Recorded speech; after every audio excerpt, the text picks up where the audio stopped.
In the world of radio shock jocks, the biggest are Opie and Anthony. These people say shocking things that border on offensive in order to entertain their offspring. I refuse to sit here and think that radio has to be nice. Why? Why does radio, out of any other medium, have to be nice? We are being now held to a standard where we have to be nice and make people feel good. Go screw! Radio bad boys, Opie and Anthony. Controversial radio personalities, Opie and Anthony. Infamous DJs, Opie and Anthony. Talk show radio hosts, Opie and Anthony. Opie and Anthony. Opie and Anthony. Radio shock jocks, Opie and Anthony. Opie and Anthony. Shock jocks, Opie and Anthony. Shock jocks, Opie and Anthony. Opie and Anthony. Shock jocks, Opie and Anthony. Opie and Anthony. There was some dude who liked horses and liked the radio show and named his horses after us. And then let him starve. And then let him starve? Great. Kind of like what we're doing to the listeners. Starving them of entertainment. They are sick freaks. Bobby, please look. There's one part we want you to see. That's easy. Oh, you okay? Where entertainment is going. These guys are watching porn. Oh, Jesus. What are you talking about? We're done. We're out. What just fell down? It's time for people to understand these are words. If you don't like them, turn the dial. But enough of this palaver. Let's get the show on the road.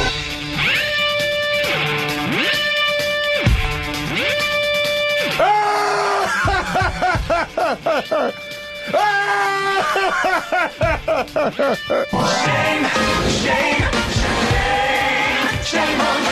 Excuse me while I whip this out.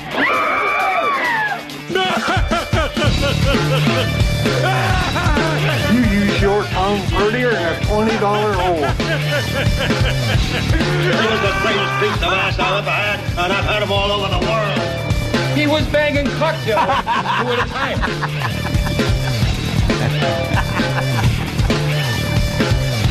I see the awful, terrible things in my life and turn it into something funny. Is that supposed to be sexy?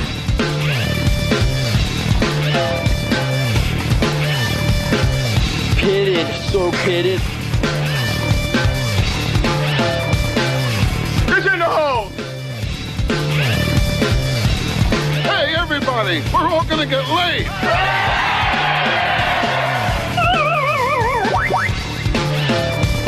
Loser. Man, you are one pathetic loser. That's terrible. I'm sorry. Quarterback.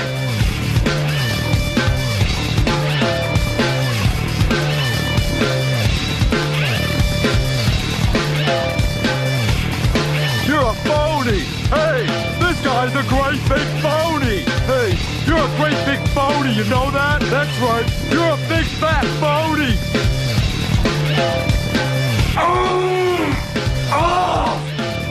You blew it!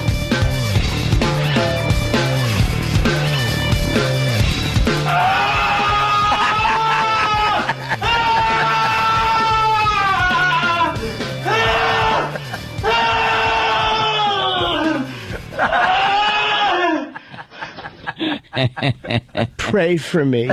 And punt. Yeah, we could go on for hours and hours and hours. Good morning. An attention getter.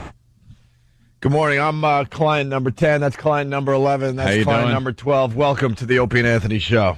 Good evening. Phone number 877-212-ONA. I'm Mr. Bucket. Toss your balls in my top. I'm Mr. Bucket. Out of my mouth I will pop. I'm Mr. Bucket. Walk gonna run. I'm Mr. Bucket. What's your fetish? I love the garlic butter sauce. Ah, Wow, okay. wow. Hey. From client number 13. I'm gonna get rid of all my male clothes and get only girl clothes. Oh, that's great. I'm trying to use the phone. Yeah. Wow. Whoops. Oh, that's something. Unbelievable.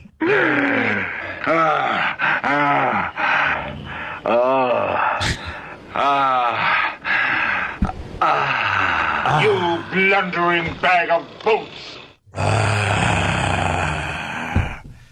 Well, for the rest of America, we're waking up this morning to find out that our governor is a perv.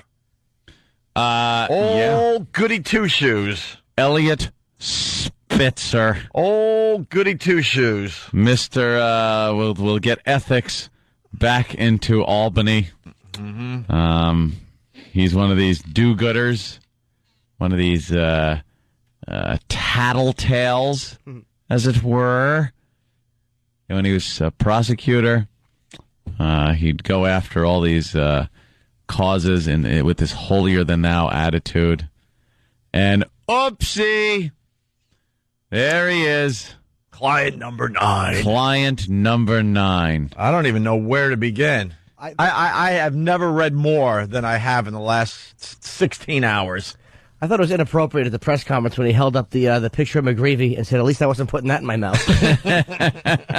Yeah. That wasn't helpful. Oh, wow. Well, do we start with his statement? What do you want to do here?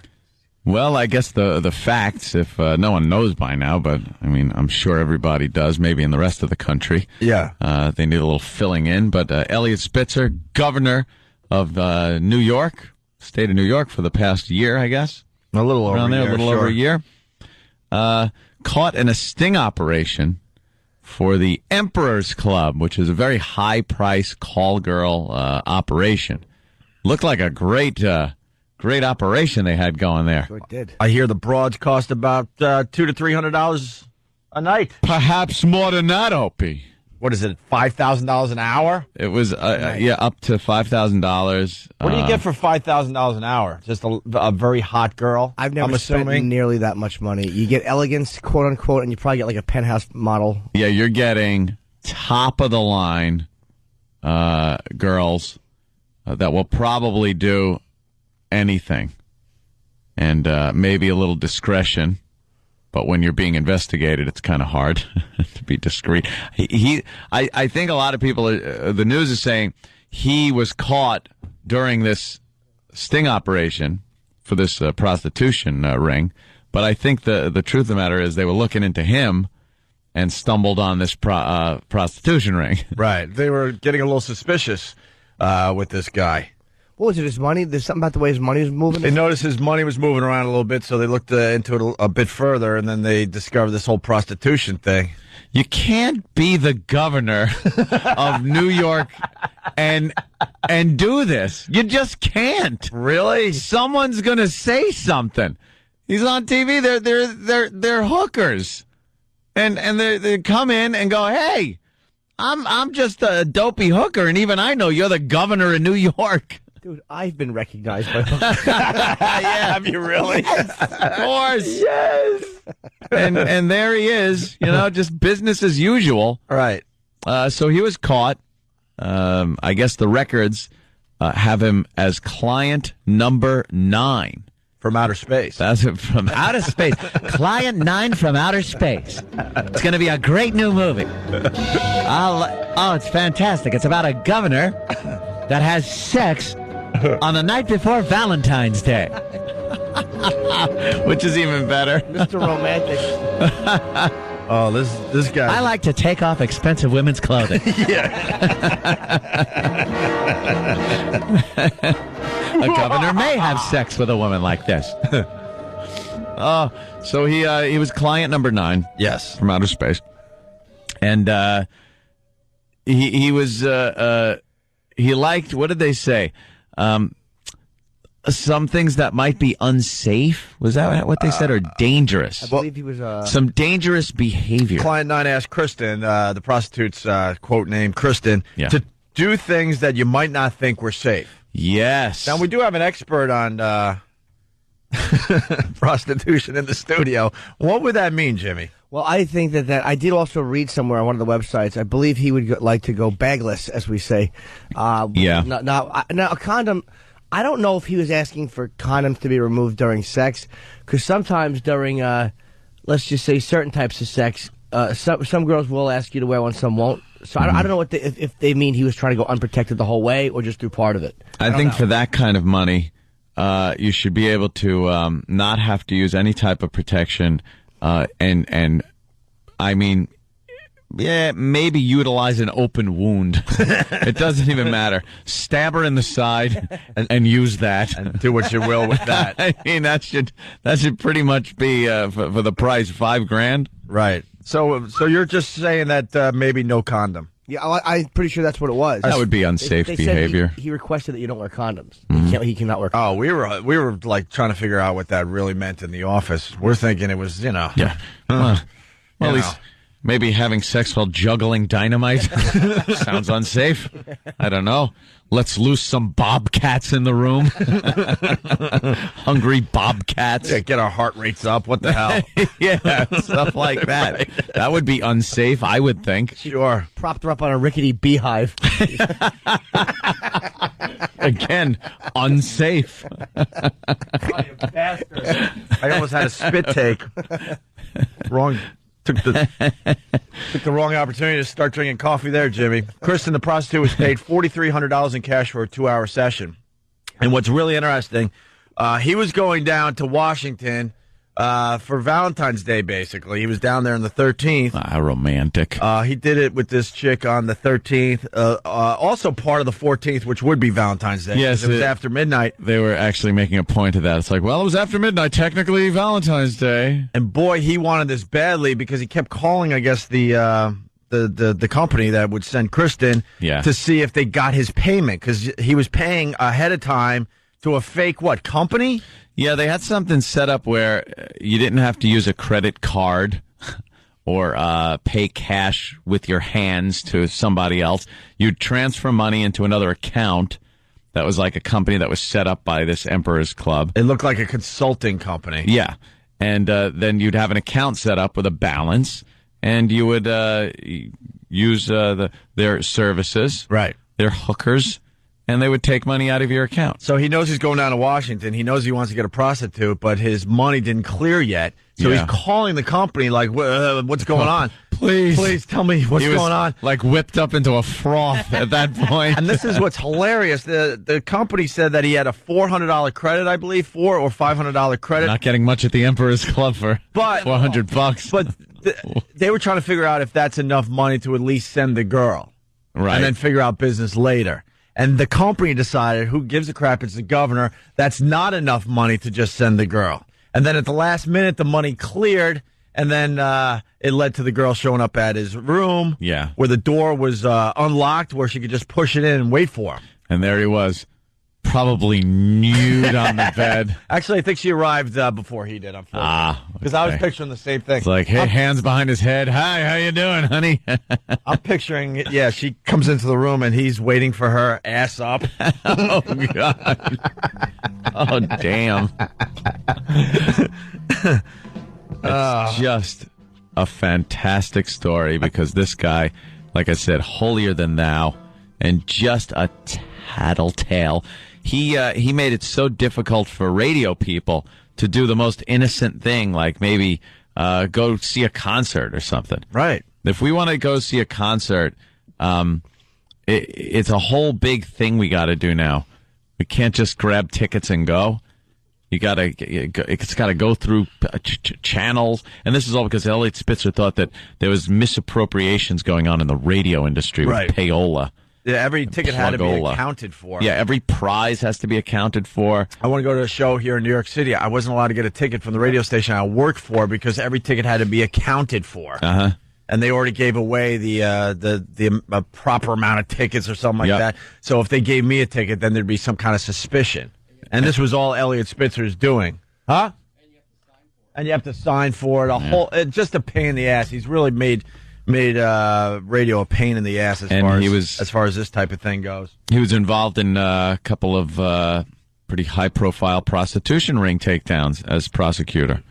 So just a hypocrite. It's another one. It's like I have mixed feelings on it because as much as I don't like Spitzer, I don't like to see a guy's life ruined by some dumb stuff like this because I don't think it should be but it's like when you're that sanctimonious, man, it's like Well, also it's the line of work. I mean, you're absolutely right. If this guy is just some an iron worker or something like that, and he's a shock jock perhaps. Now, if he's just going out and doing this, that's whatever. Should be his business. This is the governor of New York, who built a whole platform on how holier than thou he is, and he's got a wife, 3 daughters. And they showed pictures of him kissing his wife and his daughters, and all I'm thinking is, oh, where has that mouth been? Oh, boy. Where has that mouth been? Oh, boy. For that kind of price, yeah, everything's accessible. Yep. I don't think it's like a girl off the street. A couple more bullet points. So this happened at the Mayflower Hotel in D.C. I think we've stayed there when we do our trips to D.C. Not as much fun as he had them. No kidding. Oh. Hi. No, you weren't who I was expecting. This is a legendary hotel, too. Need some company? No, Kenny. You look lovely this evening. Thank you, Kenny. Oaf number 1. I was going to go with Dullard, but very good. Anything. Yeah. Anything, number, anything. Yeah. There's plenty of Kenny jokes there. Dumb horse just standing there with a bag of oats.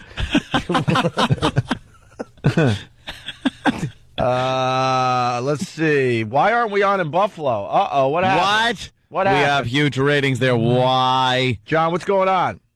I don't know. They got some crap music on. It's just, I turned you on, and then when I saw you weren't on, I went on the internet and got you on K-Rock. But oh, wow. Must be something with the feed. Let me find out through Steve. But thanks for giving us the heads up. Maybe they're just having a little technical problem. Where's client 15, Steve? Where is he? Yeah, we're rocking today, too, because of this Elliot Spitzer thing. We need Buffalo to hear this. I like something a little different. Yes. Thanks, John. I was wondering if maybe you could just shave my face and slap it. Hello, Emperor's Club. Can you send over an emperor? I'm bisexual number 9.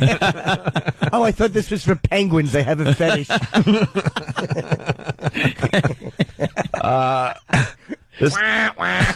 Yes. This Mayflower Hotel is legendary. J. Edgar Hoover had lunch there every day for 20 years. But some stuff was going on with him. No kidding. That's Clive Tolson.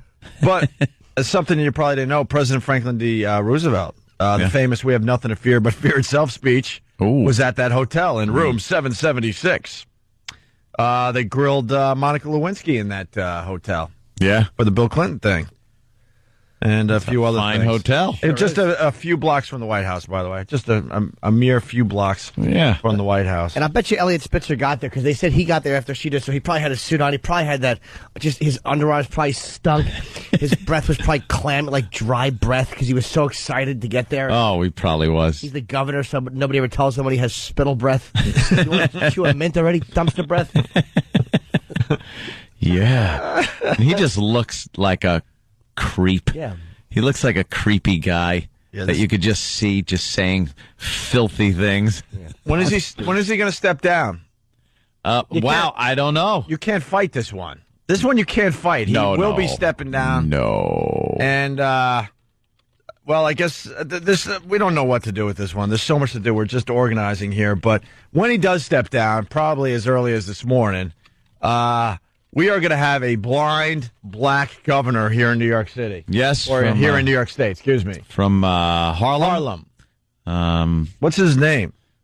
Blues artist. What do you call... No. What do you call a blind Mr. Governor? Patterson? Dave Patterson, right. They had some stock footage of Dave Patterson. And we pretty much fell on the floor because they showed him. Oh, were we laughing? When he stepped up to the podium. It was just stock footage. You would think they would clean up his stock footage and help a brother out. Oh, no. They wanted to show him looking ridiculous. He steps up to the podium where he's supposed to bang a gavel. And he's just, his hands are whipping all over the place. He doesn't know where he is. He doesn't know where the podium is. So his helper, some guy that's next to him, hands him the gavel. And but he didn't show him where the little gavel tapping thing was. You know, that little round coaster looking thing that you tap the gavel on. So he just starts banging the gavel and hits the top of a water glass that's next to the thing. It's just, and I'm looking going, this is our governor now. Yeah. It's going to be, the second Spitzer resigns. But wow. I guess Spitzer thought it would probably look good to have him as a lieutenant governor. Mm-hmm. He's had, I guess, an illustrious little career in Harlem. His wife apparently didn't like Elliot Spitzer, wasn't voting for him, even though he picked her husband. Oh, she knew something. As lieutenant governor, yeah. She could smell a rat, huh? And, oh, boy. Let's say hi to Scott in D.C. Scott, what's up? Hey, boys. Good morning. Good morning, Scott. Hey, the good news is the governor might be over for a political career, but he's got a great movie coming out. I think it's Mr. Spitzer Goes to Washington. You know what? That stunk, and it was good at the same time. Yeah, that's something there, but... Watch now, boys. All right, buddy. It was clever. There's a few Spitzer jokes in there somewhere. Well, she was a New York girl, too. She wasn't a D.C. girl. He had to put her on the train and track, not even the Acela. I know. Just get on a train. What a cheapo. Well, it's that kind of. I wanted half that money though, is because where she was going. Right. Like he couldn't do it in New York. He could not do this in New York. Why not just get a Washington girl though? What are you doing, dude? I don't know. She took the trip from Penn Station all the way down to D.C. Dude, I could have talked to him and said, "Look, you just have a massage girl come over. You throw a couple hundred extra. What's the matter with you?" He wanted one of these. These girls are supposed to be top notch. They were rated on a system of stars, I guess. 3 to 7? 3 to 7 stars. She was this a 5? girl's a 5-star girl. Yeah. The 7-star girls will cost you like $5,500, and they're just supposed to be. How do you get your amazing? How do you get your stars up? I think you walk in and you're allotted your stars, and that's where it stays right away. Yeah, like nature decides that right off the bat. It has nothing to do with your prowess. No, it's just how you look. I think it's how you look. Well, that would suck for the girls that are a 3 or 4. Oh man! And they probably do have ones. They're like, all right, we keep them in the back. No, they said 3 to 7. Yeah, but they probably got 1s, 2s. Yeah, 1s and 2s, but they're like, all right, missing a limb or something. Yeah. Wow. But the apology he gave with the wife standing there next to him. Yeah, we'll get into that. Just looking like she'd been crying the whole night. She had puffy eyes. We'll get into his statement. We'll get into the news stories. We'll get into some of the things he has said over the years. We'll get into Hillary Clinton's comment, which was a no comment, lack basically. thereof, because she can't commit to anything. Nothing whatsoever. The political coward the hack she is. Stand her. But his name is George Fox. That was the name he used. Yeah. George Fox. George Fox. I'm George Fox. And I'm gonna the out of you. George Fox. The name of his actual friend, by the way. Oh, was it really? Yeah, what a wonderful guy. Hey, good thing to do. What a wonderful guy. Yeah. Just ruined George Fox's life. How you do? Just call me Greg Hughes. Hey! I step in. Hi. How great is that going to be someday if not a member of this show named Greg Hughes is busted with a tranny somewhere? Oh, you don't understand. I didn't know what name it was. Just it's his first name that came to my head. I don't know what happened. Right. The apologies on page 92 in the New York Post after being on the cover. George Fox. All right. Secret agent. We are certainly pumped up today, so we will take our first break and continue with this whole Spitzer thing. Just unbelievable. Yeah. Our phone number, we don't even have to give it out, but if you want to try to get through a little later, 877-212-O&A. Elliot Spitzer, tough on crime, tougher on the coochie. The Opie and Anthony Show wants you to take some of their bestest bits ever, or maybe just a bit you think is funny, and animate it. Draw a cartoon around it. There's big cash money waiting for you if you do the bestest one, and the really, really good ones are going to get showcased at a big event we're doing in May, to be announced. For samples of wonderful animations and for bit ideas, go to opieandanthony.com. Take your time with your masterpiece. We're looking for clever, not necessarily filthy. Because let's be honest, while some of you are very talented, you're also fucking psychotic. So tone it down if you can. If you can't, well, at least we asked. And when you're finished with your animation, mail it in to the Opie and Anthony Show Animation Contest, XM Satellite Radio, 111 West 57th Street, Suite 500, New York, New York, 10019. Don't spread it all over the internet before we have a chance to judge it. Thank you. Dirty, dirty, dirty. You're checking out the Opie and Anthony Show. Very busy morning for us. Extremely busy. Phone number 877-212-O&A. The governor of New York in a bit of trouble. Elliot Spitzer. And there's a theory why he hasn't resigned yet. I think Dan's onto something here. Dan the trucker, what's going on, buddy? Hey, what's going on, guys? Hey, Dan. Yeah, it's me. Big listener. Big fan of the show. Hey, they think he's using that as leverage in case charges are brought up against him. Because usually there's a resignation when they practically admit that they're guilty. They resign immediately. But they think he's using that as leverage in case they come up with charges. He can resign. He'll resign as long as... I kind of like that theory. I think you might be onto something. I'd like to see him... I'd like to see him resign, walk up to the podium with a little paper lunch bag, pull something out of it, and blow his brains out. Our Bud Dwyer style. I don't know. This guy's life is just... Oh, look, here it is. Here's the clip we were talking about. Look at him with the gavel. Watch, this is... Here's the blind guy, Patterson. Look when he goes to bang the gavel. Hey... I'll hit a water glass. The other guy has to hit his hand and go, stupid. Hey, dummy. Well, if Elliot Spitzer resigns today, and it's sounding like he's going to do just that, or very, very soon, the governor of New York will be a black blind guy from Harlem. Yeah. The first black governor in New York State history. How about that? And only the third nationwide, I believe. How about that? Kyle from Long Island, what's up? Hey, guys, first time, long time. You guys are killing me this morning. Thank you, sir. I just want to know, is there any truth to the rumor that Spitzer picked Patterson because he wasn't going to see anything? Hey, I didn't see nothing. Don't ask me a thing. I'm blind. I've been blind since birth. Hey, can I say this too right here? The two of the guys arrested from my old town where I lived with Florentine. Besides Lewis, those arrested in the ring were Mark Brenner and Cecil, and in quotes, Katie Sewall, who lived together in Cliffside Park, New Jersey, which is right across the river here. Brenner's the alleged mastermind, while Sewall, who routinely dressed in fishnets and short skirts, was the banker. I love this story. It gets better and better. Well, couldn't be happier. The story, hit a couple weeks that this prostitution ring was busted, right? Yeah. And we did a little bit on it, but nothing like this. Now we got to get all the details about this place. High-priced call girls. We got. There's a whore living in your building. Get your own governor.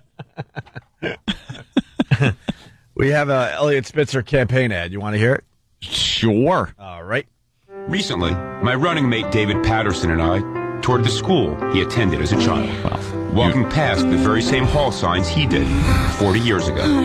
You begin your journey on Trustworthy Turnpike. Make a left past Honesty Road, turn down Integrity Lane, and eventually, if you've walked the right way, end up on Responsibility Road. Starting in January, we'll be leading our state government on the same journey. And we're going to make it all the way to the end. All the way to the end? Trustworthy Lane. What the hell is he talking about? Yeah. Honesty Turnpike, and then you make a left up the old dirt road. Right. He was a naughty boy, according to reports. A naughty boy. Naughty boy. He wanted his money's worth. Well, what he wanted. Full sensitivity. That's what he wanted. Oh, is he in trouble? He's in a bit of a jam. He really is between a rock and a hard place. Yes. Where do you go from here? Write a book. What else can you do? At that point, you probably just write a book. I don't even think you could be hired to be a shock jock at this point. Shock jock. He's, what do you think happens with the family? Here's some speculation here. The family, because now, you remember McGreevey? Yeah. The governor of Jersey. Who came out as a gay American. He came out as a gay American. Out of nowhere. Scandal was waiting in the wings. He figured he'd nip it in the butt. Bud. Excuse me? Whack, whacker. And he paraded his wife out there. Unbeknownst to her at the time, too, what he was going to say. You're kidding, right? She didn't know? That's every report was saying she had no clue. She says she had no clue that when she was brought out, that he was going to come out of the closet, say he was gay, and yeah. What a poker face she had. Yeah, right? Oh, my God. Put her on the World Poker Tour. She just stood there. Dumbfounded. But you know what was probably going through her head? That explains this. That explains that. His breath on this He night. Never touched that. Slept on his stomach this night. Hated this. Always wanted me to do that. He said yuck when I put this in his face.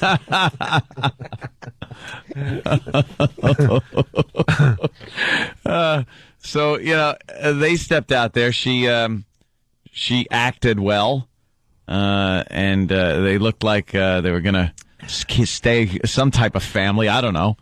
But then she left them, and it's been nothing but a bitter divorce since Ever then. since. Spitzer has a wife of 20 years. Something like that. 3 daughters. 3 daughters, ranging from young teens to 18 years old. Oh. Probably not far off from the age of the girl that he was with. Yeah. How do you then go to them and say, hey, look, sorry. Sorry about that. She is so gone. You think she's just going to leave? Oh, so gone. Take the daughters. Absolutely. It'll take a few months, but every time he goes to kiss his daughters, like good night, all they're thinking is, where is that Elliot Spitzer mouth been? It depends on what comes out, because a tryst with a hooker is bad. But there are women that could, once the embarrassment's gone, they can live with it, because it's just a sex thing. It's not a personal. It's not like he was carrying on an affair with his secretary. I don't know. I don't think that washes with a lot of women there, Jim. I think it is a very personal thing. Maybe not to the guy. The guy might just think, hey, it's a night of sex. But to her, it's complete. You're trouncing on the marriage vows. You're telling her pretty much you're not attractive. You don't satisfy me sexually. And she's got her group of friends. Egging her on. And now she's stay with him? Completely embarrassed, and they're, it's just... And she could just get a fortune from the guy. Yeah. She's been with him 20 years throughout his career. She's taking everything if she leaves. Well, this is the statement yesterday. This is how it all started, out of nowhere. Wow. There were rumors all day yesterday that something big was about to happen. Yeah. And this is Elliot Spitzer. I have acted in a way that violates my obligations to my family and that violates my or any sense of right and wrong. I apologize first and most importantly to my family. I apologize to the public, whom I promised better. I do not believe that politics in the long run is about individuals. It is about ideas, the public good, and doing what is best for the state of New York. But I have disappointed and failed to live up to the standard I expected of myself. I must now dedicate some time to regain the trust of my family. What was that in the background? The phone.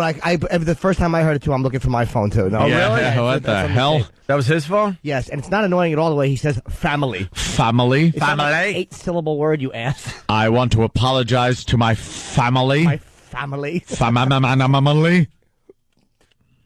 Ooh, that's got to be a difficult little speech. And she was next to him. The lovely Mrs. Spitzer was next to him, just all puffy-eyed. She looked, and this is my personal opinion, she just looked sedated to me. Like a zombie. Yeah, she's kind of just standing there like, what? What just happened? You did what? For how much? Yeah, what? You used our money? What? You did what? You said I couldn't have, probably at some point he said she couldn't buy something because it cost too much. Oops. How do you sit down into my hooker money? How do you sit down and have that conversation? She comes in from a nice match of tennis. Yeah. I got to talk to you. Okay, honey, hold on a minute. No, you better sit down now. Oh, no, is everything okay? Well, no. I'm having a little setback with the old career. What happened, dear? You know I'm always behind you. Yeah. We could get through anything. Yeah. Well, it's not you being behind me. It's who I was behind. Her name was Kristen. Well, and then the news just went nuts yesterday. It didn't look like a pleasant ride home for Governor Spitzer and his wife. They said nothing as they walked into their Fifth Avenue high-rise. But the U.S. Attorney's complaint against a prostitution ring called the Emperor's Club said plenty, that Client 9, who sources say is Governor Spitzer, engaged the services of a prostitute named Kristen. The Emperor's Club boasted a variety of beautiful women, and in the affidavit, Kristen was described as American, petite, a very pretty brunette, 5'5" and 105 pounds. Nice. It also says Client 9 always paid in cash. What about the boobies? Client 9 always paid in cash. I hope so. Of course he did. Learned from Springer. Yeah. He's going to write her a check from the governor's. It's the governor's account. Was that his money or was that taxpayer money? Like, is he independently wealthy? I think it's his money. Yeah. I don't think, because they haven't brought that up yet, and you know they were digging deep into seeing where that money came from. Yeah, that's his only defense. Hey, look, I didn't spend your money. I spent their money. And he points to his children. College money. The federal complaint makes it appear Client 9 was a repeat customer. At one point, he asked the booker to remind him what Kristen looked like. There was even talk of a $400 credit on his account. And referring to payment, he said, "Yup, same as in the past, no question about it." Wow. Same as in the past. Wow. The affidavit also reveals the Emperor's Club booker warned Kristen about Client 9, that he would ask you to do things that, like, you might not think were safe. You know, I mean that. Very basic things. Mining coal? I have a way of dealing with that. I'd be like, "Listen, dude, you really want the sex? You know what I mean." Before the prostitute met with number 9, she said she was there, wiretapped. After she met with number 9 and had her time with number 9, she made phone calls back to the dispatcher, wiretapped. Wait, she had a wire on her? The prostitute? I don't know if it was her. Phone was tapped. Or the phone was tapped? Yeah, I heard they got him on the wire. Oh, I want to hear those. And it's funny because I'm really into The Wire thanks to Jim Norton. And, you know, they talk about how the politicians are involved with the drug trade and prostitution. Like, oh, this is wonderful Hollywood stuff. And then you realize, no, that's going on. It's pretty much based on what the hell's going on out there. How many public officials that frequent hookers are just crapping right now? Just freaking out. Like, even though they might not be involved with the Emperor's Club, but just like, oh my God, this could have been me. The Emperor's Club thought they had it figured out because you give the money in advance to a company that looks like a consulting company. Yeah, it was hooked up very well. And they got caught. Well, Spitzer ruined it for everybody. Spitzer ruined it. Because they were looking into Spitzer personally, not this prostitution ring, and it led them to this Emperor's Club. How many other big names are on that client list, you think? Apparently everybody else hates his guts, too. He's a really not liked guy. Yeah. His friends hate him. Just a jerk. Some of the articles I was reading, his friends don't really like the guy either. You better be squeaky clean if you're so hated. Because there will be people just looking to nail you. I'll bet you they were gunning for him. I'll bet you that he was such a prick and so disliked that they're like, "We know you're dirty. We're gonna crucify you." Just sit back and wait and go, "Well, here it is. We got him." The affidavit says Client 9 arranged to meet Kristen February 13th, the day before Valentine's Day, at the Mayflower Hotel in Washington, D.C. Client 9 told Lewis, the Emperor's Club rep, to tell Kristen to go to the hotel and go to room 871. Client 9 said the door would be open, that there would be a key in the room, but the door would be ajar. Yeah, that door's open. Front door, back door. All doors are open. All the doors are open for you, Elliot. Or George, whatever his name was. Well, the phone's just ridiculous. Let's see what everyone's talking about here. Mark in New York, what's up? You're on the Opie and Anthony show. Hey, good morning. Good morning. Yeah. You know how Anthony knew, like the first thing he mentioned, if Spitzer had any other kind of job, like an iron worker. Like, what's it up? How did you know, Anthony, that we love all hookers? Oh, iron workers? I was in construction. I know. It's tin knocker, right? I know what the hell you guys like. I know what everybody on the job sites are into. Are you guys? Are the iron workers sad about Spitzer or what? Oh yeah, I voted for him. A high pressure job like that, we know how it is. Like living dangerously. Yeah, these iron workers, you could have an accident and go any day. So they like living on the edge. All right, sir. There's a great line here too about Spitzer. You just have to hate this guy. Spitzer was often described as an Ivy League bully whose take-no-prisoner style was gussied up with $50 words and the effect of an accent, but underneath lay a spoiled rich kid. His family's worth close to $1 billion who wanted to run with the political toughs. Just a spoiled rich snot. Oh, my God. Didn't make it too long as governor. A little over a year. Let's say hi to Mike on Long Island. Mike, what's up? Mike. Hey, listen, guys, you got a great show going on today. But I heard after Spitzer resigns, he's going to get divorced and he's going to have a little money left over for his a nice pad out in Mastic. Yeah, I mean, this is going to get really ugly for him. Oof. But he's worth $1 billion, so he'll have plenty of money. His family. His wife will have family. All right, my sir. family. My family. He does have the effect of an accent. What a phony rich kid. To apologize to my family. To my family. Yeah, we got something that Spitzer said a while ago, and keep this in mind as we find out that he was caught on a wiretap. Yeah. He said this back in the day to his enemies. Never talk when you can nod, and never nod when you can wink, and never write an email because it's death. You're giving prosecutors all the evidence we need. And by we, I mean me giving them all I need. Let's add something to that there, Spitzer. Never talk on a cell phone. Don't talk on a cell phone. Ever, don't text. Ever. Right. Don't do anything. Don't leave doors unlocked. Just walk down a rainy street with an umbrella and whisper to a confidant like mobsters. I don't think you can even do that. You can. It was Sammy the Bull that was holding that umbrella all the time. Right. You can't. You can't trust anybody. Let's go to John in Staten Island. John.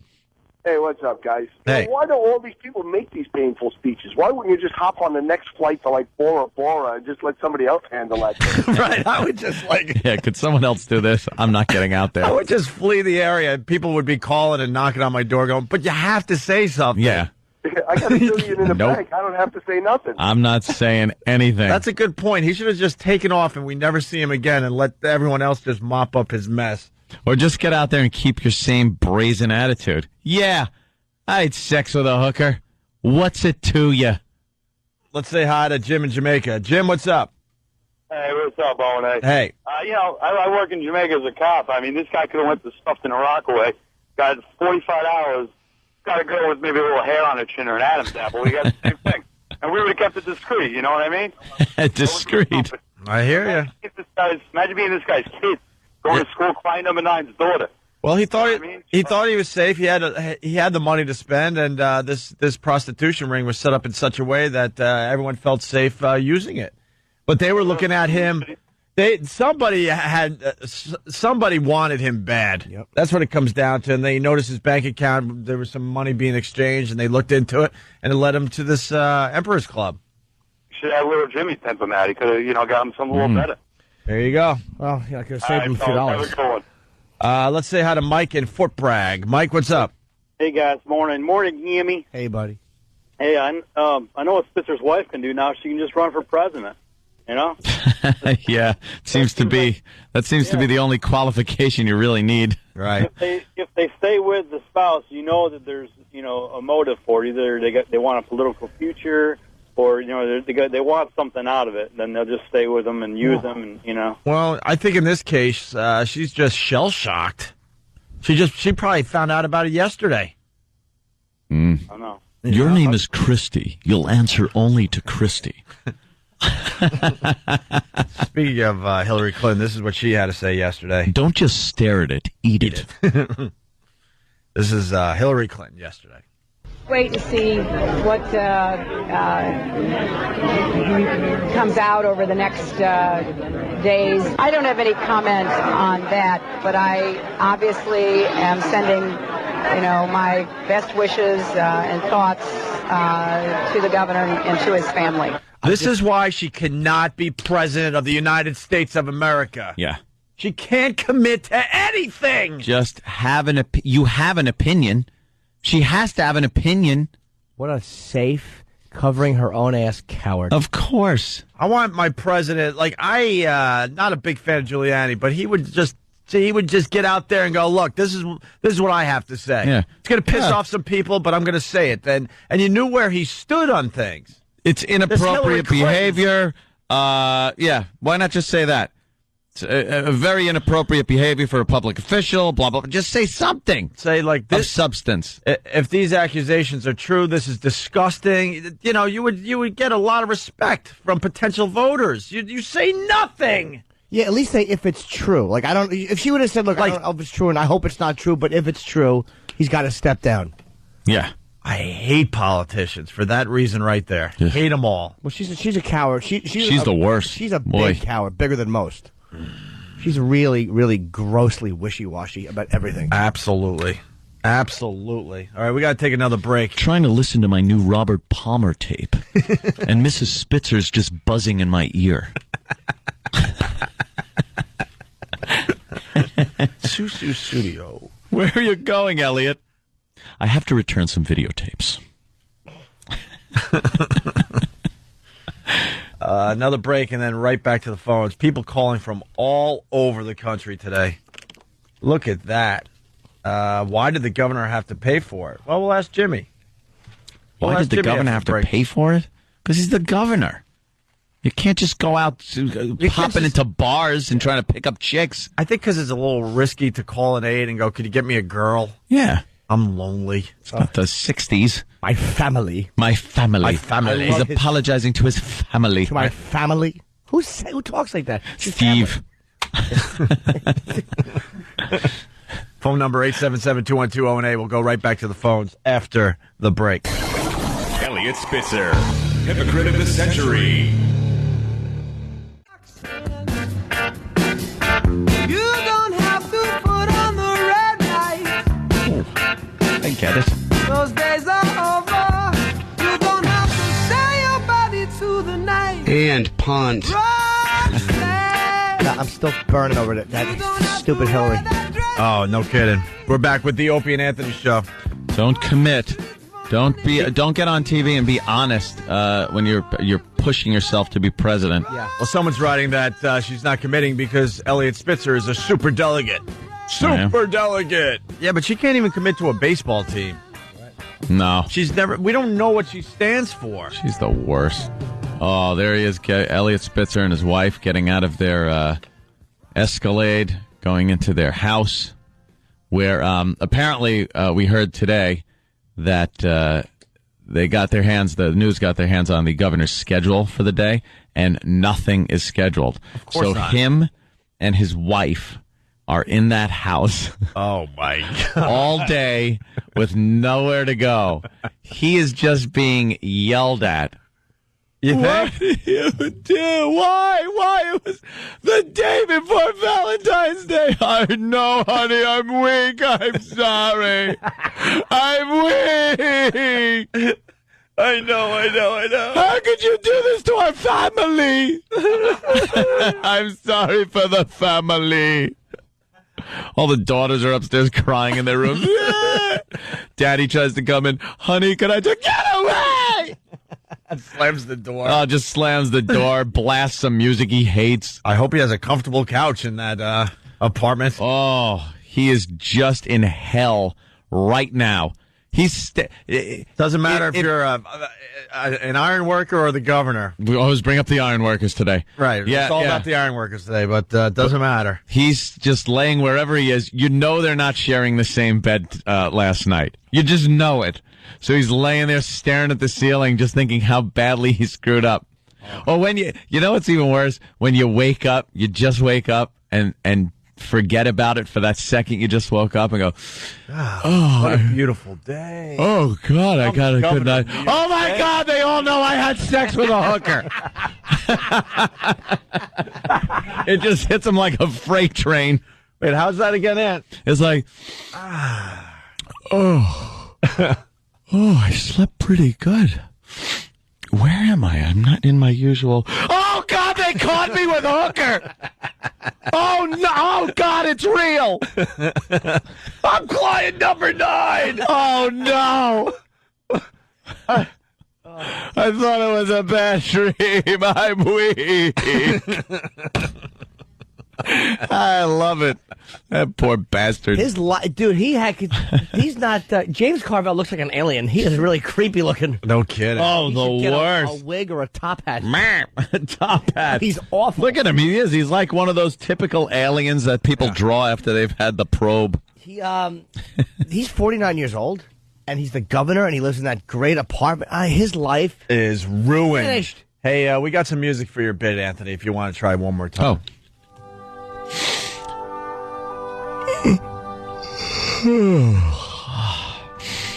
God, I got a good night's sleep. I must have been tired. Look, I had a weird dream last night. Where am I? I'm not in my usual bedroom. Where's the wife? Oh my God! They caught me with a hooker. Oh my God! I'm client number 9. My life is ruined. I have to resign as governor. Oh my God! Oh no, that can't be.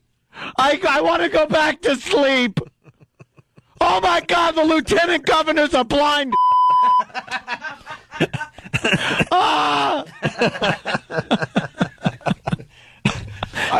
I'm going to leave this state with a blind. A blind? It's impossible. What was I thinking? I at least know he didn't see anything. Yeah, that's it. He stood by. Re-elect Governor Eliot Spitzer. During his time as Attorney General, Eliot Spitzer was tough on white-collar crime and securities fraud. While at the Emperor's Club, he enjoyed having his tickled with the feathers of exotic waterfowl. Re-elect client number 9 for governor. Paid for by the Opie and Anthony Show. Oh, just her pukey. I wish him the best for him and his family. His family. Can we hear his family work? Can we family? Oh my God! I can't get love enough the of his family clip. You want the family clip? All right, let's see. It does reek. That article was right. It reeks of just rich kid pomposity. Pomposity. I like it, Jimmy. I love it. That was well said by me. Indeed. Bravo. I've acted in a way that violates my obligations to my family. And Family? That violates my family. My family. Family. And then family. The I've Spitzer acted in a way that family. violates my obligations to my family, and that violates my or any sense of right and wrong. I apologize first, and most importantly, to my family. Family. I apologize to the public, whom I promised better. I do not believe that politics in the long run is about individuals. It is about ideas, the public good, and doing what is best for the state of New York. But I have disappointed and failed to live up to the standard I expected of myself. I must now dedicate some time to regain the trust of my family. And answer my phone. Hi, Elliot. Hi, I'm gonna need another $2,000 for the train. Shut up. Shut up. I'm here with my family. Another $2,000. I love this guy. Oh, he's a naughty one. Oh, he's so filthy. I'll put you flight coach, bitch. Hello, Elliot. I'm just calling because you're an hour late for our appointment. Where are you? You haven't been answering your phone. Right. Have you been busy? To listen to the news, dummy. Right. Elliot, where are you? I'm having a press conference right now. I'm resigning, stupid. Thanks to you. He's probably wondering if he could get the money out of his account because he had some extra money in there. Yeah, well. Because they called him the penny pincher. That was like his another little code name that they had for him. Yeah.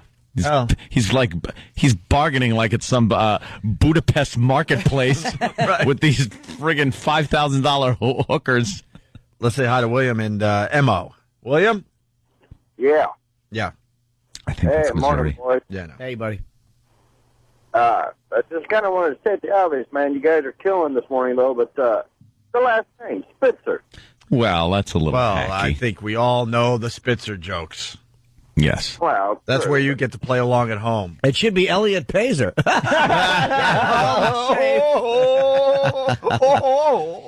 It would have been that's only funny if his lieutenant governor would have been called Swallow. Spitzer swallow. Thank you. All right, well, now... Does Homer have any opinions on that joke? I think Homer should be queued on every bank. A bank without Homer is not a bank at all. Right. Let's say hi to Kevin in Jersey. Kevin. Hi, guys. Hi, Kevin. I stink. I'll tell you why, because I was going to say that if the governor ever has to go to prison for this, he's going to have to change his name from Spitzer to Swallows. Oh, what timing. Whoa. Let's say hi to Greg on Long Island. Greg. Jimmy, I got to ask you something since you're so good at the, ladies of the, whatever. Anyway, if he's client number 9, he's in the top 10, is that a good thing or a bad thing? I don't know what it means. I don't know if they how they name you. It couldn't be just in order since the agency opened. Right. It's not like phone numbers. Bensonhurst 9. I don't know. That's funny. It's a good question, man. I don't know how they would number the client. Why client number 9? Maybe on level of political importance? Or maybe how much he spends? I don't know. Yeah. I think they just give you a random number. Maybe they do. I bet you maybe client number 9 is...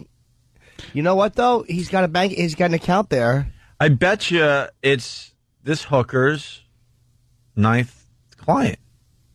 Like, she probably has a stable of guys she sees, and he's known as client number 9. Yeah, I don't know how they name it. I don't know how high it goes up, but I bet you that's what it is. I think it was probably just the investigation, the way they were getting people. Oh, you think they have a... Maybe, even though I think he was the primary target, but... Yeah. His name was George Fox. I bet you the government referred to him as client 9. Yeah, client number 9. They just number these people. Let's say hi to Kevin in Brooklyn. Kevin, what's up? What's up, boys? What's going on? Hey, Kevin. I think Elliot Spitzer, number 9, was trying to chew down. Linger Did longer. you say chew down or Jew down? Let's say hi to Vinny in Staten Island. Vinny. Yeah, guys, I'm wondering if Spitzer does resign, does that mean that all of us that work in radio can go back to collecting money for playing records? Collecting money and coke, my friend. Let the good times roll. Yeah, the old days are back. That's right. Let's go back to the cocaine and cash for records. And trips to Aruba.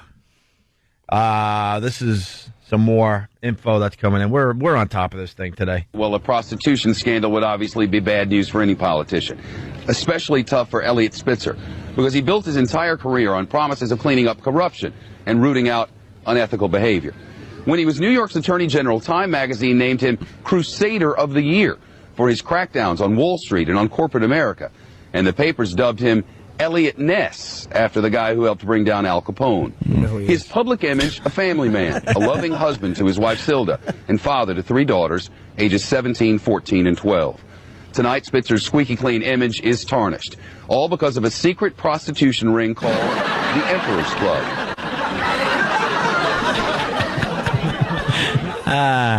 Tarnished. Squeaky clean. Doesn't sound like it from the dirty boy that he was. They said that, I was reading something where they said that this whole thing started with a tax, like they were looking into tax payments and his taxes or whatever they were doing, but it started a year ago, into just, well, look, they said a very routine check. He burned somebody who had connections. Yep. Or he burned somebody for real who said, I'm going to ruin him. Who has a lot of power, a lot of juice.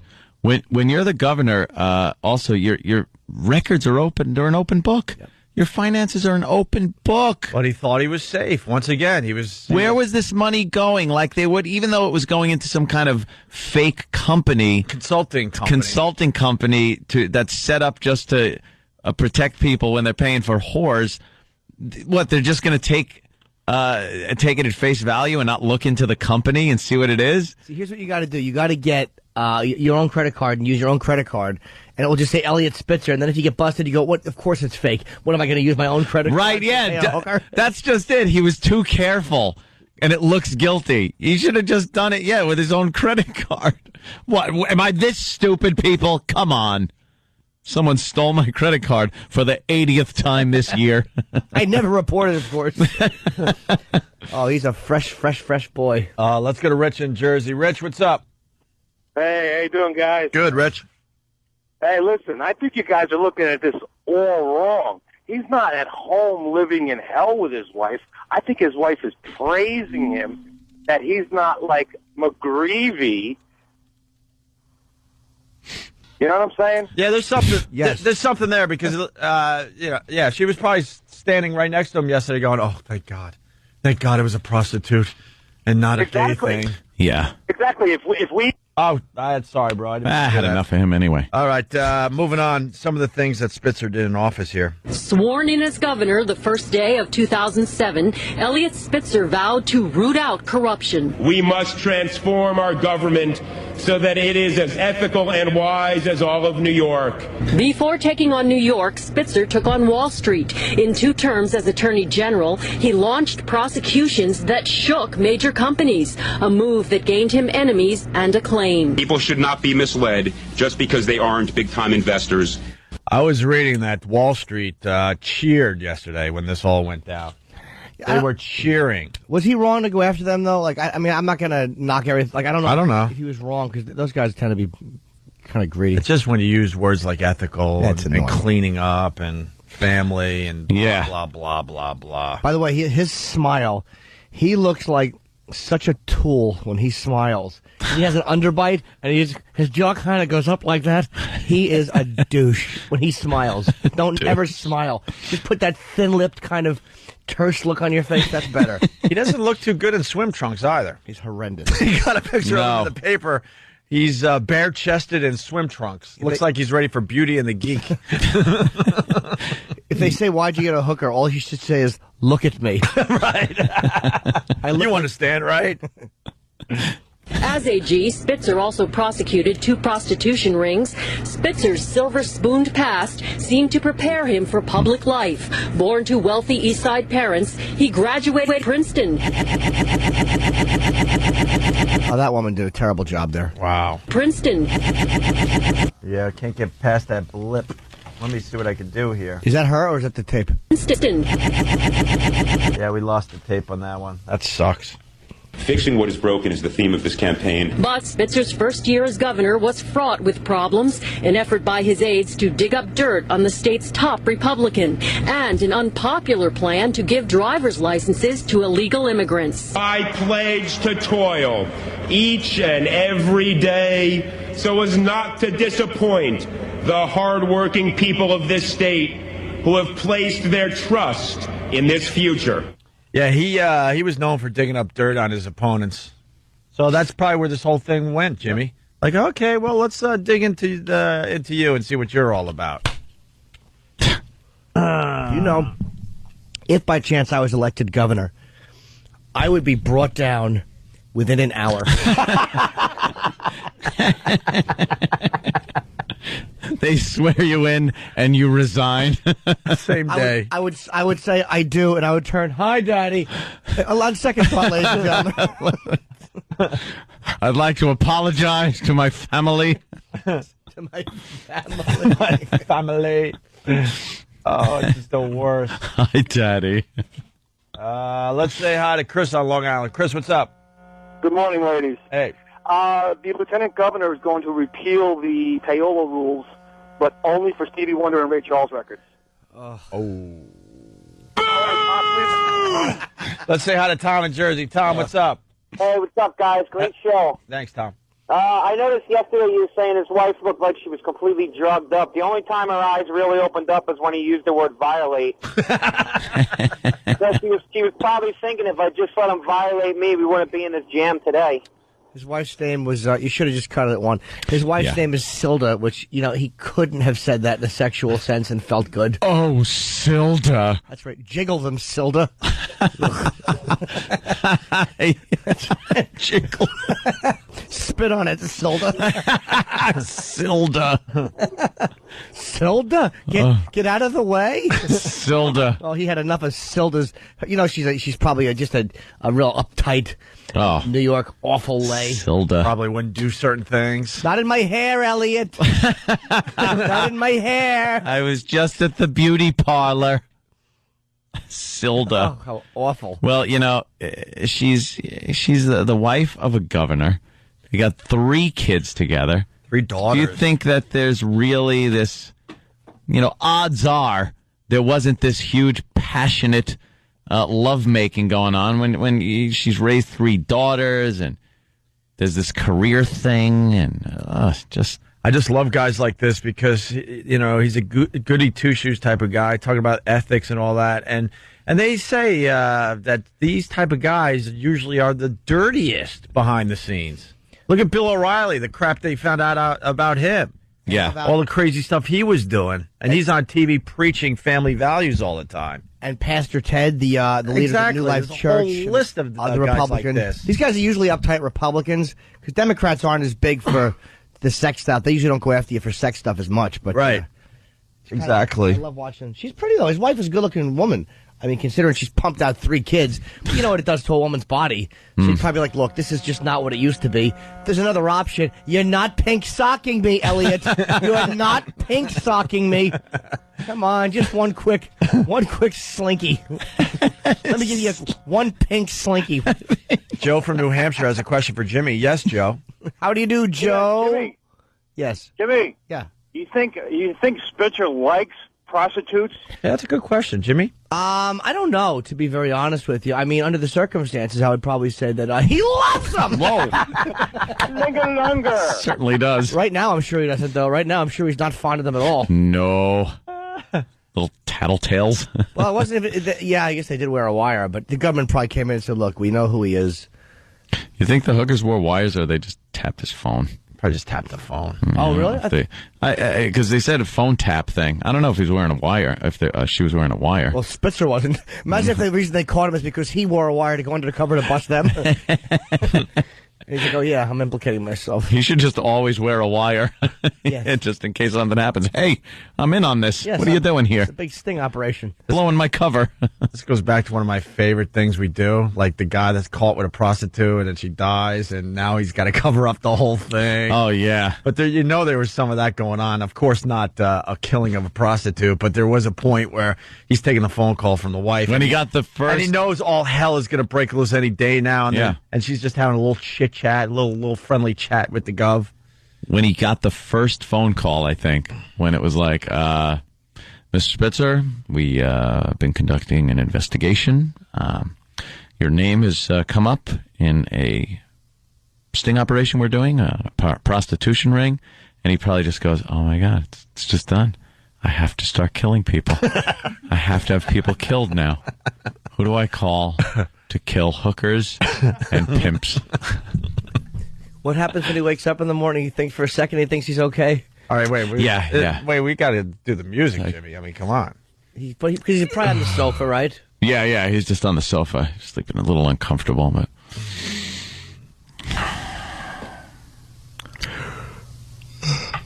Oh, God. I wonder if it's cold out or kind of looks nice out the window. Why am I looking out this window? Oh, I'm not in my room. Oh, God. Good night's sleep, though. I was a little tired. I was caught with a hooker! Oh, that's right. Oh, God. Okay, all right. Keep it under control. You can deal with this. I have to kill people. I just have to kill people. Kristen's got to die. All right, who could I call? I have to kill hookers. Who do I call? I have to kill hookers and pimps and silver. Pimps. I have to kill my wife and kids. Oh, my God. The state of New York. I have to kill everyone in New York. The entire state. All right, this is really seeming unrealistic now. I think I'm just in trouble. And that bat, I picked as lieutenant governor. Governor Bat. Oh, he sleeps upside down on rafters. Oh, God. Governor Geordi from Star Trek The Next Generation. Do you solemnly swear to tell the truth, the whole truth, and nothing but the truth? I'm over here. Oh, hello. Hello. Facing the wrong way. Right. His hand's on a phone book. Take your hand off the toaster. Stop hitting the glass with the gavel. You'll break it, dummy. Is he the first blind governor? I guess he would be, right? Oh, I believe so. Let's go to Kevin. A lot of questions coming in. Kevin in North Carolina, what's up? He goes to sign something in legislation. His signature's on the desk away from the right. Bill never gets passed. You signed a piece of oak, you idiot. Kevin. I want to hear what if you guys talk and see what Vince McMahon thinks of the Elliot Spitzer situation. Well, I don't know. Do we have Angry Vince in the studio today? Will he be delivering the news to Elliot Spitzer, maybe? Let me see if we got him in the... Yeah. Hello, Elliot Spitzer. It's Vince McMahon from the WWE. I've been keeping tabs on what you're doing on the news. And let me just say something before your retirement. I'm going to tell you something before your retirement. If you think you're going to step up to a podium and retire with any dignity, you got another thing coming. Because you're fucked. That's right, Elliot. You're fucked. Hey, Vince, don't you want to get a cage match with the two governors? Disgraced the ex-governors? McGreevy, and you get Elliot Spitzer in the ring. This is a good pay-per-view for you, sir. That's right. We're going to get the Mo in there with the Hoban. Get in there and mix it up. And then we'll throw in the blind guy, too. That's right. In a cage match. Because that's all you're going to be doing. That's right. That's all you're going to be doing because you're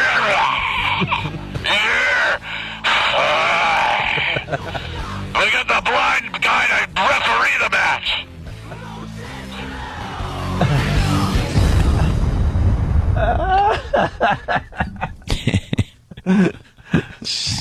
Silly, angry Vince. Re-elect Governor Elliot Spitzer. As governor, he proposed a bill that would legalize same-sex marriage in New York. Hey, hey! As a client of the Emperor's Club, he enjoyed the services of a petite brunette escort named Kristen, who may or may not have electrocuted his with a car battery. Re-elect client number 9 for governor. Paid for by the Opie and Anthony Show.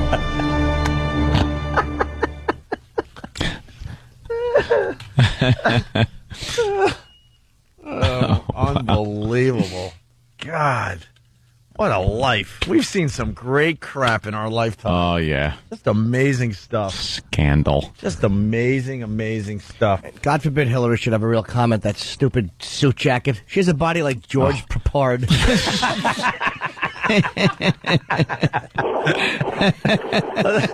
Let's go to Greg in Oregon. Hey, Hannibal.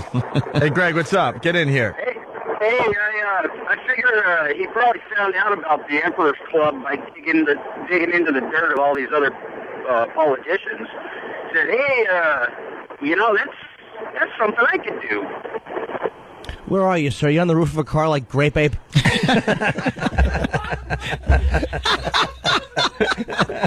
That was terrible reception. No kidding. Gary. He can only talk on the phone if his face is an inch from a fan. It comforts him. What are you, 5 feet from a shuttle launch? Space Shuttle Endeavour is going Special up today. Endeavor. Special Endeavor. It went up, didn't it? I think night tonight. launch. No, it actually went up, I believe. Okay. See, the Special Endeavor was launched last night. It was night launch of the Endeavor. Endeavor. Special Endeavor. But you know, he's praying for that thing to just fall out of the sky and explode. Yeah. Just something to take the heat off him. Hey, can we say hi to Gary? Gary, what's up? E-Rock, why don't you get the original call? That's what a producer would do today.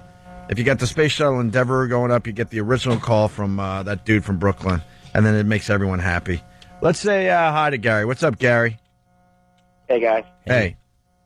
Hey, I was just looking online, and they an article was saying that the way that they actually caught the governor had to do with just like IRS agents looking into movements of money. Well, that's where, yes, in Long Island it started a year ago. Yeah, we got that. Yeah, and so, I mean, I just think it's funny because, I mean, this guy went out and screwed so many people over, and, you know, it just, you know, just a routine little investigation. They weren't even looking into Spitzer, and... Well, I'll bet they were, dude. Not to interrupt you, I'm sorry, man. I bet you they were. I'll bet you he burned the wrong person in Wall Street or somebody, like... Yeah, because they said that they noticed, like, some of his money moving around from account to account. But the guy's a billionaire.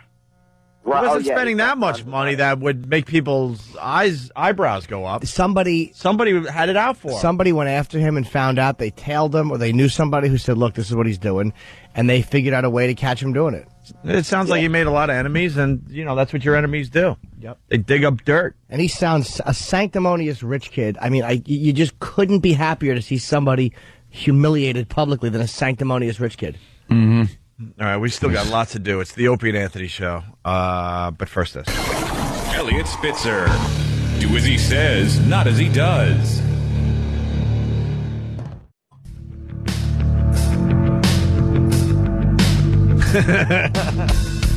I get the connection here. Oh. Welcome back to the Opie and Anthony Show. There's a lot going on out there, but everybody is talking about Elliot Spitzer, the governor of New York State. Big story. It's on every freaking TV. And then they go away to another story for maybe 10 seconds, and then they go right back to Elliot Spitzer. We're having a lot of fun with this one this morning. 877-212-0-A. You got Regis. He's going to be talking about it a little later this morning. I'm sure Larry King will be all over this story. Elliot Spitzer. How important is the condom? Apparently not at all. You like riding bareback, do you? How much do you spend? It's got to be $20-25. What do you tip a girl like that? Half a sawbuck? Do you slip her a couple of bits under the pillow? Just completely out of touch of the situation. Yeah. Oh. How's your wife reacting to this? Is she happy with it? No, Larry. Just very sad. Yeah. What about the kids? You think your kids will become prostitutes? Can only hope not, Larry. Yeah, I guess that would suck. Some grizzled old guy like you ravaging her. Would you please not say that, Larry? Yeah. Did you go see hookers because Silda's stunk? What does Silda mean? Is that Hebrew for wife? Wow. Let's say hi to Henry in Westchester. Henry, what's up? Henry? Henry? Hey there, Henry. You know, if Patterson gets in, all the cops in the state are going to have to learn how to shoot at arms and legs only. Because he tried to push that a couple years, I think, right after Sean Bell. Oh, was that one of his platforms there, that they only shoot at arms and legs? Well, it's looking pretty good that the Old West? The next governor of New York State is going to be a black blind guy from Harlem. That's an easy target, too, a swinging hand. Yeah. Very easy. And that's one of the things he was into, that the cops have to shoot at arms and legs. Yeah. I think it was right after Sean Bell, they wanted to make sure, he wanted to make it, like, mandatory. They had to shoot for arms and legs first. Wow. Well, if this guy becomes governor. What do you mean if? I know. When? You can't survive this one. You cannot survive this one. And then if Obama becomes president, what am I supposed to do as just a white guy? Switzerland. Yeah? Yeah. At least got to leave the state, right? Yeah, I think you... No, you have to leave the country. I just won't feel like I'm being represented. You know. Yeah. I know black people say they don't feel like they've been represented for a while, but, do something about it then. Because now I won't feel like I'm being represented, so I'll have to leave or something. I want Spitzer to stay because now I feel like I'm being represented. Yeah. Jimmy. Finally, guy like me. Yeah. That's what I want to see. A guy I can understand. They found DNA all over his governor's shoes. Whoa. Jimsy. All the experts, oh, my goodness. Checking in today. He gave her a pink sock, Sam. It was dragging like a tail behind her skirt as she left the Mayflower.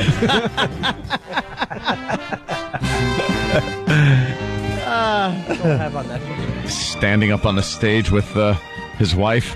What's her stupid name? Silda. Why can't I remember that? Could you block it out? It's an awful name. Silda. I'd like to talk to you people. You want to learn about the lieutenant governor that might be the governor of New York State? This is very important. This is Patterson. Yes. A community ready and waiting to see David Patterson step up. He mingled with everybody in the community. He's all over the place when he's here. But just who is... Wow, what is going on with our CD players? This is not the day for these to break down. Oh, my God. Oh, my God. Oh, no. What's wrong with the CD players? A community ready and waiting to see David Patterson step up. He mingled with everybody everybody in the community. He's all over the place when he's here. But just who is Harlem's mystery man? He was born legally blind in 1954 and has made a lifetime of firsts. Right now, the state's first black lieutenant governor, and potentially on his way to becoming the state's first African-American governor. Patterson was in the state Senate for almost 20 years. He was elected lieutenant governor in November 2006. He's a very engaging guy. He's got a great sense of humor. I think he'll be a popular governor. Really? Yeah. So blind people can hate him, too.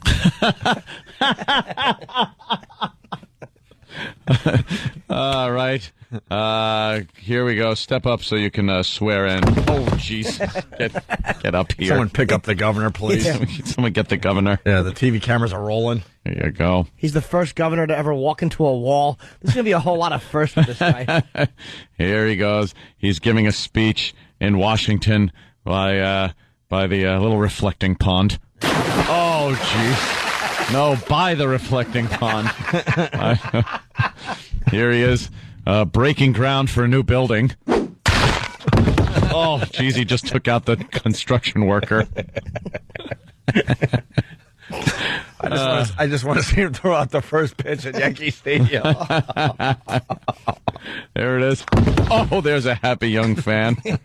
Hey, let's say hi to Dennis in Connecticut. He winds up and throws it into the dugout. Yeah. Hey, you blind idiot, wrong way. Throws it into the outfield. Or you know what it is? They go to set him up on the mound, and they set him. They have him facing center field, and they're going like shh to 60,000 people in the audience. Don't tell him.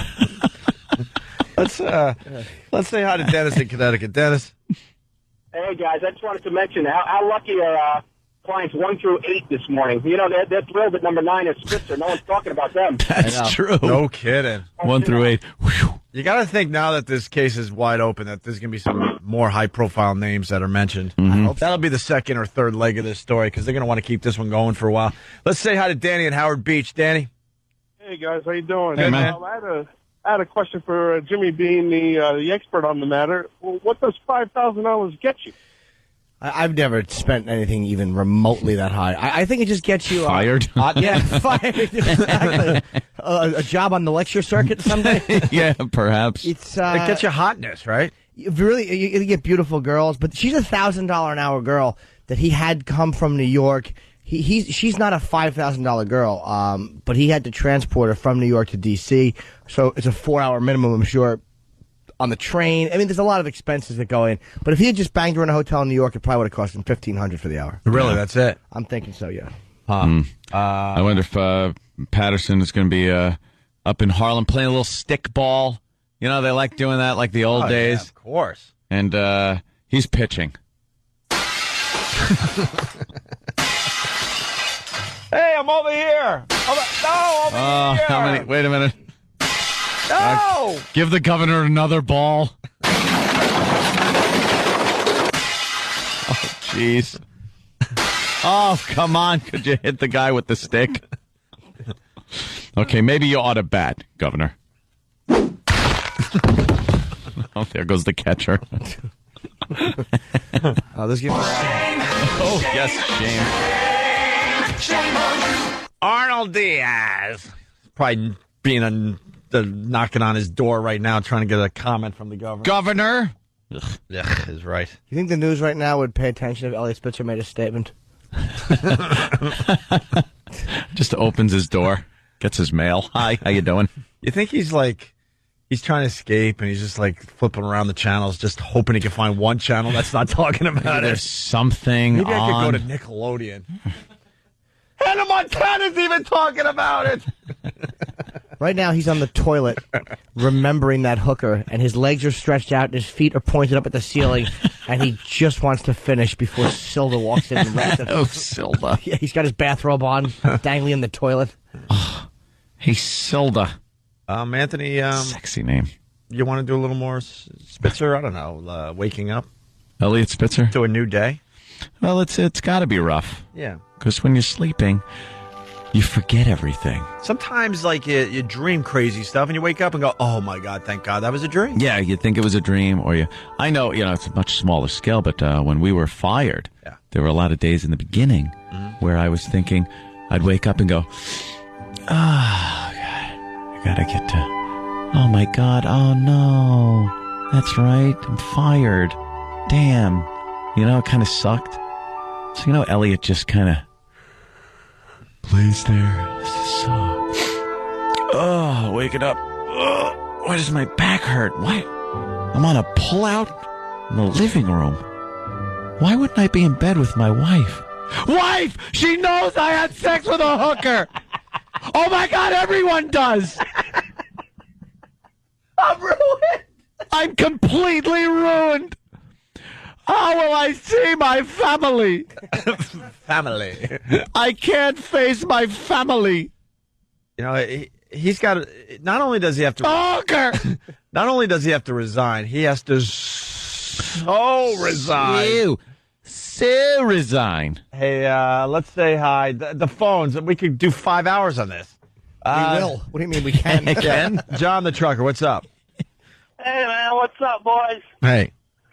Just wanted to let you know, you might want to call Jimmy's mom and have her give him a call. Maybe she can offer up Jimmy's gym equipment.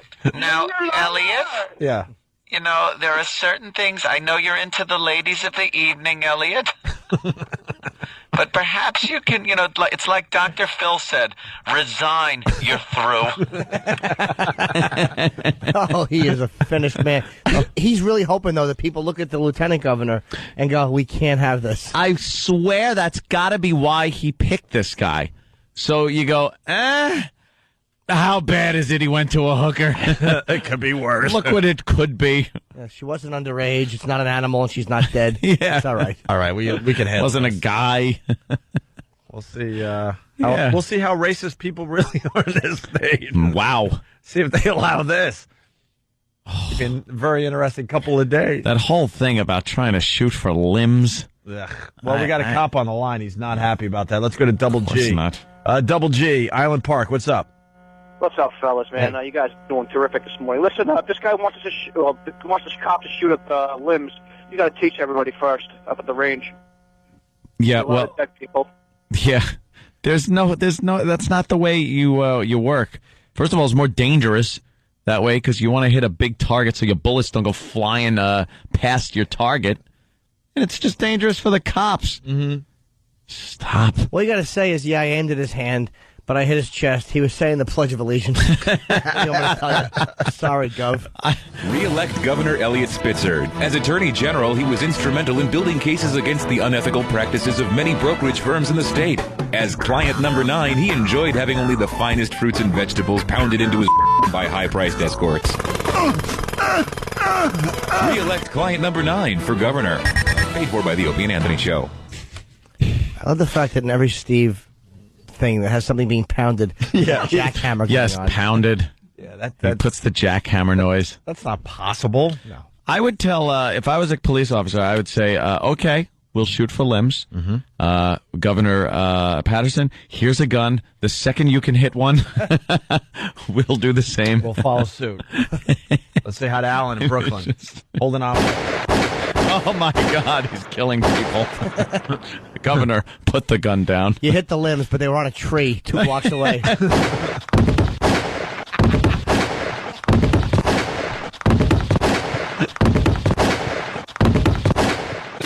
Oh, one by the water fountain. Let's go to Alan in Brooklyn. Alan. Yeah. Jimmy was describing what an awful chin that guy has. I think, quick observation, I think he looks like the Joker from Batman. Well, without makeup. Homer. Quick observation. Yeah, quick observation. It felt like it dragged on for hours. Oh, wow. You thought that was bad. Gary in Jersey, listen to this. Gary. Hey, fellas, what's up? Long-time listener. Thanks, sir. Gary. One quick question. Do Yeah. you think this girl, Kristen, do you think she spits it or swallowed? Your phone crapped out. Yeah, what was that, sir? This girl, Kristen, do you think she spits it or swallowed? God damn these phones. If they don't fix these things. Kristen and Elliot Spitzer, what? Do you think she spits it? We got it. All right, we heard it 3 times, dummy. Why would you call it on the crystal clear phone line? Oh, I heard it as clear as if someone threw horse shit at my face and it splattered against my forehead.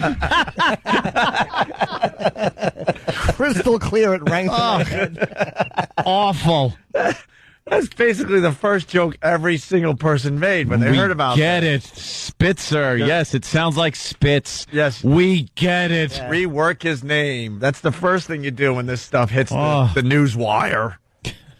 The old news wire. He just kept saying He wouldn't let it go. It was such a gem. He didn't want us to miss it. He couldn't comprehend how this wasn't followed with uproarious laughter. He was expecting a boys' club raucous response. High fives all over the studio. Of course. This guy. Invite him into the show. Dude, you are good. Get in here. Come on. We need you. We need you today. Where are you? You're close enough to drop in? Let's say hi to Larry the trucker. Larry. Hey, what's going on, boy? Hey, Larry. Hey, the governor's a Nick. Whoa, hey. Bring the runner, Hey, whoa. You know, if Larry's a trucker, let me just say something. Yeah. If Larry's a trucker, he could have done that joke justice by saying, the governor's a and then pull his air horn. Oh, yeah. Now, that would have been funny.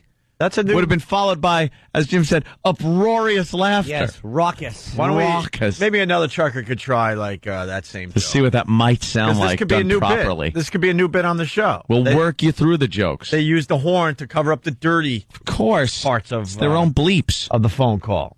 Yeah, you got a built-in bleep right in front of you. Let's say hi to Fred in Brooklyn. Hey, good morning, fellas. Good evening. Hi, Hello, Fred. Yeah. I'll tell you one thing about that governor. Yeah. Yeah. The new one. Yeah. He sure plays a mean pinball. Right, he's right. Oh, okay. He's being fitted for platform shoes. Yeah, that deaf, dumb, and blind. Almighty. Do you, Helen Keller, solemnly...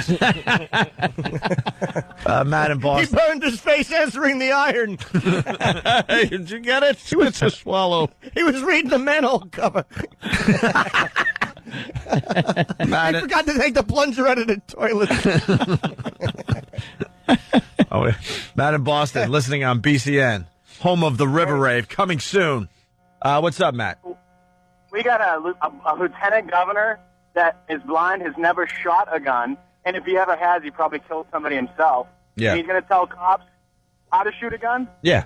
That sounds like typical liberal hilarity. Yeah, I know. Hilarity. We got a lot of cops checking in. They're basically saying, I can't go to all these phone calls right now.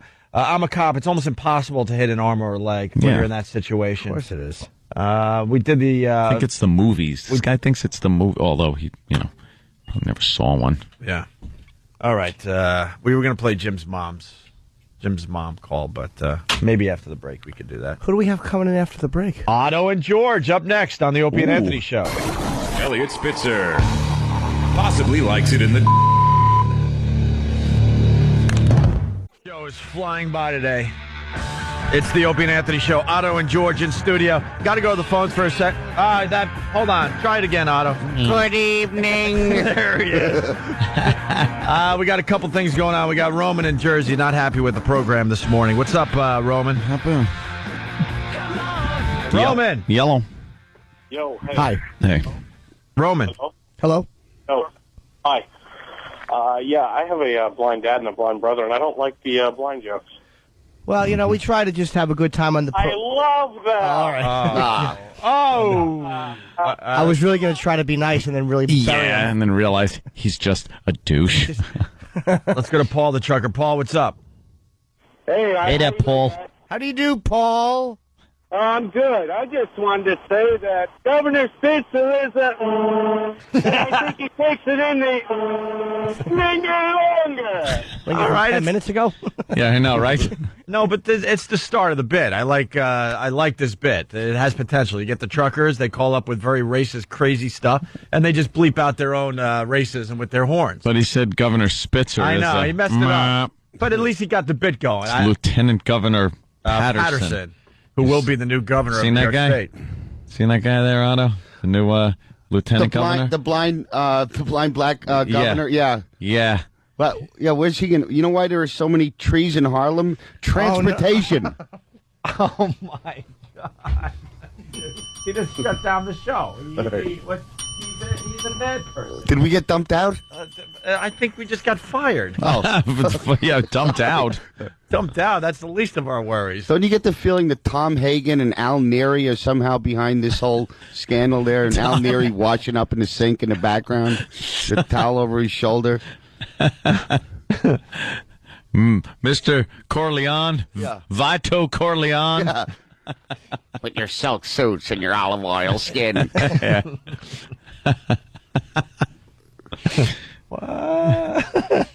What is this about? I don't care how many of you greaseball guineas come out of the woodwork. I'm black and blind. Well, listen here, my... Let's say hi to Gene in Queens. Gene, what's up? Hey, what's up, Owen? Hey. Kind of a serious thing here. Well, question. Do you remember a couple of months ago there was a story that between Pataki and Spitzer, somebody used illegal wiretapping as a means of one getting the other? I think it was Pataki trying to get Spitzer, and it was actually a big deal. One of them apologized for it. Waddle doodle. I know Spitzer was involved in some dirty tricks there during the campaigning, but... They said he was a very bad enemy to have. Elliot Spitzer, they said, was a very dangerous guy if he was gunning for you. He would dig up dirt on you. Yeah. Someone here is suggesting a song. The governor's mansion next door to me was sold to... Hey, Kenny took away my product. I don't know why you would do that. Your product? Well, Otto handed me stuff, and I wanted to promote it, and Kenny took it away. Oh, Kenny will take it away in a second. He took mine to bring to XM. But that's not... the reason... I'll take it over there for you. Well, Otto, what do you promote? The DVD was what? It's got you and... Oh, it's called Three Dummies and a Puppet. It's me and Valby and this guy, Pretty Paul Parsons. And Pretty Paul Parsons... you never heard of him? Not too pretty. He's a creep. No. He looks a little creepy. No, he looks like... older Elliot Spitzer. Shooting victim, like a dead, like a exhumed corpse. He's an old hippie, man. He's very funny, too. Yeah. So we're putting some tour dates together, and we're selling it on Laugh.com and AutoandGeorge.com to book us in the theater or a club date or freaking commercials over. Oh, no, that's cool. All three of you, though. I mean, to see you and John Valby, that would be great. I don't know the other guy, but I hear he's funny. Yeah. Otto and Valby is a great tour. Yeah, go to Laugh.com for more details. But what is it called? Wanted?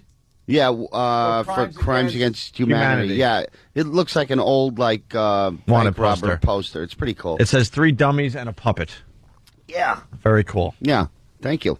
Let's say hi to Mark in Ohio. What's up, Mark? Hey, what's going on, guys? Hey. I just called to say how much truckers really love you guys. I was driving down the road the other night, percolating, and I ran into a rest area and proceeded to blow up the bowl. And the trucker next to me started singing your Chocolate Rain parody. Very nice. Thank you, sir. Sick. Love you guys. Catch you later. All right, let's go to Gooch in Cleveland. He's good for one. Gooch, what's up? Dear Governor Spitzer, I hope you get prostitutes and stuff up your bum soon, your grandson Frank. Now they're going with the Godfather line. Very nice. Let's say hi to Joe in Texas. Joe. Hey, love the show. Yeah. Hey, what's your problem with black people? We don't have black meat bring it on a fucking muppet. Oh, hey, watch your language, sir, and you might get on the air. Joe, why are you cursing? I just had a drink. And your phone... You guys are on X.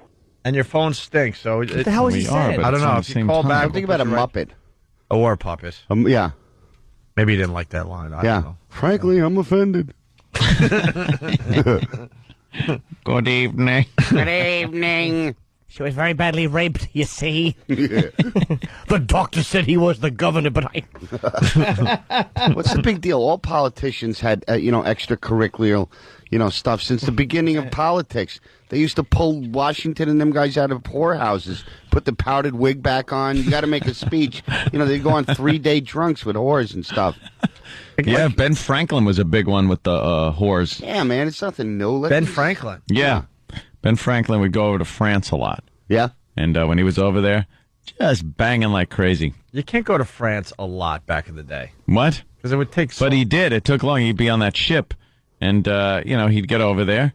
I think they should be scandalizing this brothel. I mean, isn't the whole point of going to a hooker is the discretion that you're paying for them to be anonymous? They and weren't they don't rat you out. But they didn't rat anybody out. No, they were looking into Spitzer. Yeah. And then it led him to this. So the whole thing just blew up. Yeah. Oh, they hit pay dirt. We got a governor. They did. I see. They caught him on the wiretap and everything. Let's look through some of this. Whoa, we got a big fish. Yeah. Oh man. I wish I could be there when the report was first given from one guy to the other. We got something. Yeah. Dude. Wait. No. Guess. You gotta guess who this is. Yeah. They're just playing games. Come on, guess. No. Good evening. She was very badly raped, you see. Yeah, let's. We're gonna try this again. Chuck, what's up? Would you like to use a condom? No, my health doesn't allow it. Hold on, Chuck. Hold on. We got a couple things going on. Yeah, right. Oh, I hope there's some more of him. I love that guy. Of course there is. Chuck, what's up? Hey, I wanted the guys, if you guys seen the new lieutenant governor, he's a... All right. See, the bit's developing with the truckers. I like it. I think Elliot Spitzer was trying to get one of the hookers a little loose, I think. Try the wine. I'm pleased you appreciate good wine. Good wine. Yeah. That sounds like the voice that should come out of Elliot Spitzer when you look at his face, right? He's got victim of the bolognese. Poor girl. Yeah. I could listen to that guy say anything. Great. That great echoey room. Yeah. Like when he was being kicked. All aboard the train to D.C. Hookers carrying beverages walk slower.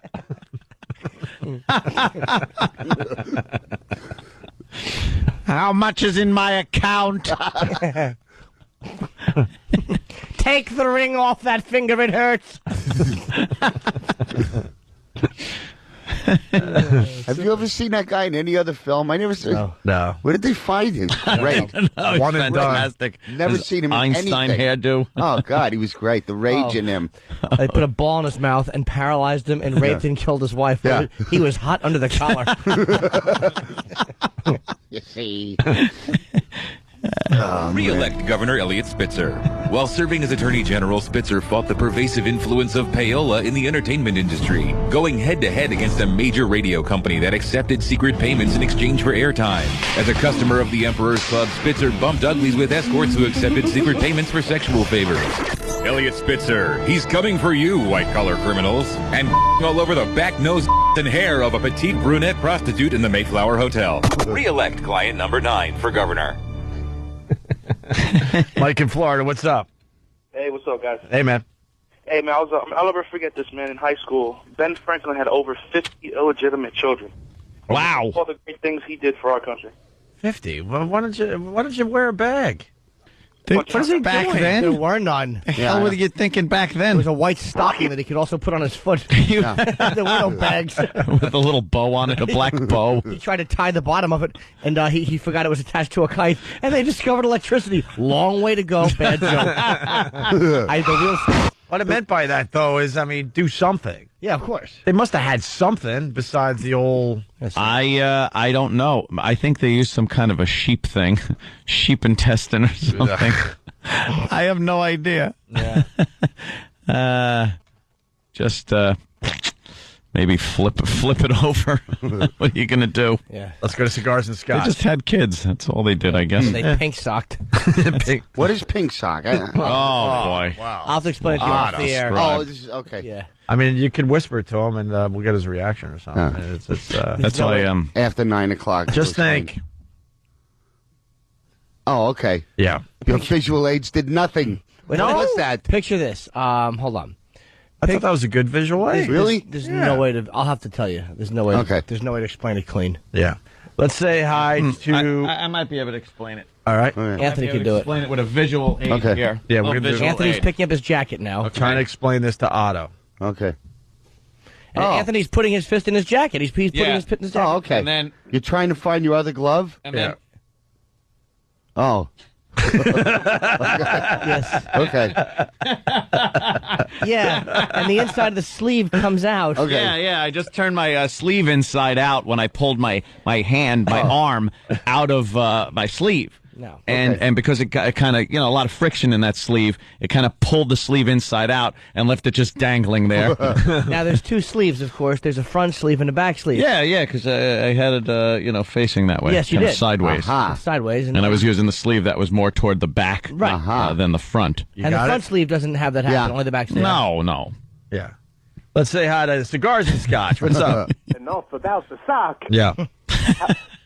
California has the governor. New York has the governor. That was pretty funny. Almost. Not yet. Not yet. We don't. Let's say hi to Jason in Brooklyn. Jason. What's up, guys? Hey. I was wondering, you guys can talk about the Spatial Endeavour that took off last night. Yeah, the space shuttle. I saw the launch of the Spatial Endeavour.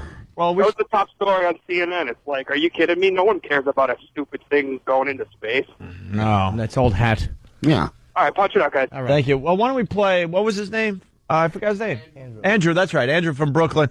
And this thing is animated where? On onaradio.com? By CokeLogic. But this is the original call we got from Andrew from Brooklyn when the Space Shuttle Endeavour took off last time.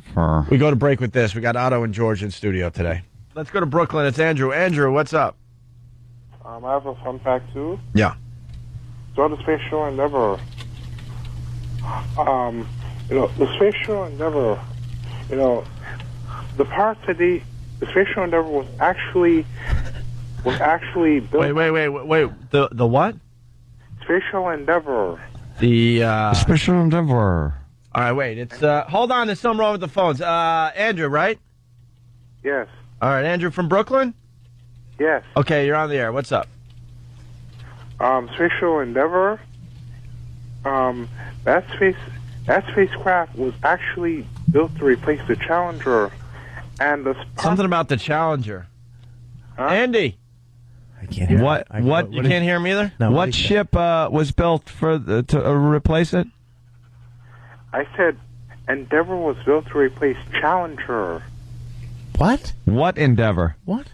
Are we talking about? What are we talking about? No, it's fun fact. Oh, fun fact. Okay, so what's your fun Thursday? What's your fun fact? It's what Space Shuttle Endeavour was built to replace Challenger, and the parts that were used. The what Endeavour? I didn't hear that. The Space Shuttle. What? Yeah, okay, but which one, bro? You talking which about one? The first one, and then there's another one. What? Because my. Hold on, I'm getting a thumbs up from Tim. We tweaked it. All right, we got. All right, the phones are working. Go ahead. You're gonna have to start over. Sorry. Start over. Yeah, Sorry, go Andrew. ahead. This sounds really interesting. The Space Shuttle Endeavour, the shuttle that replaced Challenger Endeavour, was actually built with spare parts from the shuttles Discovery and Atlantis that were left over when they were finished build. From when what? They finished building both. The Atlantis? No, I said Space Shuttle Endeavour. It's spare parts. The parts that were used to build it. Excuse me. Yes. The parts that they used to build the Space Shuttle Endeavour came from. Said it again. Yeah, it came from. It came from Space Shuttles Atlantis and Discovery because they finished building. They finished producing the space. Excuse me. Yes. Yeah, sorry. I'm sorry. I have a bad phone. No, continue. No, your phone's fine, dude. It's a good phone. That thing was messing up though. So what? I don't understand though. You're saying the spare parts were used from Challenger? No, excuse me. I'm saying Space Shuttle Endeavour. The material that was used to build Space Shuttle Endeavour. What about the other space? What's the Challenger? Yeah. So that was built to replace it. Endeavour was built to replace Challenger, and the spare parts, all the parts that were used to make Endeavour came from Discovery and Atlantis because they were finished. They already finished building them, and they stopped producing space shuttles after Atlantis. Right. Atlantis was built in 1985. So then, all right. So they took those spare parts and made what? Yeah, sum it up. So the what replaced the what with the what? Endeavor replaced Challenger. Wait, what's Endeavor? Space Shuttle Endeavor. Right. And the materials that they used to build Space Shuttle Endeavor were leftovers from the challenge from Discovery and Atlantis. Yeah. Oh God. Wow. So the space shuttle in what did he say? Endeavor. Endeavor. What is it? Special Endeavor. What is it again? Say, you got to be clear, dude, and say it loud. Yeah. Space Shuttle Endeavor. Right. Okay. All right. Thank you for that. Well, it is Fun you Fact Thursday. Mush mouth. we all learned something from Andrew in Brooklyn. Yeah. Thanks. Thanks, Andrew. Hello. Welcome to the Opie and Anthony program. Having a little fun with Elliot Spitzer today, that's for sure. In the air? Hey! Yeah. Back in the air. Otto and George are on with us. Just another 10 minutes of sleep. That's all I needed. Ugh. George was sleepy. Oh, God.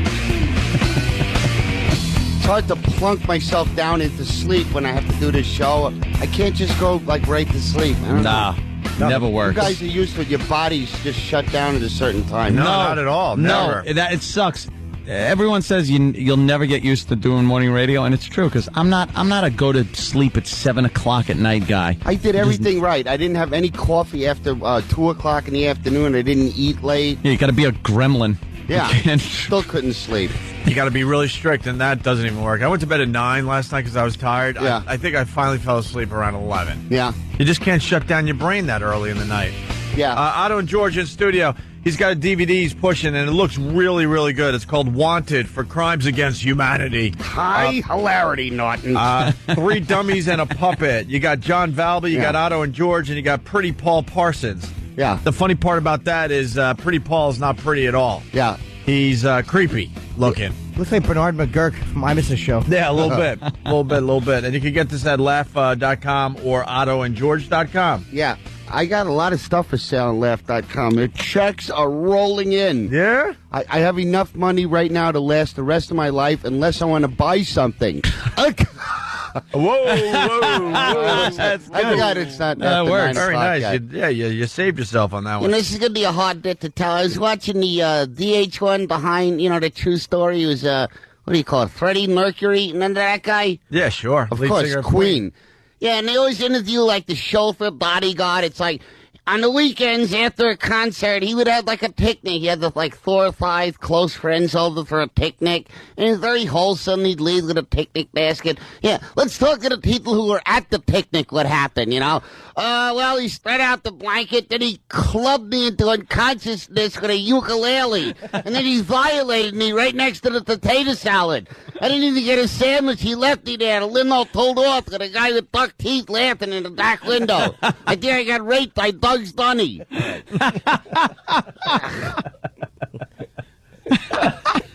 What does that mean?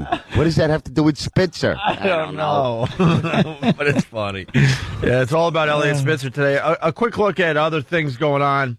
Not that anyone cares, but Madonna and John Mellencamp, they entered the Rock and Roll Hall of Fame last night. We think the Rock and Roll Hall of Fame is a complete joke, right, Jimmy? No, I think it's a good move that Sabbath was tried 9 times. They inducted them, and they finally got in before they were inducted. Yeah. And her, I think, on the first ballot.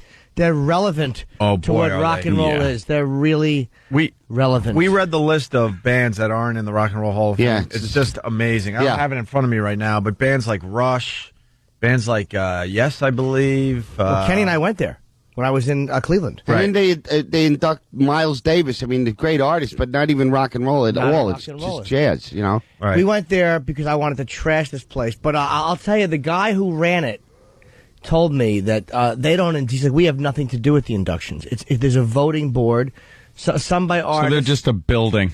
Basically, so it's not the Rock and Roll Hall of Fame itself. Is actually, I was impressed at what a cool setup they have. The building itself was nice. Yeah. The voting board should die in a fire. The building itself, though, the Rock and Roll Hall of Fame, I have to amend my hatred. It's not for them. It's for whatever board decides who gets in. Because it's a separate The actual building is awesome looking, but the stuff they got in is a bunch of crap, though. Buddy Holly's return ticket. Yeah.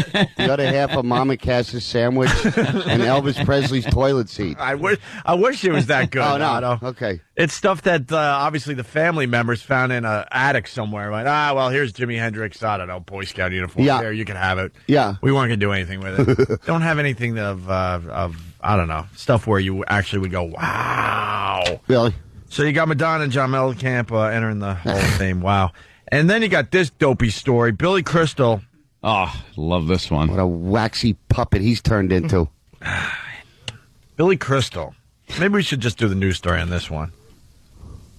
Hold on a minute. Some big news at Yankee camp this morning. Yankee camp. Yankee camp. Yankee camp. Who talks like that? It's not normal. Listen It's to Yankee camp. Yankee. Get to gear up. Yeah. Listen to the excitement. Some big news at Yankee camp this morning. Yeah. The Bronx Bombers are about to sign comedian Billy Crystal, and that's not a joke. Billy Crystal turns 60. No, it is a joke. Yeah. It's a big joke on us. What else could it be? Yeah. What, he discovered at 50-some-odd years old that he could hit 400-foot What is he going to do? Billy Crystal, and that's not a joke. It is a Billy joke. Crystal turns 60 years old on Friday, and to celebrate, he is signing a one-day contract with his favorite team, the Yanks. Crystal is going to play in the Yankees exhibition game against the Pirates on Thursday. He's going to wear the number 60. Crystal said, quote, "I can help the younger players," which, of course, is all of them. He is the biggest and the biggest Yankees fan. It must be so cool for him. He's like living on a Very nice, very nice. Why can't they just be real? Well, this is what obviously... is he going to do? His old black bluesman character for the 35th year in a row? Right. This is obviously a publicity stunt. Why can't they tell it like it is Yeah. on the news? Ugh, is right. Who wants to see Billy Crystal out there? Yeah. No one. It's a mockery. A mockery. Hmm. Hate that. Oh, maybe it's over here. Did anybody see that movie, There Will Be Blood? Not yet. Horrible. Horrible. Unwatchable. A lot of people say it's a great movie. No, they're idiots. Nothing happened in this movie for 3 hours. Oh, okay. Yeah. Well, it should have been called There Will Be Milk Duds. I was at the refreshment stand the whole time. I really Yeah, but if you sucked. were at the refreshment stand, maybe that's when No, all the good nothing stuff was happened. going on. It's not. There's no market. You know, it was set in the old days. It wasn't a western. Yeah. It wasn't anything. There's no audience for this movie. It's a fine actor, but give me a A break. little thing about Otto that people probably don't know. You really know your movies. Yeah. What was your favorite movie that you've seen recently? Recently, No Country for Old Men. Absolutely, yeah. That was number cool. one. Yeah, terrific. The Coen brothers are just great, man. That one was good. Yeah, that was good. Pretty I liked twisted. it because it was no comic relief. It was just brutal violence. Everyone dies. There was no comic relief. They You know didn't what? try and mix it up. You make a really good point there. Yeah, Hollywood always feels like, we got to get a couple laughs. Very between grim, very the blood grim here. and bloody and violent. It was really good. Yeah, absolutely. Excellent. I thought you were looking for something over there, and I was. Yeah. With the Billy. I'm on IMDb and my thing looking for Billy Crystal sound, but I couldn't find it. Oh, okay. It's that one. Than's usually pretty good at it, but we're absent today. Than is absent. I was looking for the "Can you dig it?" I knew you could. That old blood. Yeah. When he goes, I'll just talk They were about it smoking then. their own cigarettes that they rolled. Yeah. Yeah, we get it. It's pot. Schmuck. You know, and he played a trumpet. Yeah. And it sounded like this. Shut up! Stop with his playing an air trumpet. Yeah. He's just doing a mockery. Put on blackface and sing "Mammy." I know. It is. It's. Oh, is he the worst? Those went on theater forever, audiences are so too. forgiving too, you know. I Like know. John Leguizamo with his stupid characters, you know. Yeah. My Puerto Rican grandmother, my Puerto Rican uncle. You know, he's so talented. Shut up. Shut up. I know. Let's go to Josh in Virginia. Is that it? Josh? Yeah, how's it going? Hey. Yeah. Yeah, I was going to say, Otto, you're an idiot. There Will Be Blood was an amazing movie. Did you like it?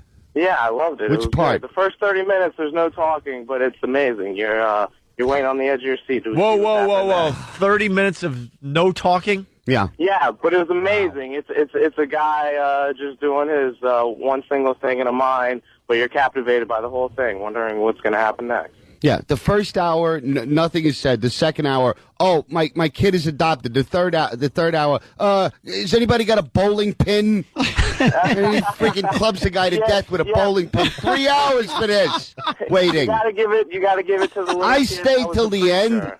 Sucked. Oh man, you're wrong. You're totally wrong. The guy who was the preacher only had like 2 weeks Overacting to learn Brit it. faggot. I'm tired of him. All right, you guys have a good day, man. Otto I'm gives outta it a here. thumbs down. I believe so, yeah. Didn't he win the Oscar for that, though? Yes, he did. So what? All right. Just Just, just asking. Take my word for it. It stinks on ice. I got a great joke. Yeah, go ahead, Jimmy. Tell us how you really feel.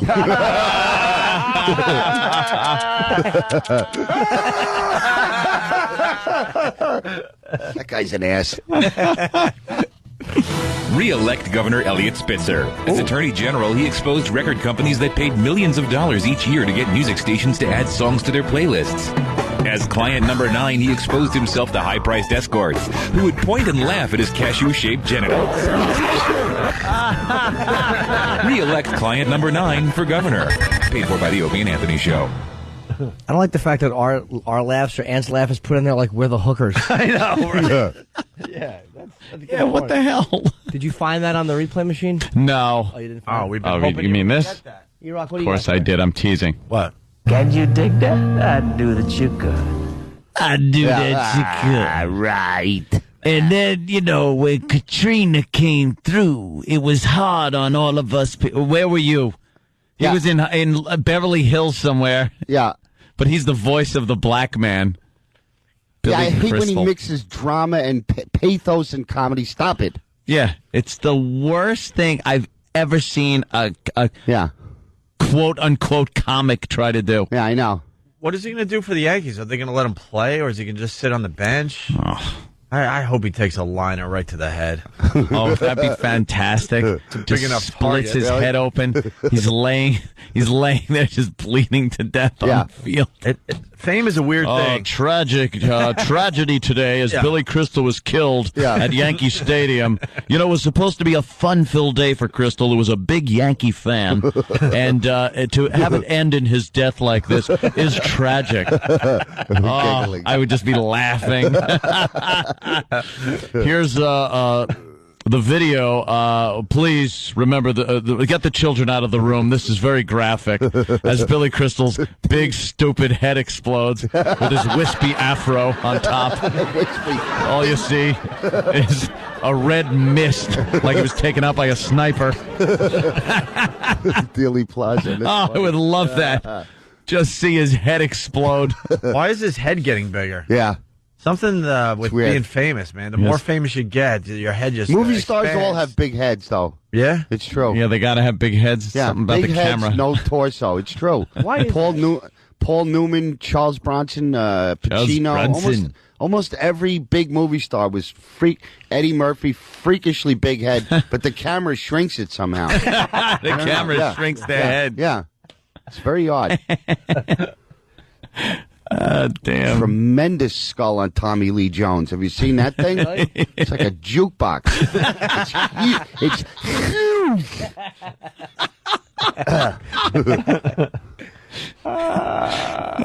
Can you dig that? I do that you could. I do that you could. We got a girl calling in from Stamford, Connecticut. Girl, how are you?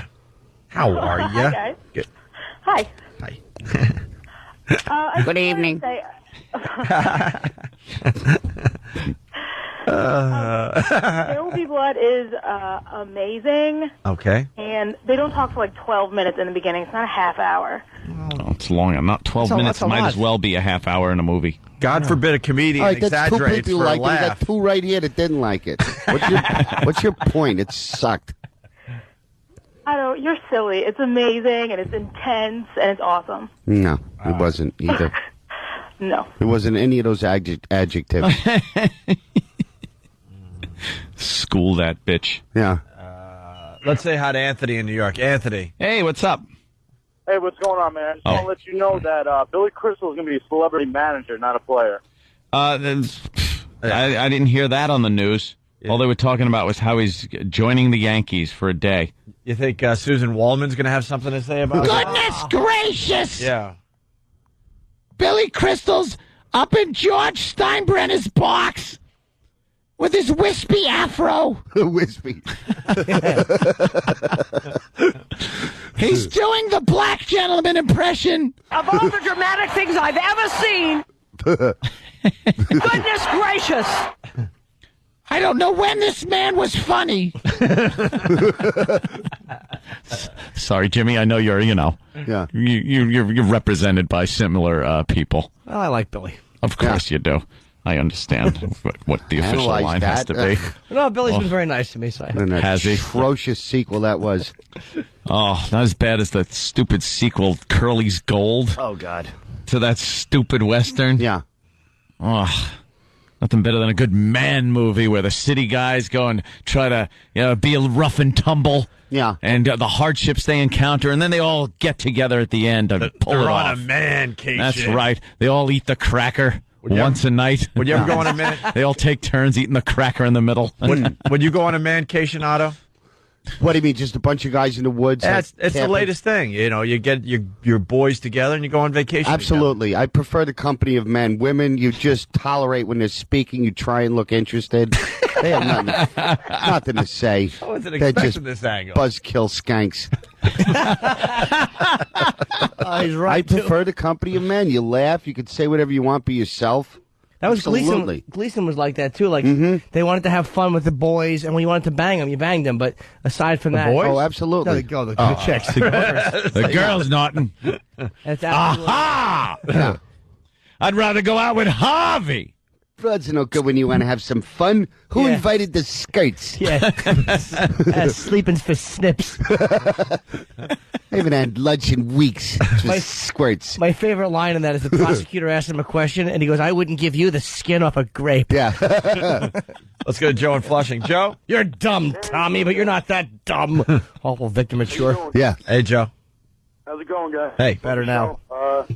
Just wanted to agree. I think There Will Be Blood really sucked. Thanks, man. Oh, now it's 3-2. Isn't it boring? Mm-hmm. I saw a really good bootleg of it. I want my money back. It really sucked. Yeah, you know, with that title, you figured there's going to be an amazing, at least 2 great gun battles or a throat slash. Nothing like that happens in it. It was very misleading. You got to think a lot of blood. Yeah. A title like that. I was hoping, Yeah. I'm a New Yorker. Actually, it's just a movie about a girl who's getting crankier by the day. Oh, God. Re-elect Governor Elliot Spitzer. Oh. As a crusading attorney general, Spitzer vigorously broke up the illicit activities of major prostitution rings. As client number 9, the governor of New York spent thousands of dollars with the Emperor's Club, a major prostitution ring that delivered petite young women to his hotel room to f*** him in the with sticks of dynamite. We hope, because if it was just straight sex, why bother? Re-elect client number 9 for governor. Nice. Coming in all morning. There will be chocolate and salty snacks and bloating. Let's see. WSP Mattman. Mm-hmm. He's hoping that on his one day with the Yankees, Billy Crystal gets Lou Gehrig's disease. Oh, good. Yeah.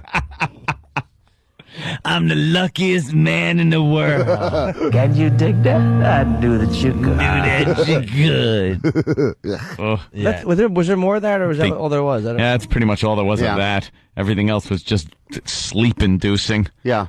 Oh, he just kept going and go. How long did that go? Oh, forever. It went forever. Just to him babbling about dim and the spotlight. Houses Yeah. were underwater, and I had a trumpet that got lost Yeah. in the hurricane. And people sitting there going, well, this is supposed to be Yeah. profound, so if I get up, I'm going to look like the Yeah, exactly. jackass. Oh, he puts people in this position where they have to sit there. Yeah. It's like watching a lecture. Yeah, Shut up, exactly. Billy. Exactly.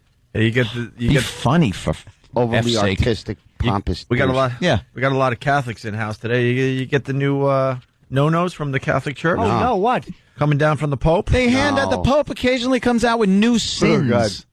With new sins. And they don't hold a candle to the old ones. I Yeah. got to be honest with you. New sins suck They kind of ran out of ideas. Yeah. I'm not going to acknowledge the new sins unless God himself delivers them. Yeah. Not some guy we elected. What's the Pope? Well, we didn't even We elect elected him. the Pope? I said, well, we didn't even He's a elect bit him. queenish, too. I hate to break it to you. Yeah? You think? Yeah. Oh, yeah. Yes, I do. He was a Hitler Youth. Good for him. Wow. He's not now. Hate to think, He's an older gentleman, and I think he's a... you think a little Yes, queenie? I certainly do. Mm. Yeah, I think he's a J. Edgar Hoover. Oh, yeah? Yeah. You want to hear the new no-nos? Yes. This will get you to hell. Girls. Yes. Yeah. Thou shalt not put automatic signatures in emails. This is too updated. This is too modern for the church. Well, you got bioethical violations. That would be, of course, birth control. Oh. New forms of birth control, basically. Of course, the continued no-no. For What the a church. shock. The Well, church wants to get out of touch. What a shock. The prevention of tissue has always been the big thing with them, right?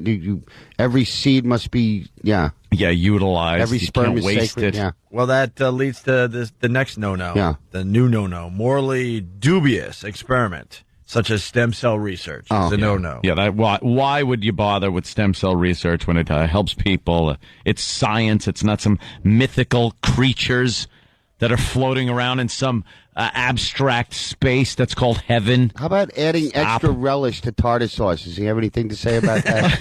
It's not chunky sin. enough. It's a sin. Oh. Number 3 is drug abuse. Uh-huh. A new no-no from Pope Benedict. Number 4, polluting the environment is now a sin. Wow. You were right. These don't hold up to the old They don't ones. hold up. Pollution. So if you throw like a carton of something out of your window when you're driving, it's just as bad as coveting someone's wife. Those were some good sins back then. Yeah. You don't covet. Hold And in then the this guy's farts and littering. pull out.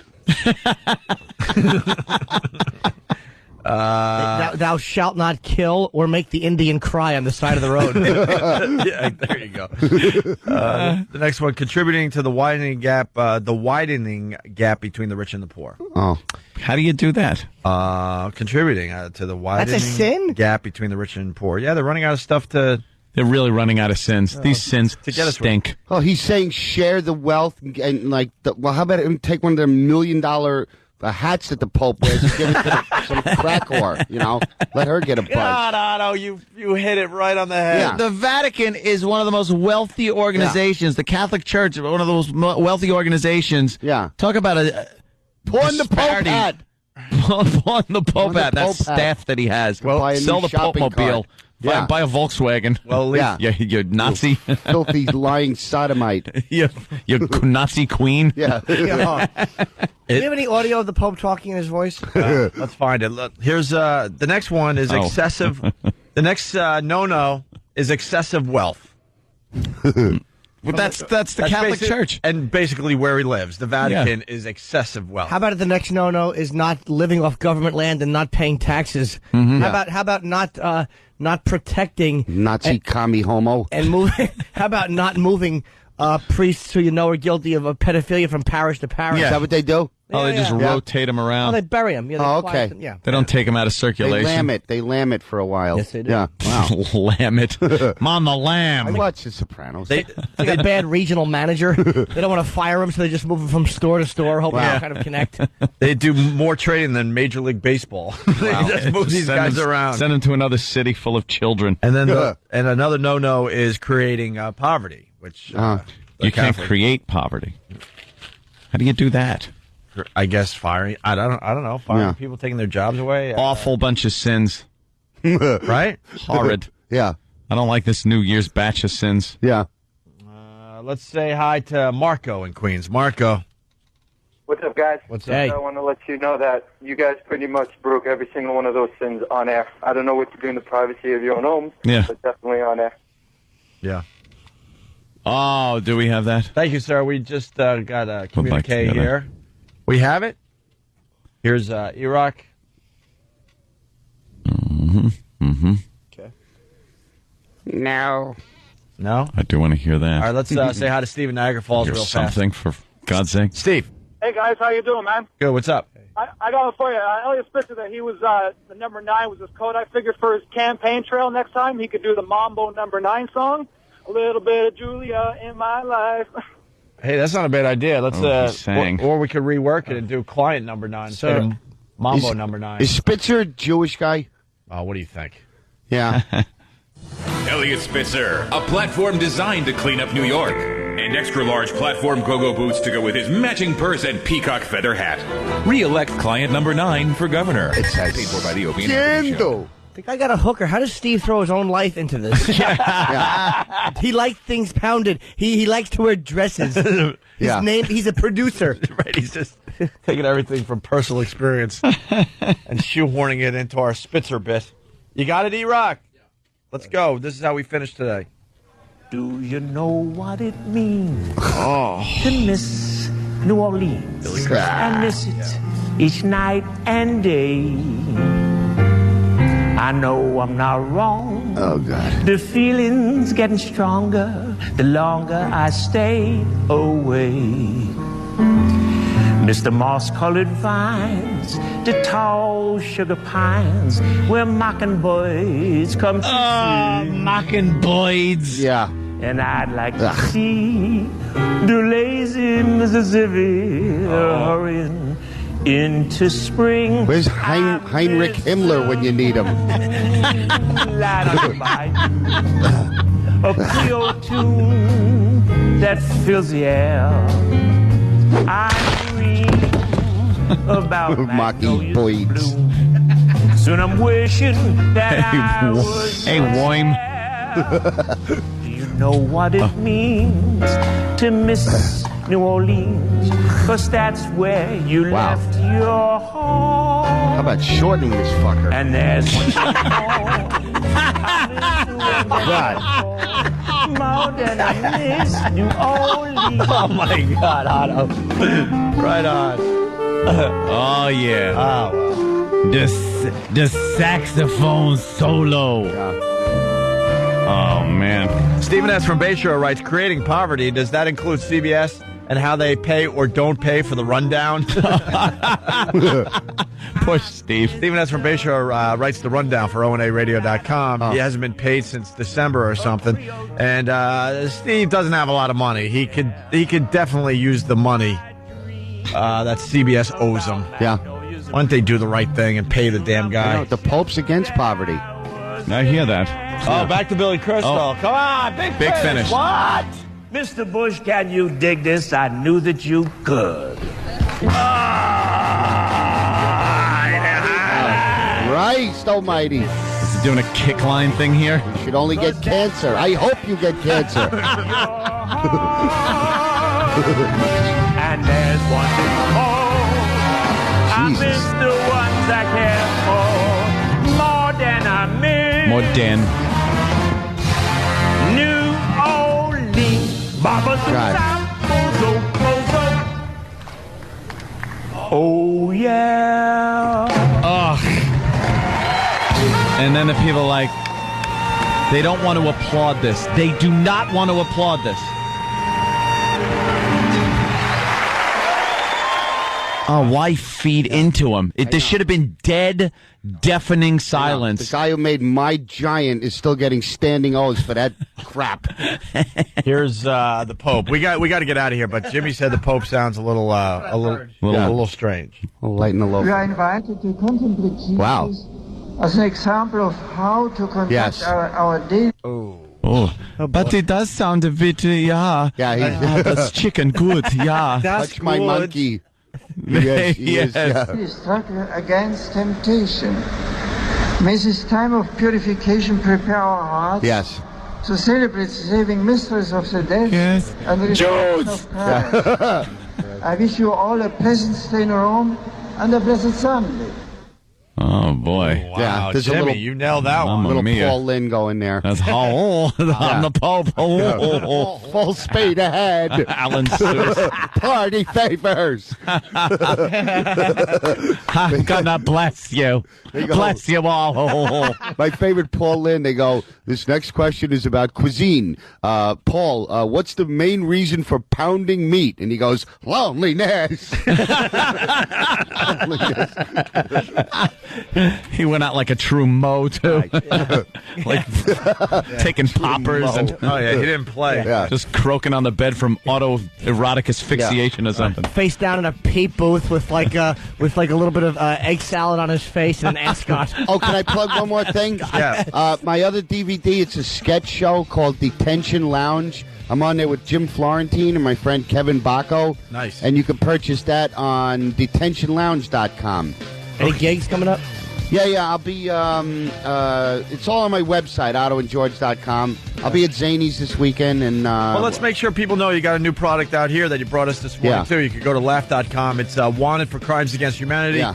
3 Dummies and a Puppet. You got John Valby, who we love. Yeah. Has done our show many times. You got, of course, Otto and George. And you got this guy. I really don't know about him, but you guys say he's really funny. He's Pretty unique. Paul Parsons. He's very good.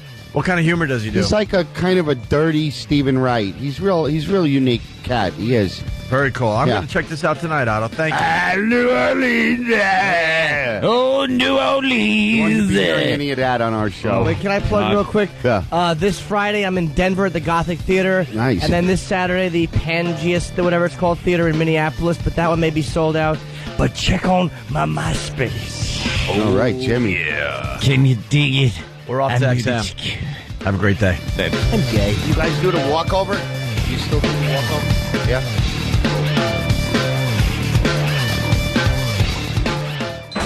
The Opie and Anthony Show. XM 202. In the world of Radio Shock Jocks, the biggest are Opie and Anthony. These people say shocking things that border on offensive in order to entertain their offset. I refuse to sit here and think that radio has to be nice. Why? Why does radio, out of any other medium, have to be nice? We are being now held to a standard where we have to be nice and make people feel good. Go screw! Radio Bad Boys, Opie and Anthony. Controversial radio personalities, Opie and Anthony. Infamous DJs, Opie and Anthony. Talk show radio hosts, Opie and Anthony. Opie and Anthony. Opie and Anthony. Radio Shock Jocks, Opie and Anthony. Opie and Anthony. Shock Jocks, Opie and Anthony. Shock Jocks, Opie and Anthony. Opie and Anthony. Shock Jocks, Opie and Anthony. Opie and Anthony. Shock Jocks, Opie and Anthony. If you want to put it, feel free. I've done it before. I'll let you go from to my. That's really sick. This is where entertainment is going. More audio of E-Rock in the bathroom.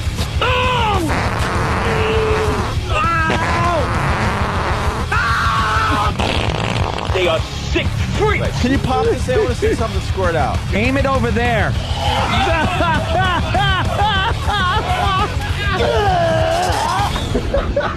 This is the worst show This is the worst show I've ever been on. But enough of this palaver. Let's get the show on the road. Here we are, XM Satellite Radio. Radio. Beat it. Of course Otto made the walkover. Yeah. Of course he did. January morning. Fucking hilarious. From a 1976 article in a National Lampoon magazine. Great shit. As racist and offensive as can be. All right? Mm-hmm. Gonna have to find out what that's about. I used to... Thanks for the details, Jay. I used to get those all the time. Yeah. National Lampoon was very funny back in the olden days. Yeah. Absolutely. Hey, did Kenny run out? Yes, he did. But he might not be gone yet. Kenny might still be in the... Kenny! I was just in Tim's studio. Running in like Herman Munster, leaving a big shape of himself in the wall. GH. I want him to do the dump report really fast. Kenny? A lot of people are requesting the dump report today because Otto is always good for a couple. Lily. Grandpa. I'm worried about Eddie. Eddie, get down from that tree, Eddie. Wait to hear him and Steve singing Meatloaf stuff. Oh, okay. We're preparing for our big Meatloaf interview for tomorrow, and Meatloaf canceled on us. But apparently he's leaving New York. Another bullshit excuse, I'm sure. Meatloaf course. canceled. Yeah, so... But we'll find out. Let's find out if he's really going to leave New York. Because I know he was supposed to do that premiere tomorrow night. Like his Premiere. like we were invited or something to his movie thing. tomorrow night in New York City? Yeah. So let's find out if he's really leaving New York. We're getting the blow off.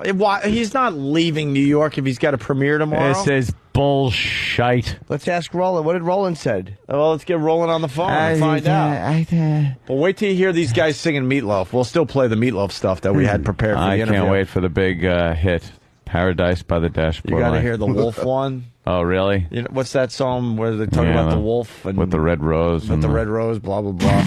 It was making me laugh pretty good. I'll let you know a little secret. One take, Kenny didn't do so good on that song. Oh no, no, it was Meathead.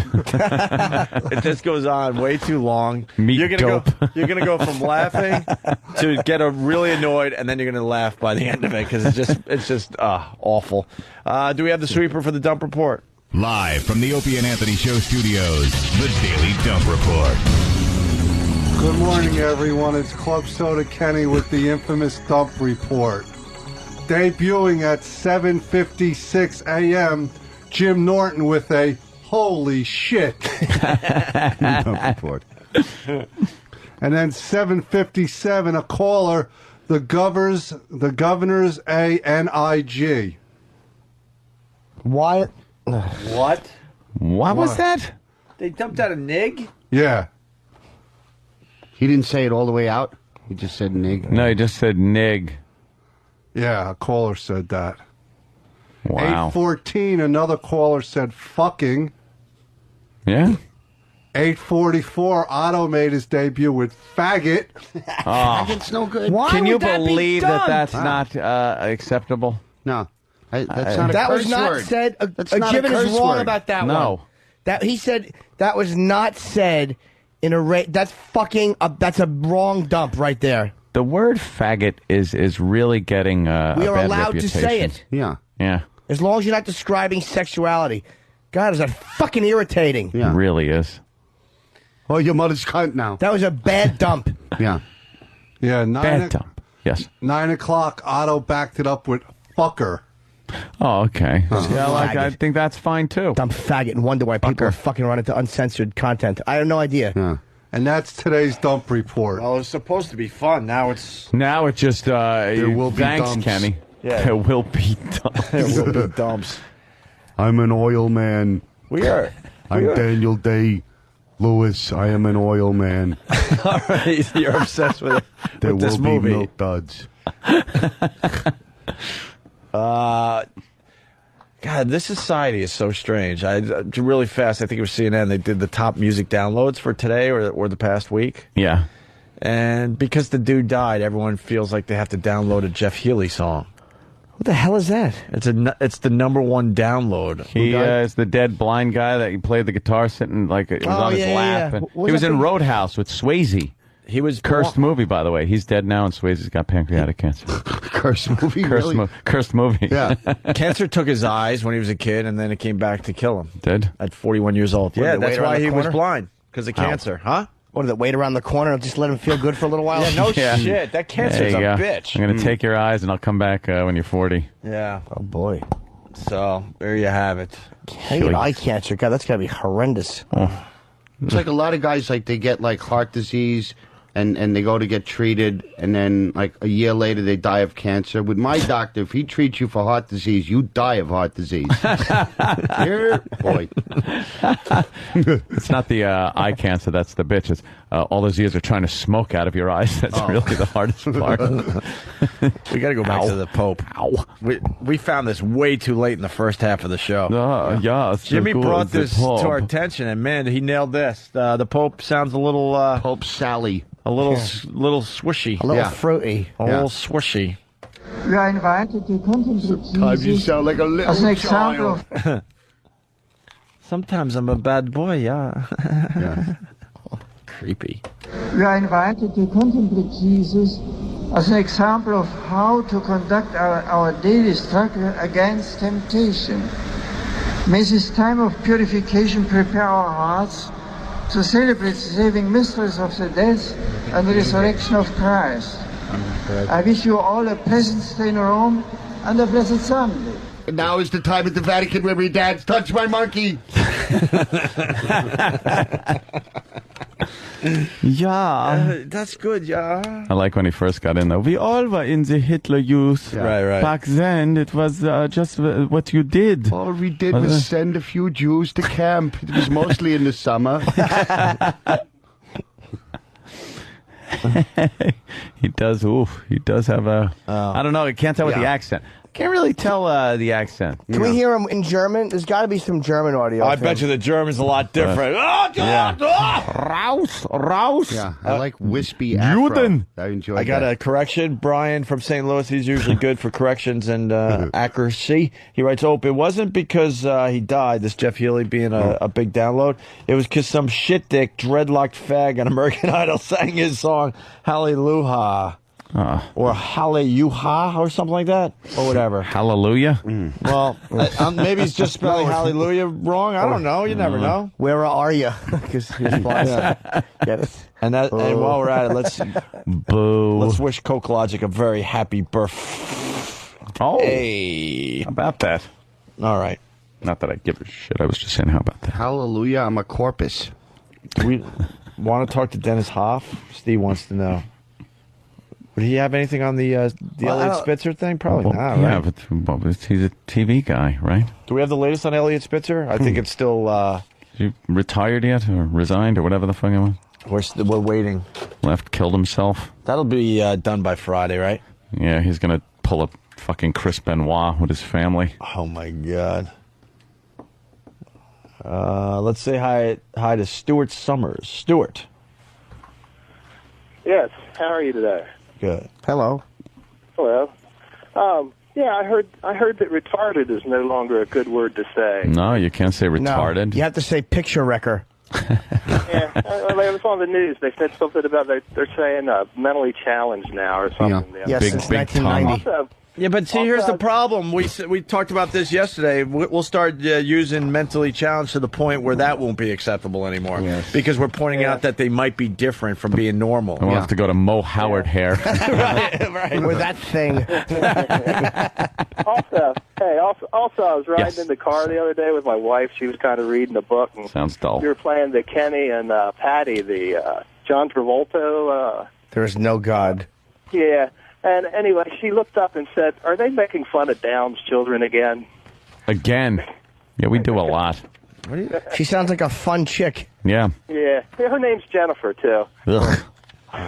If women wonder why we don't want you around when we're trying to be funny, that's why. Right. It's because that's See you what women later. do. Fucking out. All right, Gotta go. Jesus Shut up! Christ. It's not about you. Have he ever had a conversation? Has he ever had a give and take before? Right. It's him. Yeah. Him.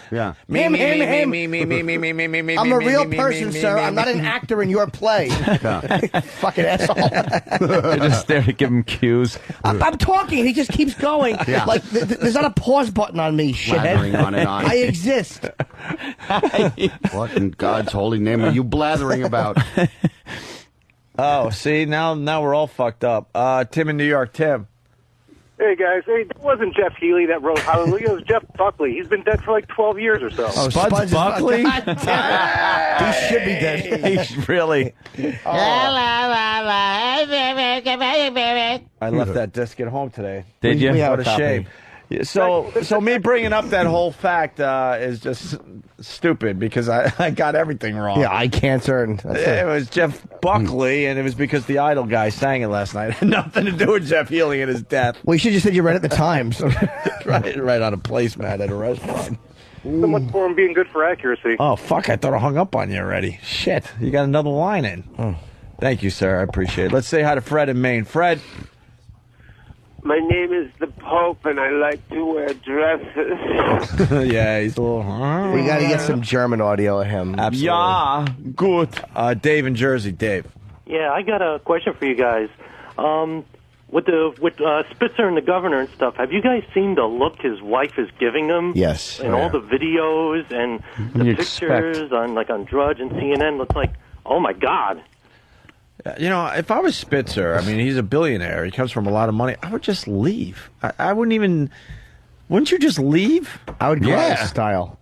Like, nothing good could come of this. Your career is done. Walk Your away. marriage is done. Just No walk statement, away. nothing. You just leave and go, You pack up some things. They walk in to see what the governor's doing, and it's like, wow, he just left. Yeah. Right. The governor just left. Hold on a minute. Now we got more info about the Jeff Healey, Jeff Buckley, American Idol, blind cancer thing. Oh, no. Dave in Halifax. What's up, boys? Hey. Yeah, just Dreadlock did it, man, but it's Leonard Cohen who just got actually put on the Rock and Roll Hall of Fame there the other day. He's the dude that did that Hallelujah crap. So. Leonard Cohen. All right. And Jeff Healey's actually from my hometown here, so. All right. I think we know it's not him. I think we can finally end this. Hopefully. I don't Ender, man, Ender. Like, He's who dead, cares? no. Yes. There's a Molly Hatchet song. Yeah, how are we going to keep this going? I think now that's the end of it. Leonard Cohen came up with that song, right? All right. So then why is Jeff Healey number one? Huh? Because he's dead? No, Jeff Healey's not number one. I said that. I Jeff- effed up the whole thing. Oh, you did? I thought the callers were. No, I thought Jeff Healey, it was Jeff Buckley. And it was Jeff Buckley because American Idol dude sang the song. But it's not a Jeff Buckley song, it's a Leonard Cohen song. Holy shit. That's where we're at with that whole thing. Okay, so Jeff Healey's fucked. Yeah. He's dead and he's not number one. No one cares about him. No. I was wondering why that would be because he's been dead for a couple of weeks. Yeah. It's not like the old blind cunt just kicked off yesterday. I say that with love. That'd be great if you're blind like he was, and all you donate to science are your eyes. Yeah, exactly. Your donor card, you know. Here's 2 Jaspers you can play with. An Aggie. Yeah, play jacks with these worthless things. Fucking put them on your mantle. They'll work just as well there as they did in my fucking head. These 2 useless orbs. Them from your rear view. Yeah, put them in your fucking scrotum. Maybe they'll produce sperm. They certainly didn't produce images. 2 fucking awful testicle eyes. Let's say hi to Jim in Philly. Jim, what's up? Hey, what's up, guys? Hey. Hey, I wanted to know if you guys saw, it's a documentary called Zoo, based on the bestiality of the guy who died getting fucked by the horse in Seattle. Kenneth Pinion, yes. I have not seen it. I heard it was on one of the channels The last Zeus, night. it sucked. The documentary It was sucked. awful, huh? Because they don't name them, these fucking cowards. At least Tom... All right, go ahead, sir. I'm sorry. No, go ahead. I interrupted you. It was, they blocked everyone's name that was on it. They gave them all, just what they did for a living, and that was it. Huh. So it wasn't worth even calling about. So it wasn't even worth this discussion. It's a complete waste of time. I just wanted to call and tell you The that. reenactment. All right. Thank you, sir. Thanks, guys. Actually, you saved me some time because I was thinking about watching that dumb thing. It was just weak. Yeah. There was, it's worth seeing just to see they give some information, but the fact that they didn't name him annoys me because, what's his name? They play the audio of Tom Leykis, and the guy's name is, and then they stop it. It's like, what are you doing? Why shouldn't he be named? He's not a child. He's a silly goose. Yeah, let's say hi to Lunchbox in PA. We continue with Jeff Healey. Yes. Hey, I gotta hear Jim C. tell how Healey died. I gotta hear some Jim C. I don't know how Healey died. I'll do some Jim C. He had cancer in his eyes. It wasn't murder. There you go. Yeah, Sam, you got tiny genitals. He's making the hands, though, sir. Yeah, it's the any Mamma Mia consolation. hands. Lieutenant Monahan. Why don't you get the music for Jim C? We get it on the other place. Morse Brothers. Because he wasn't really putting his all into Jim C. No, it was just So kinda- why do the music? I want to talk to the punk rockers. So you don't do any Oscar Madison? It's always Quincy. It's always Quincy. My life is Quincy. Why would you do Oscar Madison when you can do Quincy? Yeah. Come on. Yeah. There's no accidental death. I got the latest on Mr. Spitzer. Impeaching, The latest? Yeah, this is all we got so far. Impeachment proceeding. Republicans set deadline for governor's resignation. So they're giving him a chance to do the right thing and resign. If not, it's going to get ugly.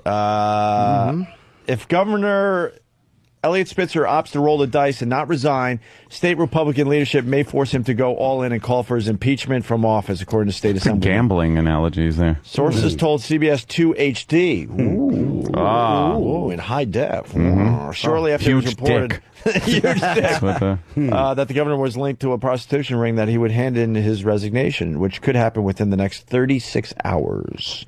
State Assemblyman James Tedisco told CBS 2 HD. Huge dick. That he spoke with Lieutenant Governor Patterson Monday evening, and that the two discussed Patterson taking on a new role of leadership. Patterson spoke to a photo on the wall and said that he thought that it was forthcoming. As Patterson spoke into the ear end of the phone, he said... Before falling down a staircase. Oh, that's right. Patterson shook hands with a stove and high-fived the hamburger helper before he said... Patterson took a shit on a big wheel and then tried to flush by hitting the wheel. Should have quit while I was ahead. It's still good. Spitzer's ego is too big to quit. Stupid Mr. Burns look-alike. Hey, he's got a little young Mr. Burns in him, right? Re-elect Governor Eliot Spitzer. During his time as Attorney General, Eliot Spitzer was tough on white-collar crime and securities fraud. While at the Emperor's Club, he enjoyed having his ball bag tickled with the feathers of exotic waterfowl. Re-elect client number 9 for governor. Paid for by the Opie and Anthony Show. Very nice. Client number 9. Dickie Punchcock writes, here's Dickie the latest... Punchcock? It's been a while. The Dickie Punchcock from Whackback. Here's the latest on Spitzer. He's a man that loves snatch. Back to you, Opie. Pretty obvious. I'm just looking. I can't... what is it?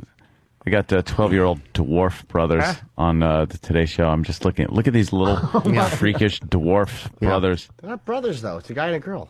Yeah, but it said brothers. What's wrong? No, that's a guy. It's a brother? Yeah, that's two. Yeah. It is. All right. He looks like a little dwarf Hanson. I have more of a problem that his brother looks Asian. The dwarf. Yeah, exactly. His cock's actually regular size. What is it, Freak Show Day? He's 41. A little kid. It's like 5. Yeah. He's 43 years old, and hey, he's got the dwarfism. We got to help someone out here. Steve, Pennsylvania, Anytime. yes. Yeah, good morning, boys. How you doing? Good. Good. I'm just reading about Elliot here a little bit this morning, and I was just wondering if Jimmy could kind of fill in the gaps here a little bit, because I know he's kind of, an expert on this stuff. Okay.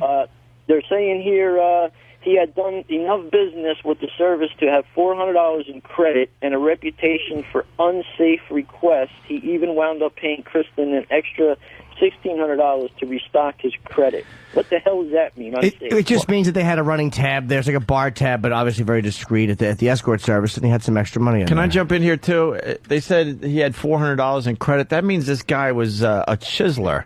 He was probably like figuring out exactly how long that the woman was in his hotel room. Said, "Oh, you're 20 minutes short of an hour here. I'm taking it off my tab. I'm going to round down." Right. I think he had it in his tab, and when any normal person probably would have just, because he can't do anything with $400. Right. At that service. It was too expensive. And so instead of just tipping the girl the $400. Right. That's what I'm getting at. He left it in his account. Right. Ugh. Well, I mean, for the next time. Cheapo. For next time, but he's got to deposit more anyway. Right. Yeah, but so why not just leave it just there? It's kind I'm of sure it's cheap. an interest-bearing account. Oh, I'm sure it is. High yield. High yield. Yeah. High yield. That's right, you get 11% and one fucking humiliating scandal. One stone-faced wife. Hey, Steve, anything else? Yeah, I was just wondering if you could kind of fill in what do they figure out as unsafe request? Is that like no bag or Yes, he asked to not wear a condom, and he asked her... Oh, yeah, we can talk about it on the other side. We're thinking blowjob without a condom, Or right? fucking without a condom. No, fucking. It probably ass fucking with no condom. Yeah, it's hard to pick... We're hoping it's an ass fucking. Yeah, I'm hoping it was an ass fucking. Yeah, we're really all in with the ass fucking. And I'm hoping he wanted her to wear a Magic Johnson jersey while he did it. Or he fucked her in the shitter. I think more is going to come out, man. Yeah. More details. I treated you like a son, Elliot. All right, thank you, sir. We got to go to Jeremy in Jersey. Jeremy. Good morning, shit dicks. Hey. Hi. I'm interested to see what Lieutenant Governor Patterson's vision for the future of New York is. Vision. Got it. Blind. Stephen S. from Bayshore. Hey, Ope, tell Anthony the term dwarves is no longer acceptable. The new word everyone is using is kickables. Kickables? Hey, speaking of retards, you think the Eliot Spitzer thing is the story of the day? It's got to be. I got story of the day, All right. What is it? which is way bigger than Eliot Spitzer.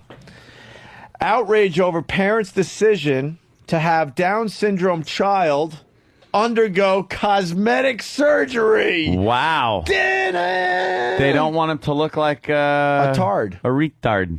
Great. Listen to this. This is by far the story of the day.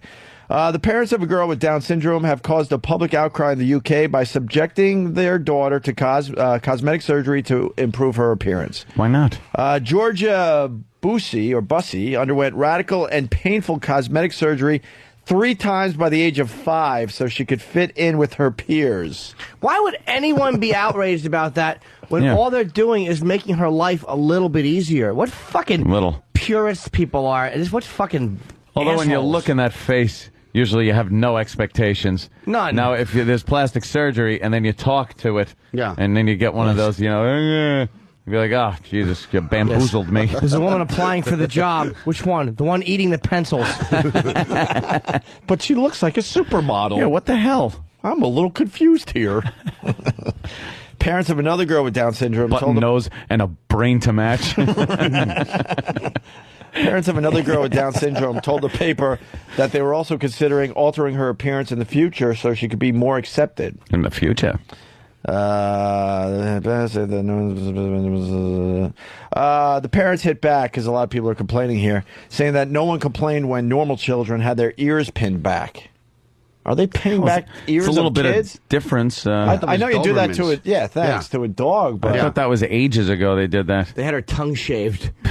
They stretch midgets now. They do this thing with the leg. Oh, They that's stretch sick. the bone. Takes years. It's painful surgery. And they put holes in your legs, and they put these big braces, and then they take a big wrench, and every so often they just go click. Yeah, it's and like a crank, and like crank you up another little fraction of an inch. Yeah. I know a little something about that, too. You know that midgets in the midget community look down upon that? Although they should be looking up upon that. Look up at everything.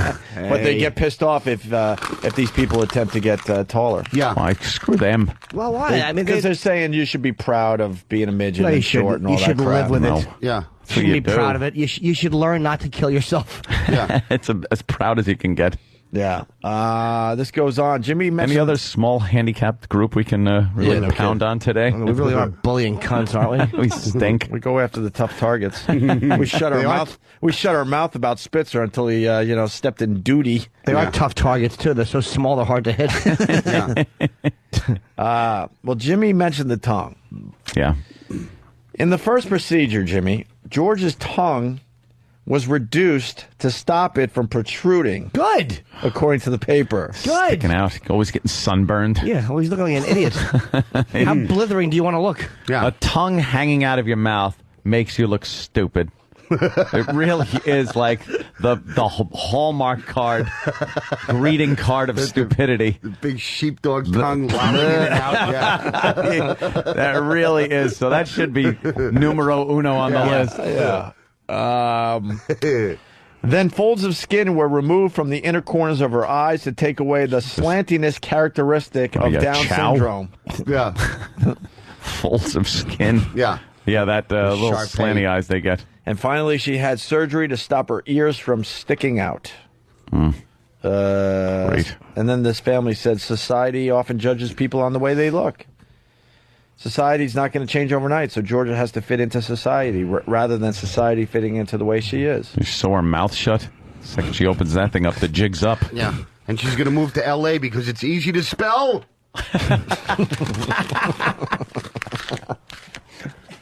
There's your story of the day. That's nice. That's pretty terrific. We got It's a nice family. We got the Pope speaking German Family. for everybody.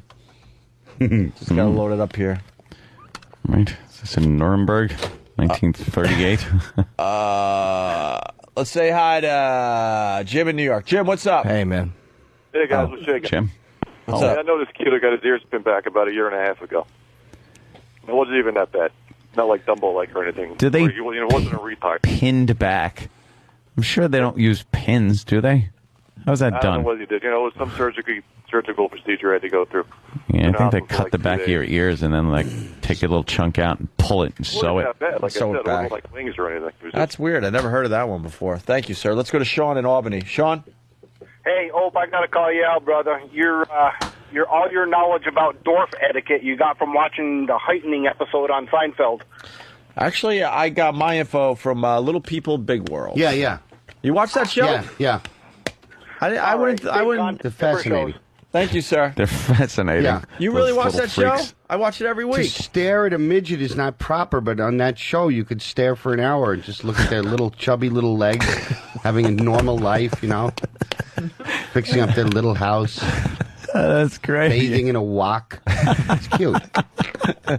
A little bow-legged walk they do. Meine Bewohner an, hilf uns allen, deinem Beispiel zu folgen Juden. und unser Leben Yeah, this is the Pope, obviously in German now. ganz auf Gott auszurichten. Lasst uns, indem wir auf Christus schauen, ihm immer ähnlicher, Wow. wirklich Kinder Gottes werden. Dann können Only auch one wir, that doesn't make this language sound like monstrous. Yeah. immer besser seinem Willen entsprechen und so zu Werkzeugen des Friedens werden. Maybe Für he's Österreich, speaking. für Europa und für die Welt. Amen.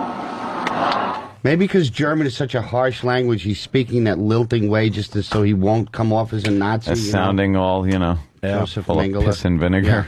Yeah. Hitler knew how to speak German, didn't he? Yeah. So screaming, hollering, nodding. He knew how to accent certain words. Yeah. Yes, he did. Fist comes down. Someone's very obsessed with the pad data, saying it sucks today. Just want to bring that to everyone's attention. Let's go to What's the Ryan pad in data? Iowa. Ryan. Ooh. Bless you. Uh-oh. What? You get that from the lesbian bar? The AIDS? No. And it was hanging Lesbians out at are a healthy. lesbian, bar. Let that be a lesbian to you. Were they cute ones or like? No, they were pretty much a lot of William Frawleys in there. Hey, Rick. And William Frawley's with Ethel Mertz's. Oh God, really? Yeah, with Vivian Vance. It was really, it's just, you'd see what you thought were guys walking around. Yeah. And then they turn around and still you'd think they were guys. And Were then you you'd welcomed realize. in there, or were you? Yes, I was shunned? I was welcome. I wasn't really shunned, even though I did have a penis with me. Yeah. At the time. But they didn't shun me. What percentage of the dykes that you saw did you think you could take in a fist fight? Wow, let me tell you, They're fucking, some of not them are many. brutal, right? Not many. They're big, too. Some of these women get big. There was the bartender was arm wrestling. Yeah. And big normal. arm, big tattoos and shit. Really? Tattoos on her Oh bicep? fuck yeah! Like that snatch. Lick it. I gotta go to the bathroom. I might have to puke, so that's why I'm walking out. Are you okay? Yeah, I think I had too much coffee and fruit. Oh. And I have to shit, but I can't burp. I think I'm gonna Take a puke. mic with you. So, no, I can't. I'm allowed to broadcast. Yeah, fuckers. You all right, Jimmy? Yeah, I'll be okay. Maybe a cell phone I or feel like I something. have to, and I'm like, it's like coming up. So Puking? Really? Wow. All right. You all I feel right? better. Jimmy? Okay. Jimmy, you're, Jimmy's a little Jimmy. ill. Jimmy? You all right? Big tummy sloshing with urine. Slushing. When you drink too much lemonade. Right. What were we talking about? Oh, so the lesbian was arm wrestling. Yeah, arm wrestling, That's like her guys that's too, her but bit? the guys were a little faggy. You know, they were a little fruity, and she was arm wrestling and beating everybody. Yeah. Just had these big, fucking massive Be biceps. honest, you think she could have beat you in an arm wrestle? Fuck yeah. Yeah. I was actually, and I'm looking over thinking, you know, I think I want to fucking try that out. Yeah. You know, I think I could take her. arm sex. wrestling. Yeah, arm wrestling. No. Oh my God! Thank God that was clarified. Hoofa. Yeah. So I'm in a lesbian bar thinking, I really want to try that out. I want to try that out. Yeah. Get through that thatched cottage roof of a pussy she's probably got. Yuck. Fucking machete your way through like the Southeast Asia. It was, she was like very strong. Mm-hmm. So I thought if I could take her. Yeah. And I wasn't sure if that would make the lesbians mad at me because, like, oh, look, a regular guy comes in and beats her. And then if I lost, I'm just, you know, another guy that lost. So there was a no-win scenario. You should have done it you know, for the story. What? You should have done it for the story. No. Get beat by a dyke. No-win situation. That's fine. We'd understand. Kobayashi Maru of lesbian bars. Right. Star Trek assholes. No stunning beauties in there? Couple? Only the ones with me. Oh, yeah? Oh, cool. Everybody else was The ones with you. There's another Well, I piece- was with guests. Another piece of the puzzle. No, I was just with guests. Why did you go into a lesbian bar? Was one of the girls you were with gay? No. Oh. No, Just a curiosity factor. Just friends and stuff, you know. Said, why don't we go to this lesbian bar? But that's And I not. figure, you know. But that's not you. What? Maybe it's the new you. It's the me. It's me. I do things like that. Yeah. If it's fun, I'll do anything that's fun. Why not? All right, let's say hi to Ryan. Throw caution to the wind, Opie. That's what I do now. That's my motto. No caution whatsoever. That's what caution to the wind. We're trying to teach you caution. I have caution. Not when you're gambling and... I have plenty of caution when I gamble. Yeah. I win. For a win. Ryan in Iowa, what's up? How's it going, guys? Hey, Ryan. I I know Imus and Stern got black women working for them so that they can get away with making fun of them. Is that why you guys got Club Soda Kenny working for you guys, so you can get away with making fun of Down syndrome babies? Oh, Kenny, he called you Kenny profoundly retarded. Called you a waterhead. That's my favorite term. It's so wrong, but so funny. It's awful, right? Kenny's a good guy.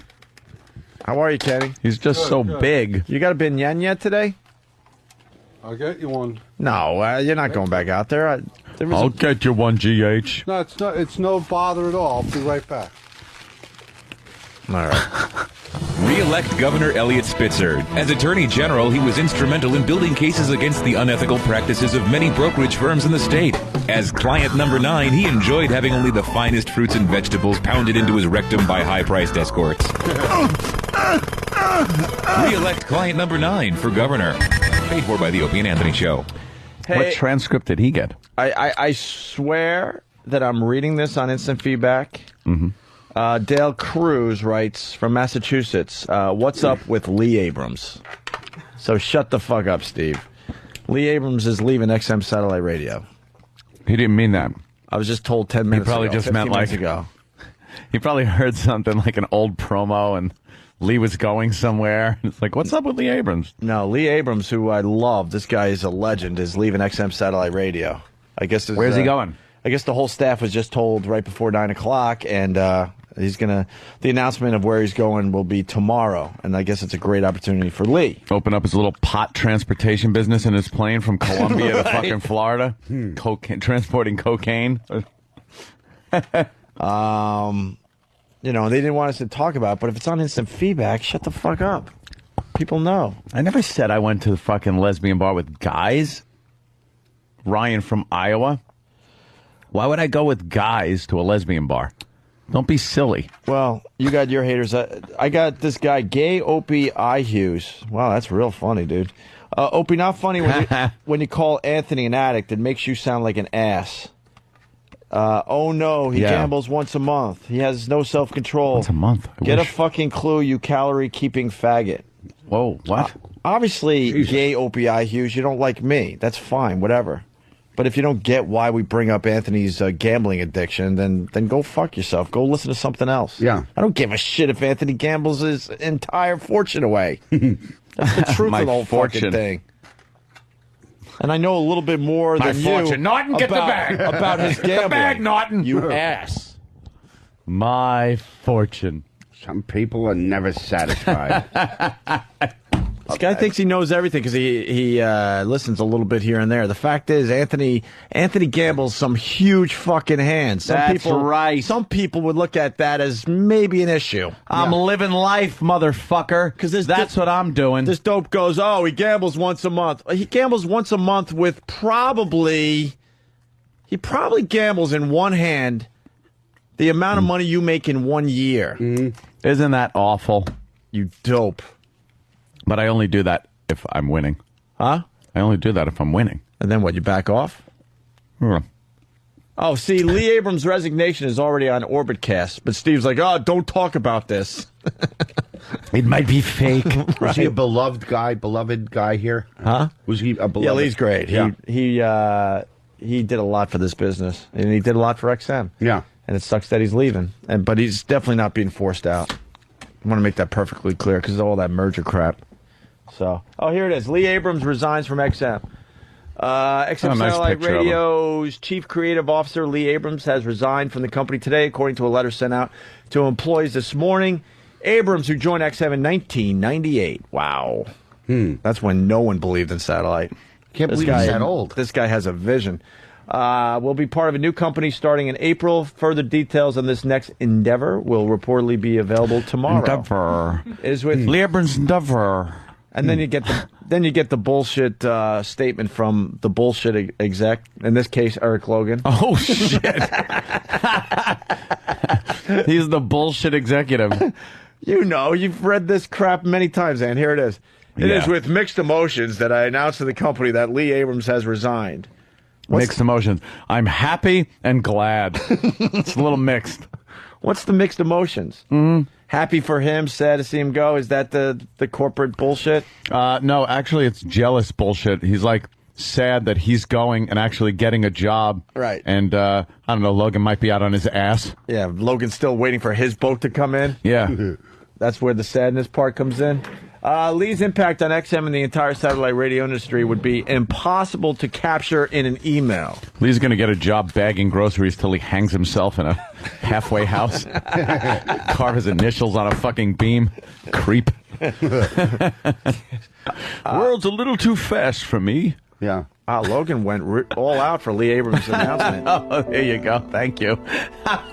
We got it. I don't know. Maybe I'll just rob the grocery store. Yeah. Maybe I'll just rob XM. Maybe I'll shoot Eric Logan and they'll put me back in jail. Yeah. He's got a little bird inside his coat pocket. He gets up and just clumsily kicks that fucking table out from under his feet. His old shoes hanging there. What was that?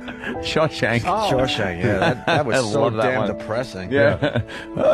I'm working from XM. I got a job down at the Foodway. The Foodway. The Foodway. Bagging groceries for cunts. Good, hang yourself, you old bastard. Wow, Logan. I saw a car once. It was a little too fast for me. Good. Logan spent at least 10 minutes on the big email to the company on Lee Abrams' resignation, because it continues with at least 10 minutes. It continues with some terrific stuff for a guy that gave his soul to XM for the last 10 years. So far, he gave us, it is with mixed emotions that I announced to the company that Lee Abrams has resigned. Then he goes on to say, Lee's impact on XM and the entire satellite radio industry would be impossible to capture in an email. That's called laziness. That's called... I bet you can give it a whirl, right. Elo. That's called... I really don't feel like spending the next hour drafting this email. It's impossible to capture everything this gentleman has done for the industry. Right. Because I'm much too tired to type. Exactly. I'm on my 11th bourbon. Right. It's hard to type with your forehead. I can't possibly do that because I'm a beaten man, and I'm just praying that someone gets me out of this hellhole that I've been in for the last year with this merger crap. Well, it's impossible to capture in an email. However, everyone in our company knows that Lee's vision and creative force is a key reason why XM is as successful as we are today. That's right, being bought by Sirius. Yeah. Well, with the stock price down? Yeah.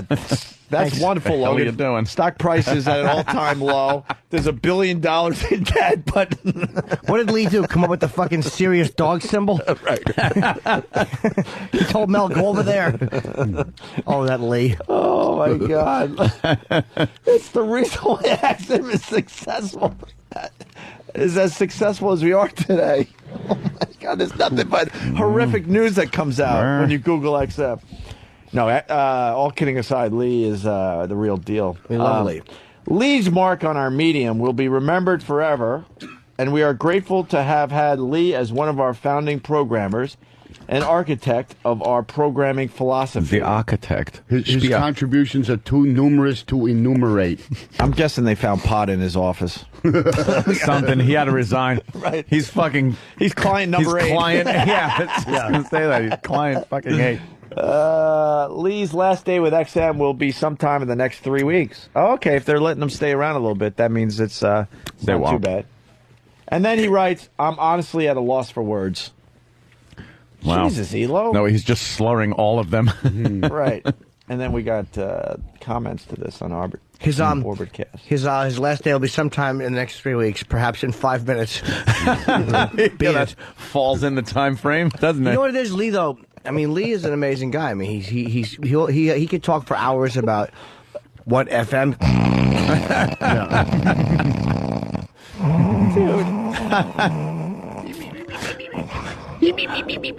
Dude, fucking, you can comment on the story. And the first one I see is good riddance, Putz Funkus. Good riddance, Putz. That's nice. Fucking idiots. Anyway. Good for you, Lee. Good for you. I wonder what he's going to do, though. Huh? He's probably reopening the McMartin preschool. With the new no pants policy. Well, all they do is crap them. Might as well walk around without them. Let's say hi to Bob in Chicago. Bob? Hey there, Bab. How's Chicago? Hey, how's it going, gentlemen? Hey, good. Hey, look here, man. I didn't really need to get put on. I just wanted to tell you guys that if you're interested, Kramer last night on CNBC, you know, what's his name, Jim Kramer? Right. Right. He was going on and on. He went into quite a rant about how terrestrial radio was trying to kill satellite, and he was talking about how terrestrial radio is dead and it sucks. And that makes a baker's dozen heart attacks. Well, that's some bit of information you got there, Bab. Glad you called with it. Hey, well, that's what I'm here for. That's what you're here for. To help you guys out when you're struggling. You know? Yeah, when we're struggling. We're not struggling. Struggling. Yeah. So you come up with I some... love you guys, man. Hey, we love you. Go Bears. Go Bears. Jim Norton will be there in Chicago on April 25th. Early show sold out. There might be some tickets on the late show. Hey, by the way, why is Tweety Bird wearing a red suit? Oh, it's Dr. Laura. That fucking cunt. Can she stop trying to look young? She has she has like Florence Henderson's wig on from 1974. She's had so much corrective surgery. Look at that. Yeah. Like, you can see her neck is there, but her face is pulled back like when the American Werewolf in London was changing. I fucking can't. What a fucking goody two-shoes she is with that hairy pussy. I don't like that Dr. Laura. Fucking Chicago. Sausages. Hey, get me one of them there sausages. Let's go to Mike in Canada. Oh, I want to come on her fucking face. Speaking of stupid accents. Hi, Canada. Hey, Can you say about or house, please? A boot. Hey, how you doing there, eh? What's up? You mean eh? Hey, I know why Ant's going to the lesbian bars, because he likes the drugs. Yeah, they got good drugs at the lesbian bars. Do they? Oh, yeah. Honestly, I have no idea. Yeah. I was having beer. Pampering? I was drinking a beer. Too, I got a rock stream for you guys. Oh, wow. Way to be topical. Yeah.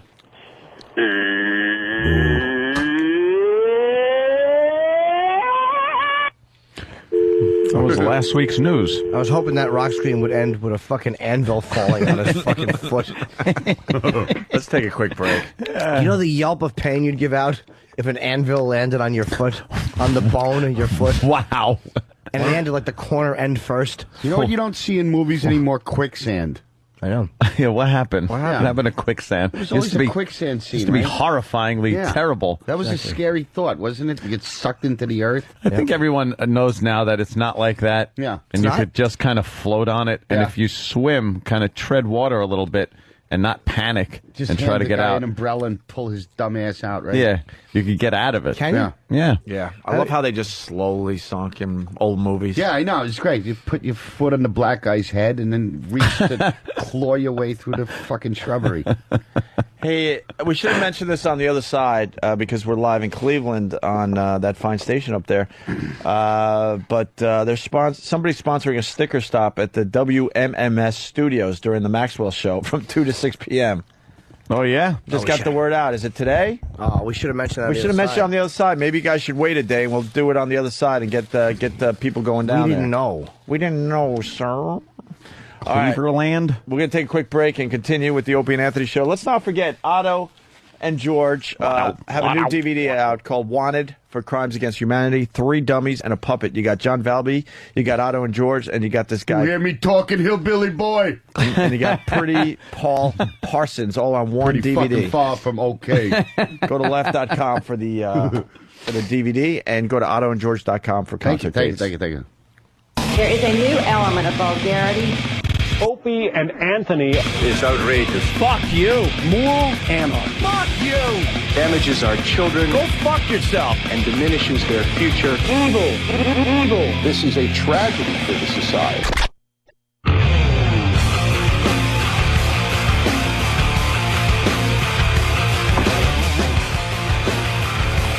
Are you mad, Jimmy? I'm annoyed, yeah, but I mean, because Pete was going to help. Yeah. But he didn't, you know. We said yes to Meatloaf, and then he said no to us after, I don't know, he was booked or something. Yeah, I'm really fucking irritated. Crock of shit. Trying to find out. We were doing him a favor. Yeah, damn it. Robin, Iowa, what's up? Yeah, you shit dicks. You stepped all over Otto's great line. What was that? Oh, and you guys talking about drugs in the lesbian bar. He says pampering. What did you say? Pampering. Hold on. I was distracted because Otto was tracking our speed with his radar detector that he brought into the studio today. That's an oldie time Minolta camera. Look at this thing. Like that. How fast am I going? Just pretend you're in Dealey Plaza. That's a great camera if you're filming the Sasquatch. Yeah, he's shooting 8mm. That's nice, yeah. It really looks like a radar gun, man. Super 8, motherfucker. It's film. Yeah, real film. Yeah. People don't use that anymore. It's cool. I'm telling you. Real Check it film on the looks wall. great. I'm What's getting it? a 16 next sound. Oh, you I are? can make a feature film with a 16mm camera. Yeah, that would roll. And blow it up to 35. That's what they did with Easy Rider. Mm-hmm. I'm onto something. Show that shit at I'm Sundance. making my own fucking movies. I'm not going to wait. Show us how convenient it is to take the tape out and put that. That was great last time. That was one of my a little frazzled. One of my favorite moments ever was him just going, "Oh, it's a piece of cake." Yeah. Fucking an hour later with a mallet. It's a harmless hobby. Why do you hurt me? I just want that camera to somehow blow up in his face. Fucking acidic burns all over his eyes. Fucking camera backfires. Battery acid right in his fucking stupid face. There you go. Film that, asshole. Come back. Film the emergency room. Yeah. Come back and do the radio show, will you? Oh, damn it. Hey, let's say hi to Robin. Robin, Iowa, what's up? I was saying you guys stepped over Otto's line about drugs in the lesbian bar. What was it? Pampering. We heard it. Right. How many times? You're going to do it all day? Yeah. You want me to say it again? Yes. No. Stop, Bears. Say it again. Broncos. All right. Thank you, sir. We got a Filipino beauty pageant answer. These are always good. Oh, Filipino? Yeah, they ask her a question. Beauty pageant. And she attempts to, sound smart and ends up sounding very stupid. What letter comes after Q? Janina, how are you? I'm fine. All right, so you won 2 of the major awards, Best in Long Gown, Best in Swimsuit. Do you feel any pressure right now? No, I don't feel any pressure right now. Confident. All right. Please choose a name. Wow, that was close. Whoa. I thought he was calling her a cunt. Yeah. Wow. No pressure, huh? She must have like an ass cave. Fresh. Confident. All right. Whoa, Please choose a name. Whoa, let's try that again. Right now. Confident. All right. Please choose a name of a judge. This is the sexiest We have sardine fisherman Miss Vivian in fucking Tan. Filipinos. Good evening. Dirty Good evening. country. The question is, what role did your family play with you as candidate to Binibining Pilipinas? Whoa. The penis. Well- What? Bitty bitty what? The itty bitty penis. Bitty What bitty. did Tweaky say? Bitty bitty bitty. The bitty bitty penis. Bitty bitty. The bitty bitty Fucking penis. tweaky. They play with you as candidate to Binibining Pilipinas. Well, my family's role for me Family. is so important Yeah. because What sex trade are you going to be there part was the they was the one of? Oh. You get this Who's- shit. very oh, I'm so sorry. My family. Oh my God. He's a Spitzer. I'm okay. Wow, they're not I'm very so forgiving. sorry. They're laughing. Yeah. I told you that I'm so confident. Eto, wait. Ooh. Wow. Sorry sorry guys yammering because airhead. this was really my first pageant ever because I'm only 17 years old. All right. And Been fucking for 10 years. I did not expect that I came from one of the top 10. What? So, No, it's walking on my back. but I said Fuck her family. that Wash your my fish family lip. is the most important person in my life. Fucking Thank pig. you. Candidate number 15, Janina San Miguel. Good for her. Yeah, good for you. Good job. Shouldn't she be fucking? Shouldn't Robert Loggia and Richard Gere be fucking her in an Officer and a Gentleman? Hey, big spender, give us your money. Bro, That's wonderful. good golly. Isn't that wonderful? Hey, who do you think's going to win Mississippi? Who are you voting for, Otto? Well, Or is that a private question? Like the Obama, he's just not black enough. You know, you need a scary black guy with prison muscles. You know, really? Don't you think a scary? You know, You're going the other way then. yeah. I think Like a lot of people saying. Looks like a you know, golfer. I don't know what that I think guy. he's safe black. Yeah, You know? I don't know.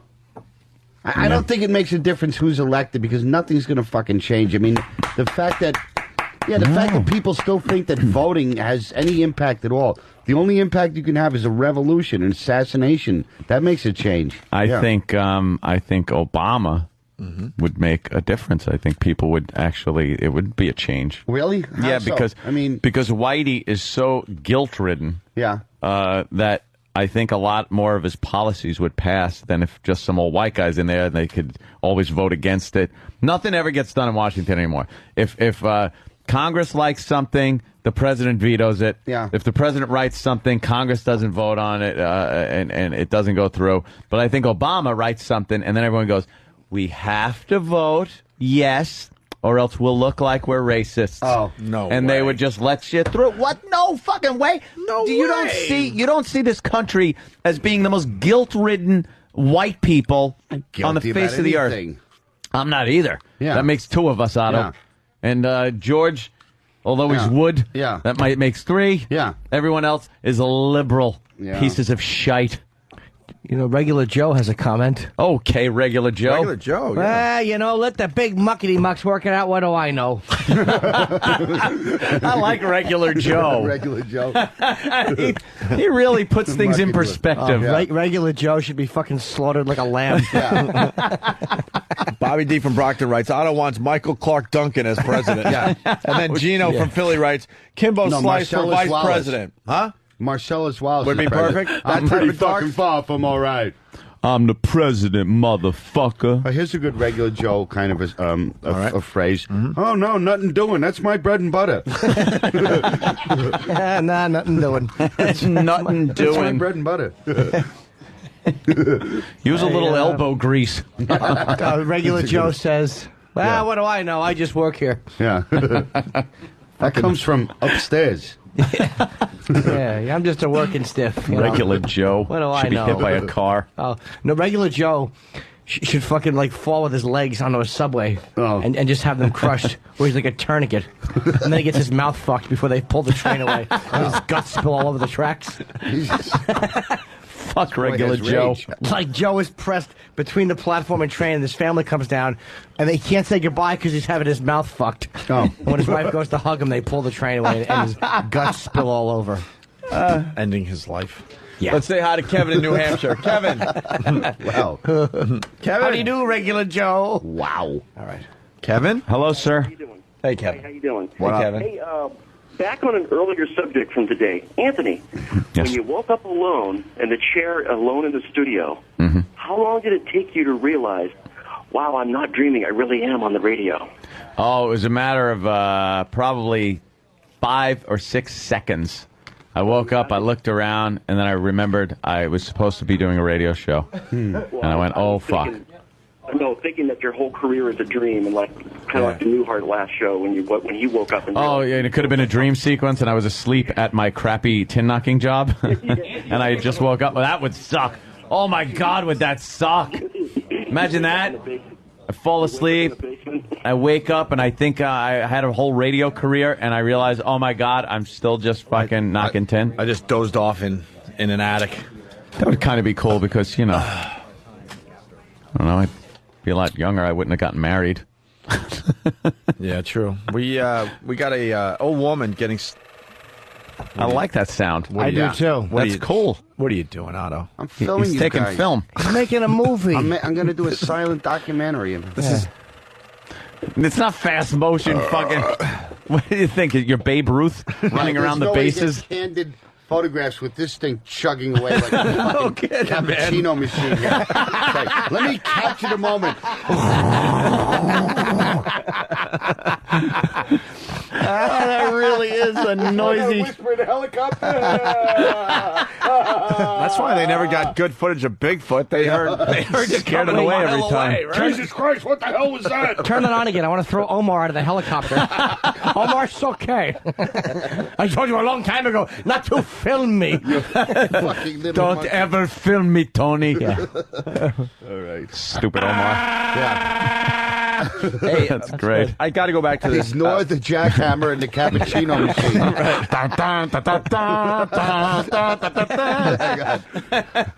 Token black fan from Boston writes, Anthony acts like there aren't already black people in Congress and the Senate. Some Asian woman with a pointy hatchet throw a grenade in that thing. I make silent films. My boys love it. Death cards. Let Charlie know who made everybody deaf with their camera. Hey, put that viewfinder right up our ass. That's wonderful. Oh, man. You guys are that song. riot. A regular riot. Are you an assassin, Willard? Regular Joes. I'll say it again. Token black guy from Boston writes, Anthony acts like there aren't already black people in Congress and the Senate. Yeah, I know there are, but not at the top. President black guy. Oh, that's my bread and butter. And nothing will change. I'll still go down to the shop. Yeah, you know, it's 6 to 1, half a dozen the other. Right. Says regular Joe. Oh, please, regular Joe. Kill yourself. S-E-Z, regular Joe.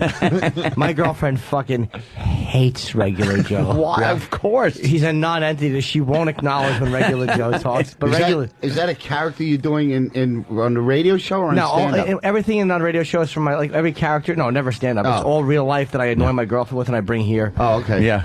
And I fucking do regular Joe. Yeah, well, I bring the funny stuff to the radio. We get the special characters. You get the characters like Uncle Paul. All I that love starts how he my goes, "Oh, relationship." never the act." Yeah. I mean, never on stage. Yeah, I don't do these on stage because they don't work. It's like the regular Joe she hates. Yeah. Yeah, because she's just like, fucking regular Joe is nothing. Yes, hey. Bird in the hand's worth two in the bush. Absolutely. She wants feelings from you, right? Yeah. Not bits. That's right. She gets regular Joe and a pair of balls in her face. Yeah. Take them apples. Yeah. What do you think of that? Here's a good cock choking. I'll give you 2 Uncle Pauls and an ass fuck. What do you give me for a regular Joe and a load in the hair?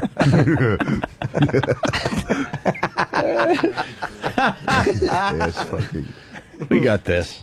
Susan Mitchell was in her Davidson County home during Tuesday evening storms and heard the weather alerts on TV. Oh, this dumb bitch. They were putting tornado watches and then warnings across the bottom of the screen. Mitchell says she got scared. She grabbed her cats and took cover in a bedroom closet.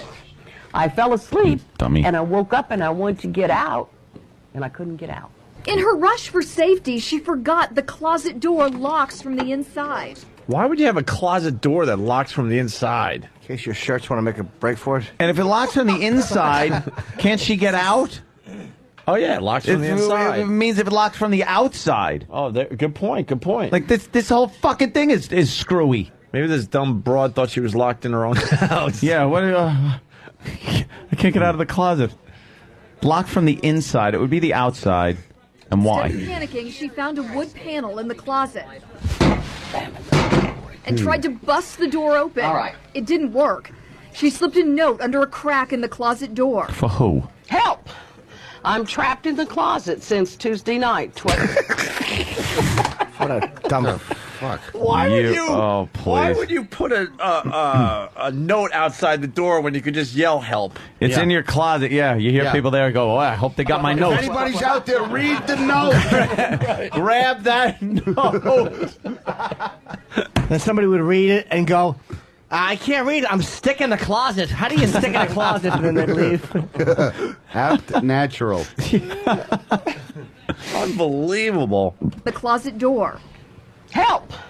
I'm trapped in the closet since Tuesday night, 12 a.m. Just in case someone came looking for her. 20 hours would pass with no food, water, or medication for her diabetes. Diabetes. I was trapped in the closet and I had the diabetes. Yeah. And Liberty came to the door and you didn't see my note that said, "Help, I'm trapped in the closet." So I missed my diabetes medication. Yeah. And then they said, "Why you say it like diabetes? We're not even going to save you." Pass with no food, water, or medication for her diabetes. I would have slipped candy under the door. Here you go. Eat this, Lose a couple of sister. toes, you old fucking clumsy twat. That'll teach you. Say goodbye to the fucking pinky toe. That would slip under there. Fruit roll-ups and ribbon candy. Here you go. Be ready for some slee stack feet. Fucking shuffle along, you old burden. Just leave the closet under the door one piece at a time. I'm almost out. A few fingers left. You know what I would have done? As I see that old fucking crooked hand coming under for the note, I would like to grab her fingers and just yank as hard as I can. Just fucking break her wrist in the fucking... Like, pull her hand through the bottom of the closet door so her hand is sticking out and she feels like an asshole. It's sticking out like fucking... Like Thing in fucking the Addams Family. With all of her fingers facing up, and then rub your asshole on one so it smells like shit. That's funny. Just fucking stand up and take a leak on her hand. You see her trying to pull it back in. Fuck. Sounds like Otto's camera. Fuck. Otto. This dummy. Oh, hey, a lot of questions coming in. Who the fuck has a pen and pad in the fucking closet? And then Matt LaFar from Queensbury writes, Help, I'm trapped in the closet, said Steve Corlisi. and then someone from Philly writes, how do you got audio? Wait, how are you guys playing audio from Steve's head? A lot of Steve jokes coming in right now. Oh, I ripped off a piece of my assless chap and carved in the leather. She'd be fucking kneeling on the floor in the closet with her face pressed against the door and her fucking hand stuck through it. Snapped wrist. Her fucking stupid charm bracelet. She's moving, it would just jingle and scratch her. Stupid silhouettes of her grandkids. Yes, that's right. 5 faces you'll never see again. And when they did open the closet door, it would hurt her hand so much she'd have to crawl quickly with the door so her fucking hand skin didn't get ripped. Ow. And the only way to get it off is when you have the door open, you have to step on her forearm and just open the door quickly. Rip that shitty charm bracelet. Trying to convince herself a piece of cat shit is a Snickers. That's funny. Just gnawing away. Hey, how you doing, boys? Thanks for the rescue. Oh, Mongo the trucker. The cats are in the closet with her, right? Yeah. Oh, are they? Yeah, she took the cats and ran into the closet. Oh, that's great. You can only hope that this story ends with the cats nibbling on her toes. Gnawing away at her open wounds that won't heal because of her diabetes. You can almost hear them going, this dumb cunt. And no tornado or storm hit her house or anything. Nothing. Dummy locks herself in a closet. Fucking idiot. A knee jerk. The cats must have been so disgusted with her. Yeah, look at this baby. Ammonia piss. She's just sitting there with her fucking stockings in ammonia piss. That's what you get. That's what you get, Ethel. Let's see what else happened here. Food, water, or medication for her diabetes. Oh, boy. I was so thirsty, I think I would have hit somebody for water. Instead, she finally thought to hit the wall. The force of her swing made a hole a little more than a foot wide to crawl through. Threw another blanket out there on the floor and a pillow and squeezed through the hole. She bashed the hole in the wall. Yeah. And went through. How long was she in there for? Like 20 hours. She didn't decide to do that a little sooner? No kidding. Mitchell is glad her ordeal is over and she lived to tell the story. So I say to everybody, Jesus, loudly. keep a hammer in your closet, tie your cell phone around your neck. Yeah. Or how about take the lock off your closet, you fucking cunt? Right. What are you afraid the moths are going to sneak out? The moths. And take a hammer and hit yourself over the head with the claw end. Take a hammer to do what? Build yourself an escape hatch? You're already in there, you fucking idiot. Always a lesson. In your closet, tie your cell phone around your neck. Tightly, and then to a beam. And be in shape. And be in shape. Yeah. Keep a toaster in the closet and a photo of the Blues Brother and some bottled water. Yeah. Some bottles of water. And some ST-37 to rub on your clit in case of an injury. In case of an injury. All right. And bring something to wash your clit with so the cats don't start lapping at it. She would wake up every 5 minutes and the cats would be lapping at her clit hood. They thought it was a little fish hatchery. Little salmon eggs under that fucking that fleshy fold. What a delicious little treat hider. Chester's liver writes, does she live in a gingerbread house? She's an old diabetic. How brittle was the wall? I gotta make. I gotta Where you going? make. Hey, what? Oh, You gotta make pataki. Yeah. You gonna, Okay. Yeah, go ahead. I gotta get busy. Go ahead. We're I tag don't make team it. over Are here. you dumping? No, he's got pee-pee. You got pee-pees? I asked this shit. I hope the fucking door's locked and he just shits down the back of his acid wash jeans. Fucking Otto, your camera's gonna be broken when you get back, stupid. He should have taken it with him. Sure he should have. Cover up the sounds of the shit. That fucking. All right, it's very comforting for a movie. Not too distracting. I hope he fucking dies on the toilet. I hope an hour later, fucking Otto is just dead on the toilet with his fucking pants around his ankles. He dies as he lived, shitting.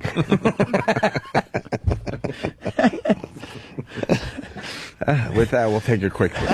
Just a quick one, a single break right now on the Opie and Anthony Show. I know I speak like an idiot. Do you? It's all about me. Is it? I was assaulted. Were you? We're brilliant broadcasters. Are we? You are out of your mind. Am I? Oh, that sounds real good. Does it? I'm thrilled. I'm excited. Am I? I thought I heard Negro. Did you? It's the Opie and Anthony Show. Is it? Here we go.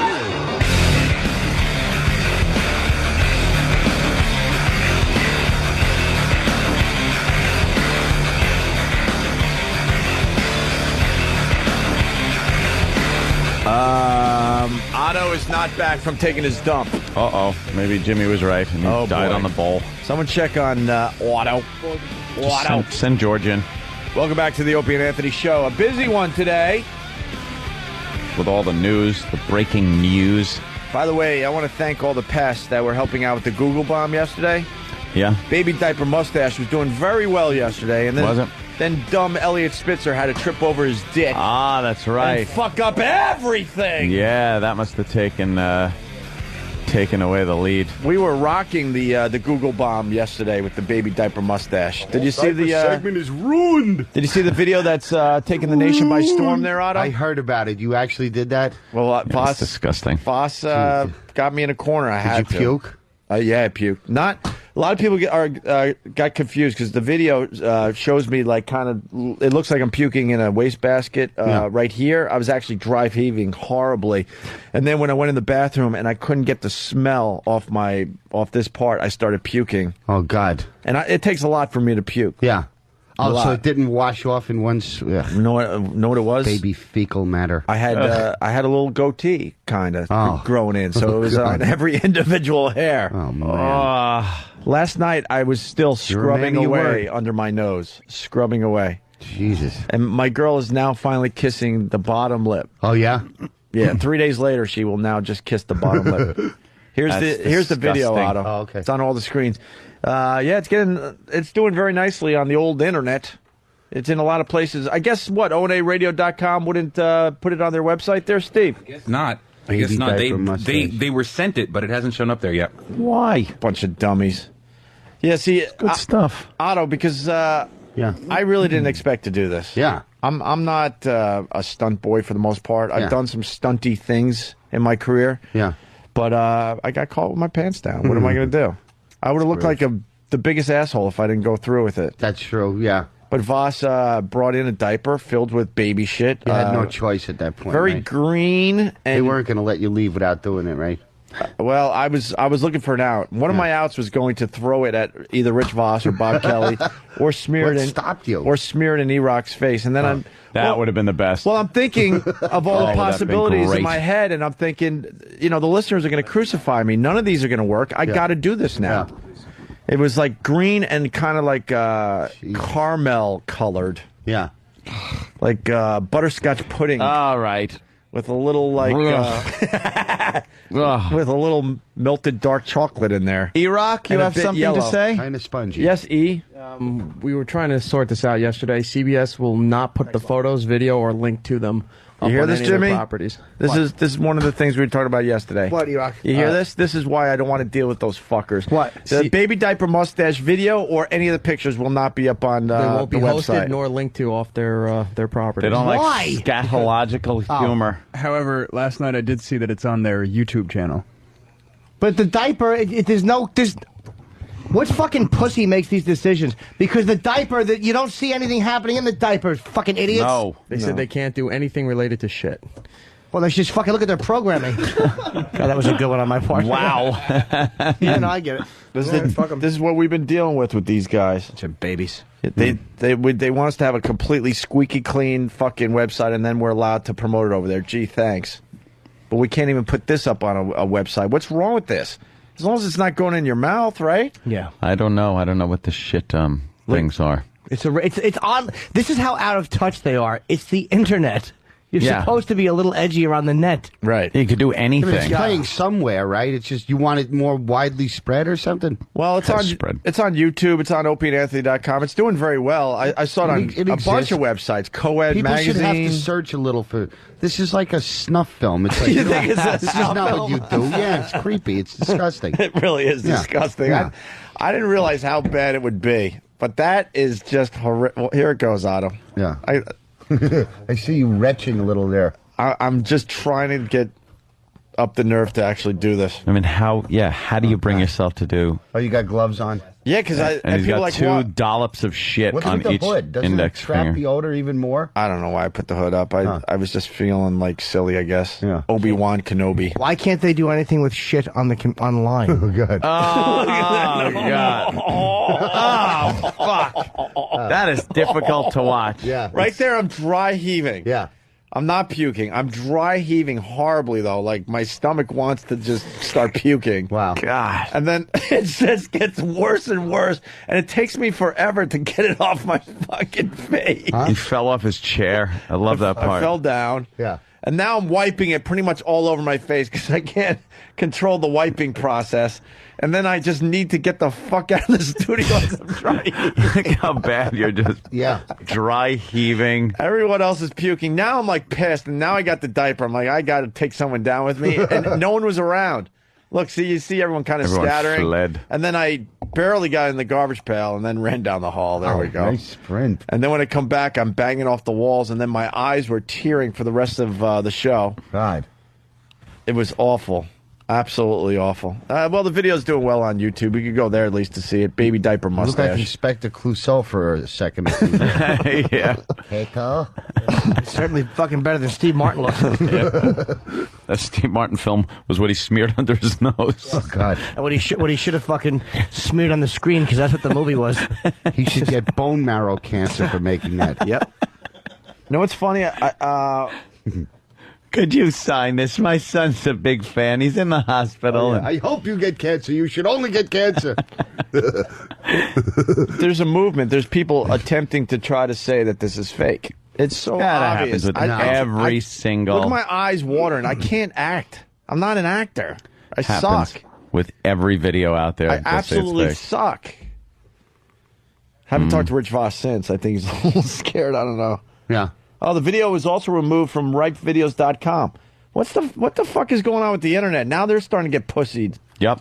Pussified. Well, as big corporations buy out these viral sites, you're subject to whatever rules and regulations those huge corporations put. Well, as long as they That's don't why the internet is so great, is because you get away with more than network TV and Don't cable pull TV. sites then And like so you can't RedTube. so you can mock shooting somebody, but you can't put pudding under your nose. I mean, like that's. Whoa! Don't say that because now they're gonna say, Fuck "See, what they- see, Jimmy admitted it on the show today." But meaning, it's Fine, like that's the beauty of that video. You never see the fucking diaper being filled. That's the fucking. Yeah. This is not. Oh, you fucking assholes out there. You fucking corporate faggots. They're always going to move the line on you, so you know you can't. They're just cowards. They're a bunch of people who know nothing about being funny. Yeah. They know nothing about being talented. They're just fucking just douchebags in ties. They're all Elliot Spitzer. Yeah. They're fucking nerds who don't live the way they fucking expect everybody else to live. Here's what happens, too. There's a site out there that will get popular. Just say it's some video site. It'll get popular because there's such outrageous, cool videos to watch on there. Right. Then a big company will notice, wow, this site gets a lot of hits. Yeah. I'm going to buy it. Then we're going to put commercials on it. And we're going to eliminate all the good shit that people went there to see. Yeah. And then when it fails, they wonder, what happened? Why? Well, it was such a popular site before we bought it. Yeah. But no one will take responsibility or admit the fact that they just didn't leave it the fuck alone. No, they got to fuck with it. No, it's a bummer. We have a really good relationship with Break.com, and they refuse to put it on their front page because they've been bought up by a big corporation. And you can't blame the guys because if you're sitting in your basement fucking with your computer and you make a website and a year later the thing's worth $3 billion, I'd sell it like if it was my mother. I'd sell her for that much. Sure. For fucking. Why are people like? Are they afraid of like complaining? Somebody's going to complain by phone, or I don't know what it is. You can't sue them. Yeah. It's the internet. Right? They don't want to be. The thing is, they're companies. It's not just like some company bought it and said, "Hey, I own this website." It's like I own this website and I own Paramount Pictures and I own Blockbuster Video. I don't want my product linked with diaper shit. Yeah. Comedy. Yeah. So it ruins everything. Break.com thought it was Break.com thought it was a great video. They laughed. They said it was hilarious, but they can't put it on their front page because they've been bought up by a big company. The Break.com, if you do a quick search, one of their most popular videos is the famous girl getting diarrhea shitting in the hot tub. In the hot tub. Oh. That is, I think if you search Break.com all-time most viewed videos, I believe it's right up there in the top 10 or so. Yeah. A shit video. Yeah. But this one, an innocent little mustache. There was no ingesting or nothing like that with this video. It's a shame. What about John Waters had that poodle shit eating scene, and now he's a big Broadway baby. Yeah, dude. We had John Waters in. Yeah, he must. He was cool? really, really cool and interesting. Wow. Absolutely. Bit of a weirdo, but really strange. What are you gonna do? Extremely strange. I have his comb. Yeah. You do. Yeah. Really? That's between us. Keep it under your hat. That's That's the comb. That's what regular Joe says. Keep it under your hats. Yeah. Here's your hat. What's your hurry? Fuck off, regular Joe. Time for today's talker. And when you leave for work or simply get out of the house to run errands, do you ever worry your pets are going to get bored while you're away? Yeah. It's never dawned on me. But anyways, that's something you may never thought of, like me, but it's something a Valley man has dedicated a huge portion of his life, actually the last 7 years. All new this morning, Sarah Kallstrom tells you about a radio station for cats only. Oh, yes, a little Kiki D on Cat Galaxy. A strange premise, Homer plays maybe. dog An barks. internet radio station meant just for cats. All cats, all the time. The idea came to Noel Rosen almost 7 years ago when he felt one of his cats seemed bored. He put in a CD, and the rest is history. Music started playing, Isis laid down and relaxed, and Cat Galaxy was born. You fruit. Mouse Plays farts. The Meow Mix fucking theme song over and over.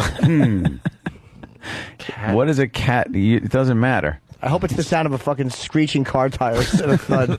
Just play the same thing. They won't mind. Rosen calls this his studio, where he broadcasts live 2 hours every morning, 2 hours every night. We've got the Wednesday night Cat Attack, we've got the Thursday night Purr Party, and the Friday night Feline Frenzy. Nothing gets on the air that hasn't been cat-approved. We have to throw away the human way of thinking, that everything is meant for humans.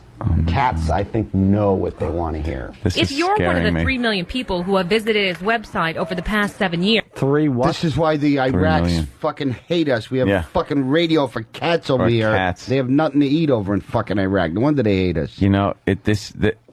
I'm just thinking, if we get fired again, this is the only place we have left to go. Opie and Anthony on Cat Radio. Cat Radio Network. That would suck. That's right. Here it is. This is the music bed. We have to do the show over. Yeah. How you doing out there, cats? Find any mice around the house? I hope so. Got a good mouse story coming up a little later. And Opie's still teasing that fucking Spuds Buckley thing, so maybe we'll hear that someday. I just forgot to bring it in today. I'll bring it in tomorrow. Oh, cats love this. Special segment today, the advantages of licking your own asshole. Well, on an Afghan. Well, not too far talking to some cats in China. Oops.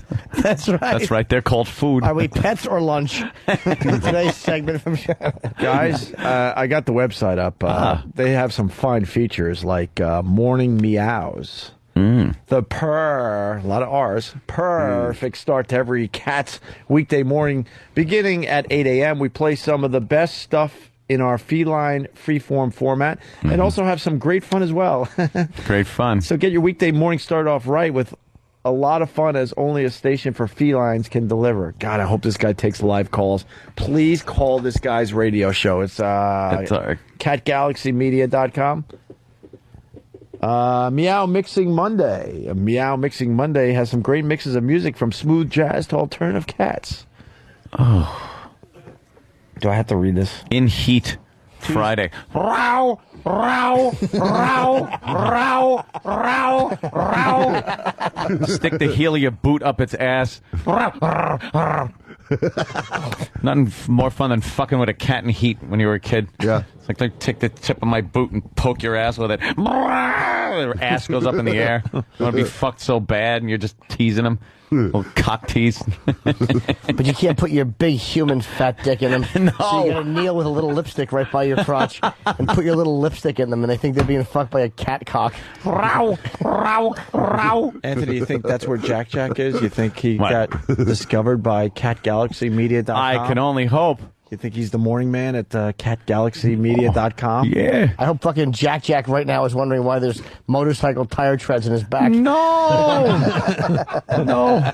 He's down at the Mouse Circus with Mr. Jingles. Yeah, I hope Jack Jack is pinned down with, all four paws are pinned down and there's a saw slowly heading toward him. No, you might be close. Yeah? Well, I did get a report. Oh, that little Jack Jack got stuck in a wall. He was stuck in the wall screaming and had to be cut out of the wall. Where's this? Where Not in my house. But why don't you just take Jack Jack back? I can't take Jack Jack give back. Give him a real home. Wasn't my idea to get Jack Jack. It was the ex's. And now it's hers. So Jack Jack ends up getting stuck in walls now. And screaming and crying and getting cut out and then being covered in dust and sheetrock and probably asbestos that he had to then clean off himself. Fuck him. Poor little Jack Jack. I like little Jack Jack. I do too, but he's been spoiled and coddled. He's like the Elliot Spitzer of fucking animals. Yeah. Bad for a little guy. Oh, man, that sucks. Cat Galaxy staffer passes away. You may have noticed that Rosen has been off the air for the past couple of months as the station recovers from a tragedy. We lost our assistant station manager just after New Year's this year. Oh, thank God. So it was a big loss. I hope he died in a cat-oriented accident. Like, I hope he was cleaning up cat shit and he stood up too quickly and banged his head on a cabinet or something that could have been avoided easily if he had just been careful. The Chinese restaurant got her. Oh, wait, was it a guy or a cat that died? I don't know. It's a cat. I'm just assuming. Cat? Oh, he was saying that it was is the a manager? cat? Oh, I thought it was a guy. Oh, wow. Here. So it was a big loss, and it hit us hard, and there were some... we're just now getting back into the groove again. After 6 years in the position, Jade passed away. Aww. But now Rosen, his station manager and program director, are ready to get back to business. Changing gears slightly, we got a lovely animal story on CNN. There's a deer that is being raised like a dog, like a pet. A deer that refuses to leave this fucking yard of this family. So they put a leash on him and stuff, and the deer actually follows the family around. Wait till he jumps up and... Oh, that's kind of cute. What? Look, the thing lets him won't... pet it? The thing won't leave. Oh, wait till he gives him fucking Lyme disease or Lyme disease. or Lyme disease. Lyme disease. That's what Elliot Spitzer should have gotten. Yeah. He'll fucking wait till the deer fucking haunches up on his front and like donkey kicks somebody right in the fucking gums. Here's my deer.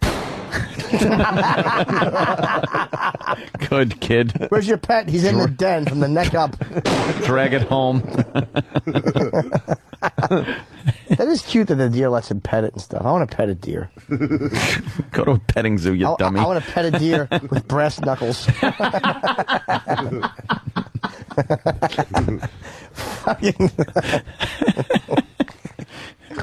Gently stroke his chin with a roundhouse. And then just come around and clock him in that flat side of his head. How shocked would a deer be if you belted it in the face with brass knuckles? He would be so surprised. He would just like jump and run away, and his little white teeth never returned to the yard. He wouldn't know what was happening. Well, he's so used to being like fed oats. Shuka. Under his chin, you give him the little shuka, and then just from back around, just a roundhouse with brass knuckles. He's used to hearing this. Yeah. So what you do is, as you're scratching his chin, then you roundhouse right in his cheekbone, and he'd fucking he'd be shocked and just run away, looking over his shoulder like, was that planned? What happened? Or hold your hand out with a little bit of grain in there, so he's eating it and thinking everything's fine. He's chewing. And then you just come across and hit him in that little half moon kind of round bone thing on the side of their mouth. Or across onto the bridge of his fucking button nose. You fucking come down with a Liddell just fucking punch. Clock him with brass knuckles. His eyes would be just open all big and wide, all shocked. Oh, hopefully Why did down. he punch me with brass knuckles? Hopefully he'd fall down and then get up and run away. Knock him out. He has to go back to the deer community and just feel like an asshole. Because they'd all be like, we told you so. Told you. They don't just feed you. They fuck you up. They always want something. big brass knuckle marks on the side of his face. Oh, they'll laugh at him. God, would that be so funny to see? Break his little deer jaw. Have to talk through a wire for 3 months. Who's going to wire his jaw shut? Well, hopefully the owners care about him. Oh, okay. If not, he's going to be fucking licking soft grass, hoping to get nutrients.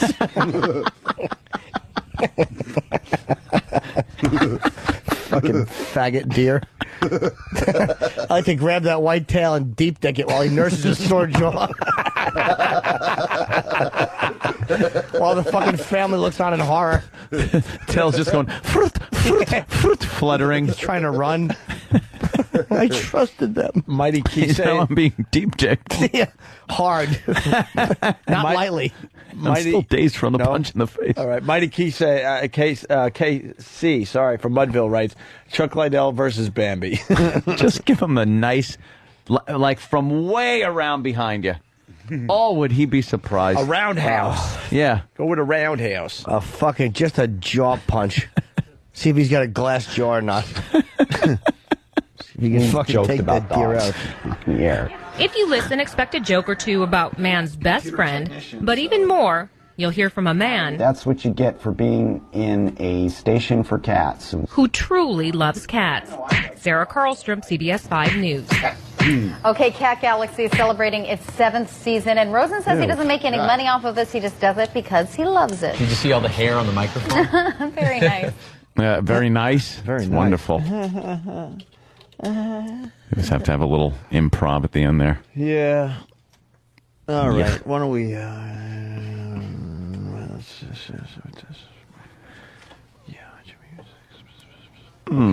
Line of the day is brought to you by BowDogFantasySports.net.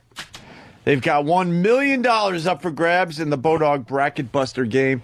If you think you know college basketball, head over to BowDogFantasySportsNet.com. Yeah. Wait, no. Head over to BowDogFantasySports.net. Yeah, that's it. BowDogFantasySports.net.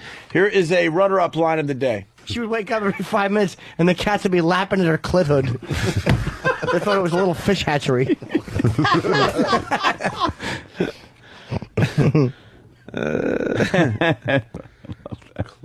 Another runner-up line of the day. Hey, that's great. I got to go back to this. Ignore the jackhammer and the cappuccino machine.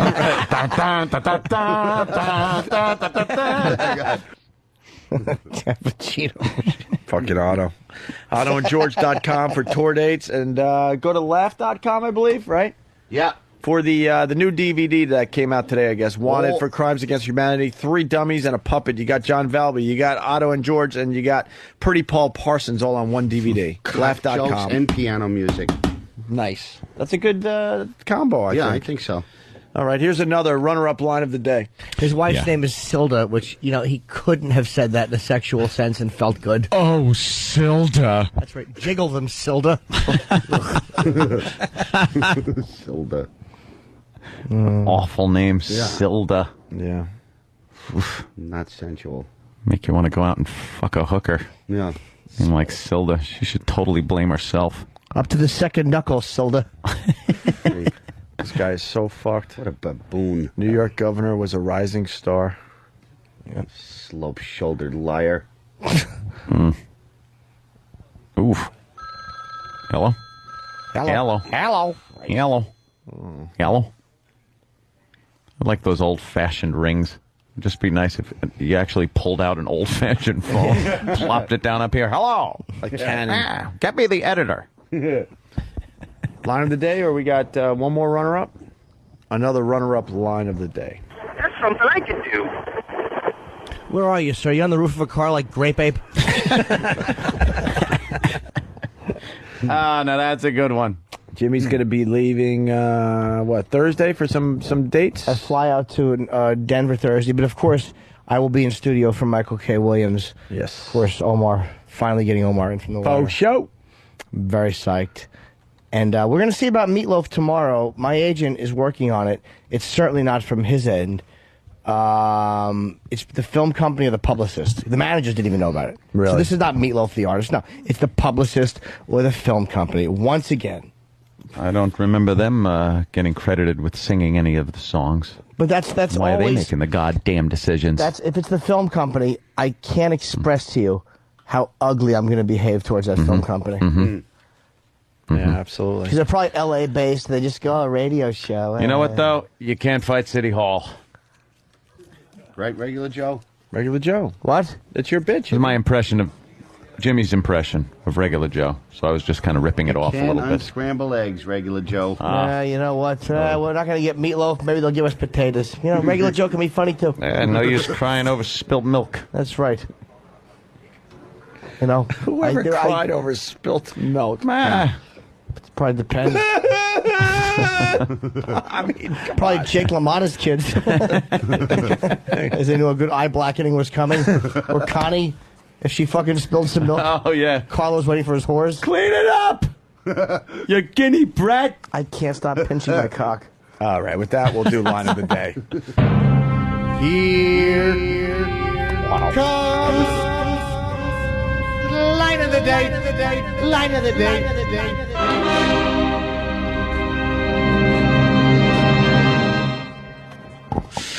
Oh, what a beautiful day. Oh, God, I got a good night. Oh, my God, they all know I had sex with a hooker. Fudgy wudgy buzz.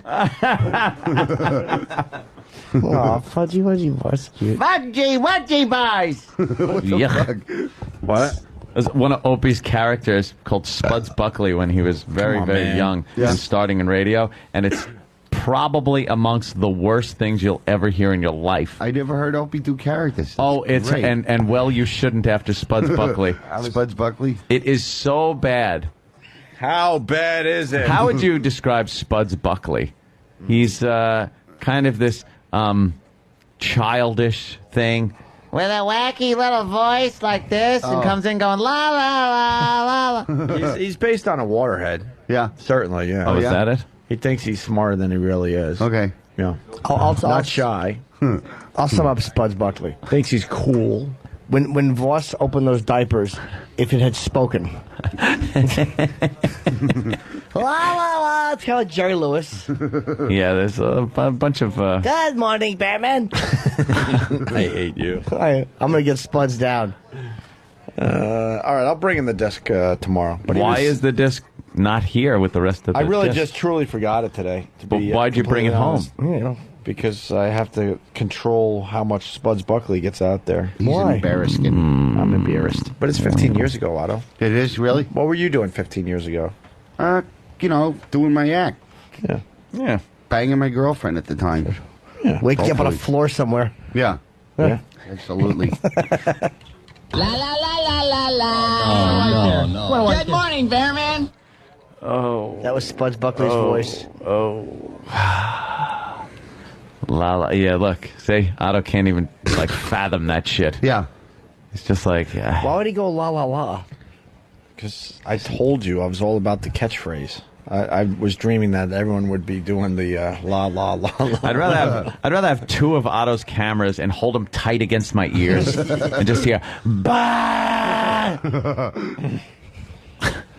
Spuds Buckley's a douche. Yes, he's the worst. All right, now I'm sad, so we should Spuds just go. Buckley's going to rue the day that the time machine's invented. That's right. It's the day it's invented, you get to go back in time and punch him in the face. Oh, yeah, I will. With brass Worst knuckles. idea since clear Pepsi. Thanks, Otto. Thanks for helping out. All right, we got to get out of here. Yeah, let's get... Re-elect Governor Eliot Spitzer. As a crusading attorney general, Spitzer vigorously broke up the illicit activities of major prostitution rings. As client number 9, the governor of New York spent thousands of dollars with the Emperor's Club, a major prostitution ring that delivered petite young women to his hotel room to fuck him in the ass with sticks of dynamite. We hope, because if it was just straight sex, why bother? Re-elect client number 9 for governor. Hello, is this Australia? Is Corey there? I'm trying to call a continent. Who would you like, mate? His name is Corey. Do you have a last name? No, but he's the guy from the news clip. Huh? Corey, the man on the computer. He has delicious nipple rings and a smooth chest. Like me, could you please connect me with him? Oh, hello, this is Corey. It's him. It sounds he's got an accent. Hi, do you have an XM? Huh? Okay, good. Could you talk to Opie and Anthony? And that's how you executive produce. It's the Opie and Anthony Show.